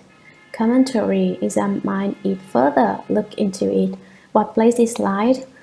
Where does the light end? What place is seeing? Where does the seeing end?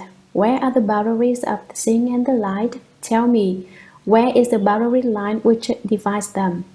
Sutra, Ananda, if there is no seeing within the boundaries of light, there is no contact between them, and clearly one would not know where the characteristic of light is.